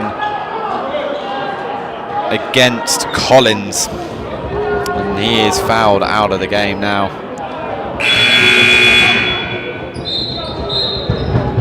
Isaiah Ayala back into the game. Going to be 2 attempts at it for Tom Linnis.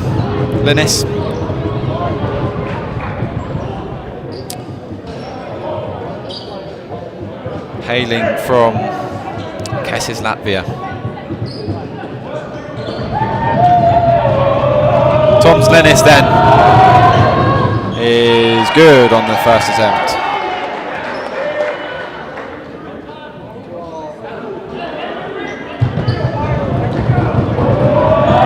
Lennis good on the second attempt as well, so he is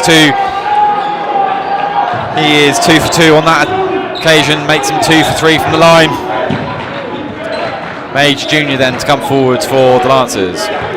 Goes off to Ryan A. Ryan A going out to Adam Coxon. Adam Coxon going for the 3. No good. Rebounded by St. Preux, and maybe a chance for the Cougars to get forwards again here. Linnis trying to go towards the bucket. No luck through that route. Nguema to Lukic Gavrik, and he makes the 3.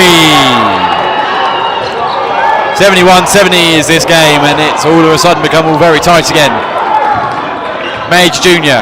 to bring it forward for the Lancers. Adam Coxon looking for the 3 attempt. Faked it off to Spates for 2. No good. Rebound by Nguema. St. Preux to come forwards for the Cougars. Linnis.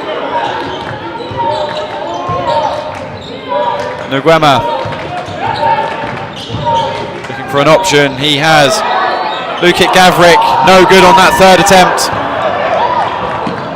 Spates to Ayala. Puts it up for the 2. No good. And Nguema gets the rebound, and an opportunity now for the Cougars to come the other way. Linnis gets it to St. Preux. Nguema. Lukic Gavrik. Pump faking the 3. Nguema. St. Preux is going to slow things down again for the Cougars. 10 on the clock. Needs to do something with it.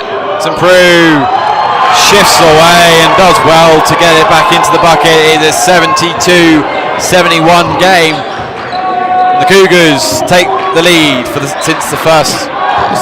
the start of this second half. Ryan A. spinning away for the 2. Good finish. 73-72, and it's another Lancer lead. Lukic Gavrik coming forwards for the Cougars. How's this game going to pan out with 3 minutes left on the clock? Lukic Gavrik charging towards the bucket. Shooting foul there given against number 4, Jaron Spates. It's going to be 2 attempts at the line for Lukic Gavrik. And timeout there is going to be called. It's going to be, looks like it's going to be in media as well. So with just under 3 minutes left to go in this game, Western Nebraska having 2 attempts at the line here to put themselves back in front. As I said, how is this game going to turn out? Well, make sure you stay tuned and see how this plays out.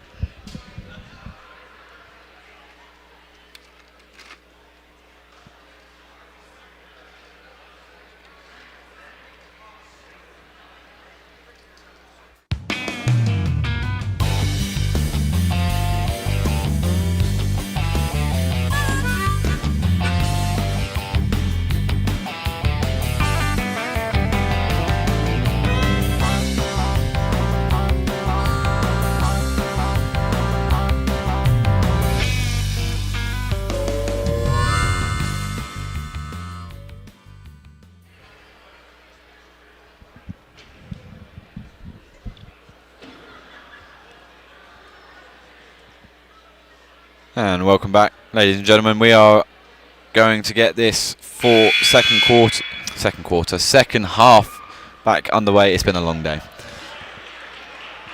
The Lancers up against it, and so are the Cougars.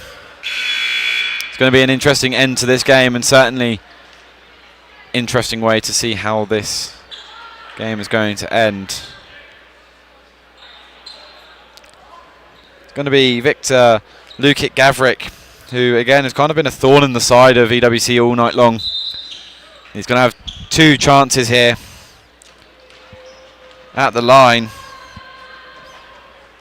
and he makes the first attempt, and that takes it to a tied game at 73 apiece. Will he make this second attempt? Look at Gavrick, makes the second attempt and takes the lead for the Western Nebraska Cougars. Major Jr. to bring the ball forwards here for the Lancers. Jamarian Way with a great pick. Jensen from the 3-point range. No good. The rebound there by Nguema. Luke at Gavrick. Getting it to St. Preux. Luke at Gavrick. What's he going to do with it? Slightly mishandles the ball, but does well to recover. Nguema going to go towards the bucket here. And one given against EWC.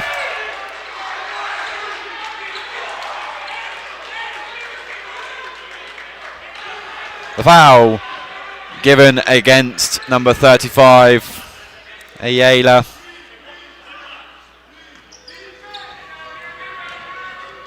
Nguema for the and one, no good. Remarkably short.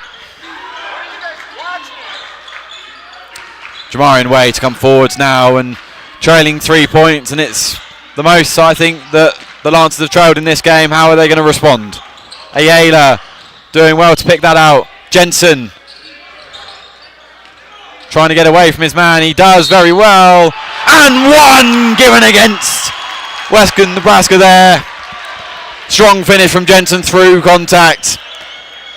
And now all of a sudden that opportunity to get this game back to a tied game. Dresden Jensen, he has been a fantastic performer tonight for the Lancers. Jensen for the and one, and it's good. He's 4 from 4 from the line. Majorly efficient from the line so far today. Major Jr. up against St. Preux at this tied game. 1 minute 40 left on the clock. Jackson trying to go in field, gets it to Nguema. Easy 2 for WNCC, and the WNCC coach there, Coach Baz, is giving or is calling for the full timeout. Minute-long timeout. Going to be a chance here for the Lancers just to regain themselves. Talk over exactly what they want to do over the next minute and 30 seconds that we've got left in this game. No matter the way that this game is gone, or is going to go, it has been a very closely contested game so far. Some very clutch moments indeed.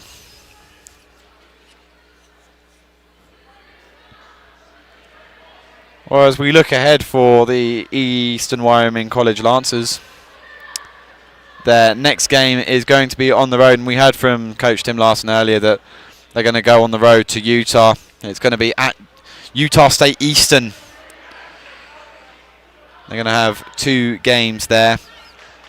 One of them being against Utah State Eastern, and then the other one being against Colorado Northwestern Community College. It's going to be interesting to see how the men and women fare against those teams. And then the next home game that we've got live here on our YouTube page for you will be November the 20th, where we take on Northeastern Junior College in what I'm sure is going to be an equally closely contested game. As I mentioned earlier, WNCC yet to register their first win of the season, and they are hungry for it, and you can see that in the way that they're playing. Can EWC do everything possible to ensure that doesn't happen? Mage Jr. with the ball for the Lancers to come forward. Luke at Gavrick trying to stand him up. Ryan A. on the ball, trying to go towards the bucket here. Gets the call given as a shooting foul against number 5, Luke at Gavrick. It's his second of the game, and a chance for Ryan A. to tie this game up from the line.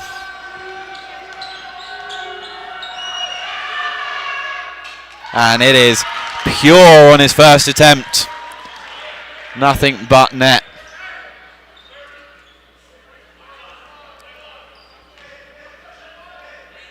tie the game for the Lancers.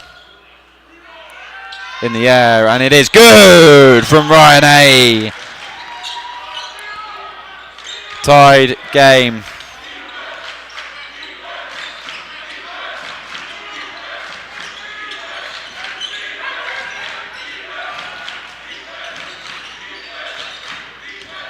Toms Linnis to Jackson to St. Peru for 3, no good. Trying to be kept in by Jackson, does remarkably well. Toms Linnis for the Cougars, 17 on the clock. Lukic Gavic, no good. And a chance for the Lancers to come forwards now with Major Jr.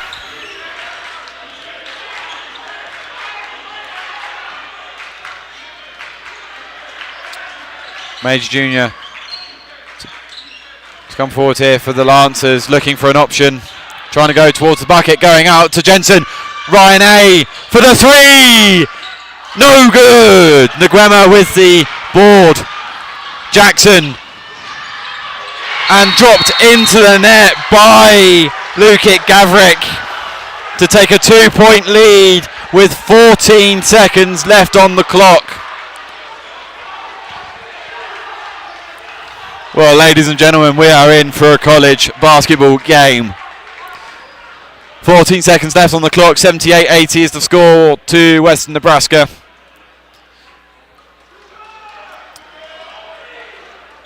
The real question that I think will probably be on the tip of the tongue of pretty much anyone in here is, are the Lancers going to try and see this out in original time, or are they going to try and see it out in OT?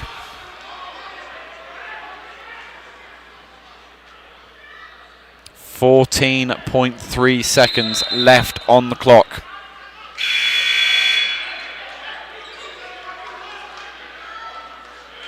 Western Nebraska looking for their first win of the season.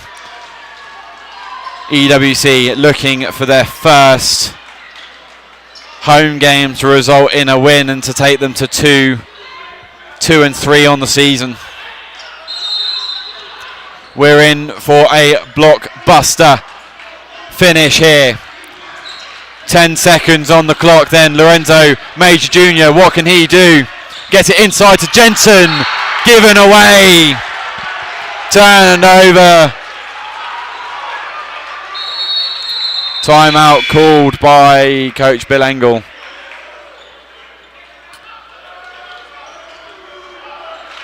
Five seconds on the clock. Cougars fans out here in full voice. That turnover by Major Jr. just ended up slightly out of the reach of Jensen. And now it's about hustling this game back.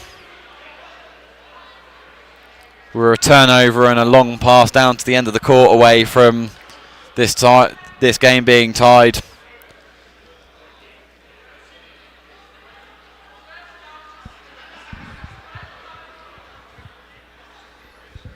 .2 seconds left on the clock. One timeout left for the Lancers, which I'm not sure they're going to have enough time to even use it.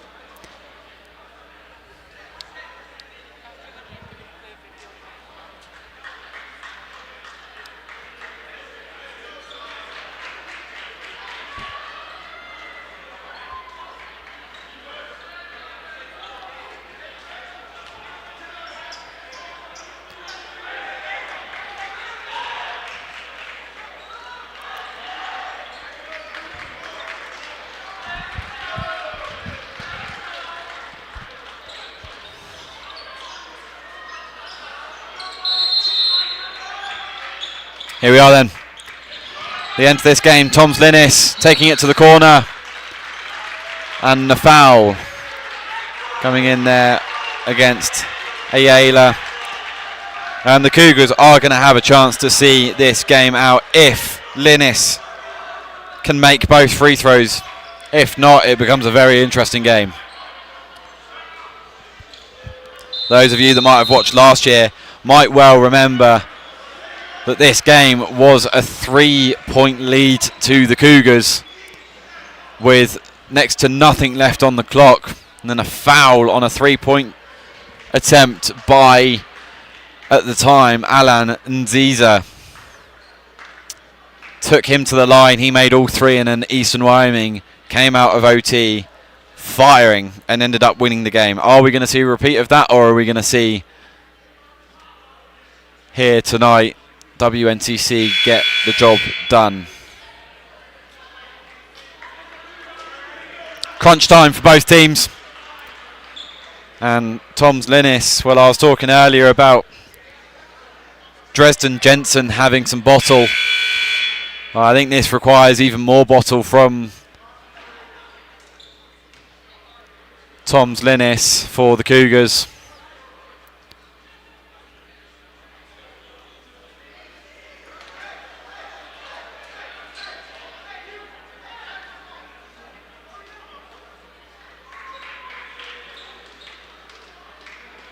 Coach Baz just having a little bit of fun with the referee there. Lancers coming back out onto the court. 3.1 seconds is all the Lancers have. Tom's Linnis then for his first attempt. It's no good.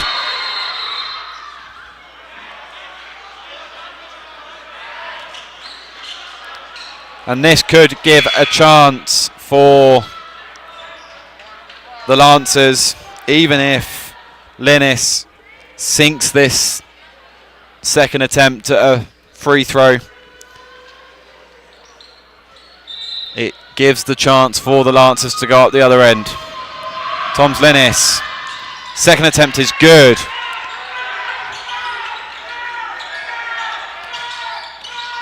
Three seconds on the clock. They need to get going here. No good.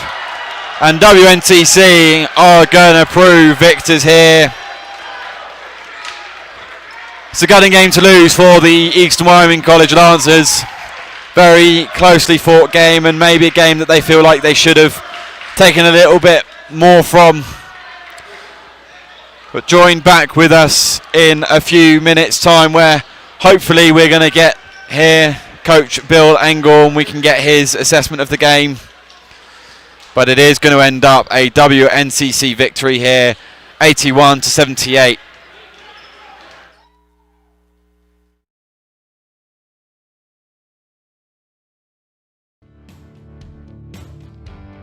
Charging into your future as a Lancer is about meaningful relationships, learning at the crossroads of history and innovation, championing one another's success, and empowering every student to achieve their dreams. We are a community that knows one another by name, offers the quality education needed to get the most out of life, and the friendships that support us throughout the journey. We hold tight to a legacy of pioneering, knowing that by honoring our values, we can charge into our futures together and become the purpose-minded people that change the world. Becoming a Lancer is about more than academics.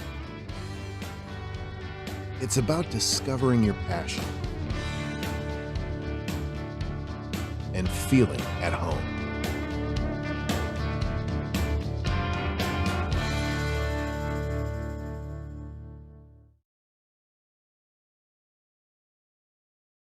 Wyoming, where hard-working hands build incredible things. Built this thing from the ground up out of nothing.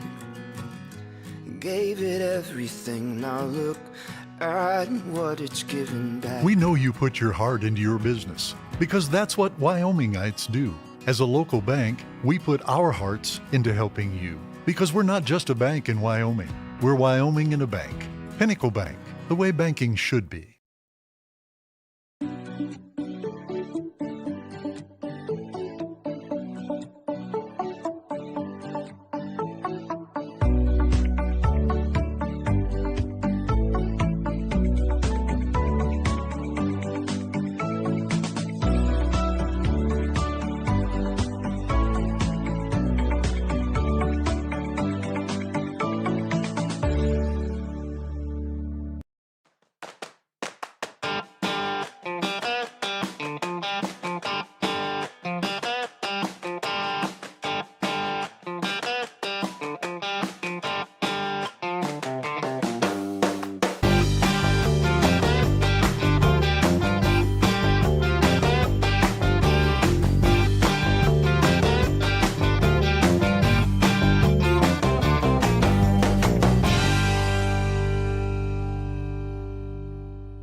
Well, welcome back, ladies and gentlemen. So you joined me after the disappointing loss there to WNCC. Obviously, that rival game was one that, speaking to the coaches beforehand, was one that they would have quite liked to win, and one that I think that they're going to reminisce about for a while, being so close to victory there. 78-80 in the end, or 81, sorry. 78-81 was the final score to WNCC Cougars. Overall, that game was very good, and I think that, you know, certainly speaking from a perspective of a student that watched the games last year, I think that the effect that Coach Bill Engel has had on this team is apparent, and you can see that through the style of play that they're playing. Speaking of, we're hoping that we can get Coach Bill Engel up here after his team talk. But overall, I think it was a fairly successful game in terms of seeing, you know, for the hometown fans to see where are their team at this year, and, you know, it gives a very good idea that they're here to compete. They did very well throughout that game. I thought the passage of play throughout the game was fantastic. They had some very good moments. They had some not so great moments. You know, I wonder how much they'll think about that turnover right at the end there with 3 seconds left to go. But nevertheless, they travel to Utah for the next 2 games. As I said, they are going to be playing Utah State, and they are going to be playing Colorado Community College, which is going to be, well, Colorado Western Community College rather, which will be a tough challenge, as Tim Larson said earlier. But for the Lancers right now, and even for the Lady Lancers looking forward to the rest of the season, there's a lot of signs that I think a lot of the fans were happy here tonight. We had some fair amount of noise in this gymnasium, which is something that's so great to see, and something that, you know, for those that are watching at home, feel free to come to these events and make as much noise as you can. Really get behind your student athletes here at EWC. That goes for all sports. It goes for if you want to come to a volleyball game, if you want to come to any basketball games, if you want to come to a golf tournament out at Cottonwood at Torrington. Come out and support your EWC athletes in the ventures that they're taking. So for right now, again, we are waiting for Coach Bill Engel to come out of his team talk. I shall get up for you now what the schedule's looking like in terms of our next few home games. For our next few home games, I know for a fact that on November the 20th, we will be hosting Northeastern Junior College, which will be a very closely contested game. So make sure that you tune in for that on this YouTube channel. Only 2 days after that, we will be facing Southeast Community College at home again. And then after that, you're going to have to wait a little bit, I'm really sorry to say. November 22nd to December the 5th. Where we will be taking on McCook, who we faced on the first day of the season. Both teams lost against McCook, and will definitely be tasting blood and wanting revenge after losing the first game of the season for both teams. After that, there's a 2-day doubleheader. We will then be facing North Platte on the 6th of December. A result in which was very successful for the Lady Lancers. Not so successful, I don't think, for the men's team. I could be wrong in saying that, to be fair. Now I've said that. They did lose. They did lose against North Platte, so I'm not losing my mind. Again, bad blood for the men's Lancers team to kind of get over, but for the Lady Lancers, they'll be wanting to capitalise on an opponent that they know that they've beaten already. And then after that, that will be our last home game of the semester. Then we are looking forward to the spring, where on the 21st of January, we will be facing Gillette College at home. It will also be the night of golf sophomore night. We will be having the men's and women's golf team having their sophomore night on that night. I will be a part of that. I imagine I'll probably do the women's game, and then the sophomore night will kind of commence after that. So we'll have that. So make sure you tune in for that, because that will be an exciting one for the golf team. It'll be one that will celebrate our sophomores, and we will also be announcing the banner that we will be putting up in the gym for the victory of the 2024-2025 Region Championship that was won by the men's golf team from last year. A men's golf team that consisted of Taiki Sugawara, Josh Chapman, Titan Birchall, Braylon Bingham and Colton Powell, all bringing home the region tournament from last year, who then also went on to Nationals and recorded a solid finish with Nationals. Aside from that, I'm going to quickly take another break, and hopefully we can get Coach Bill Engel here soon.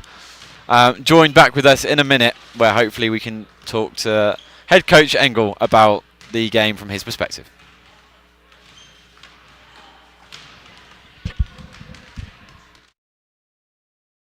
Hi, my name is Bowden Leadell. I'm a sophomore at Eastern Wyoming College, majoring in pre-health sciences. I want to invite you to Eastern Wyoming College for your continued education. We have small class sizes, a family-friendly environment, and we are affordable while offering many scholarships.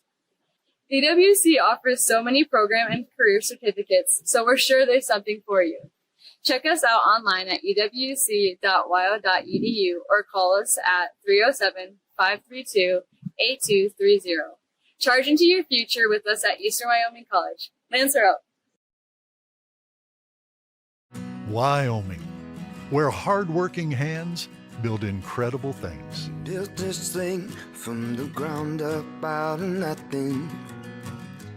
Gave it everything. Now look at what it's given back. We know you put your heart into your business because that's what Wyomingites do. As a local bank, we put our hearts into helping you because we're not just a bank in Wyoming. We're Wyoming in a bank. Pinnacle Bank, the way banking should be.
And welcome back, ladies and gentlemen. We are here with Coach Bill Engel for a bit of post-game analysis. Coach, unlucky out there today. It was just not to be.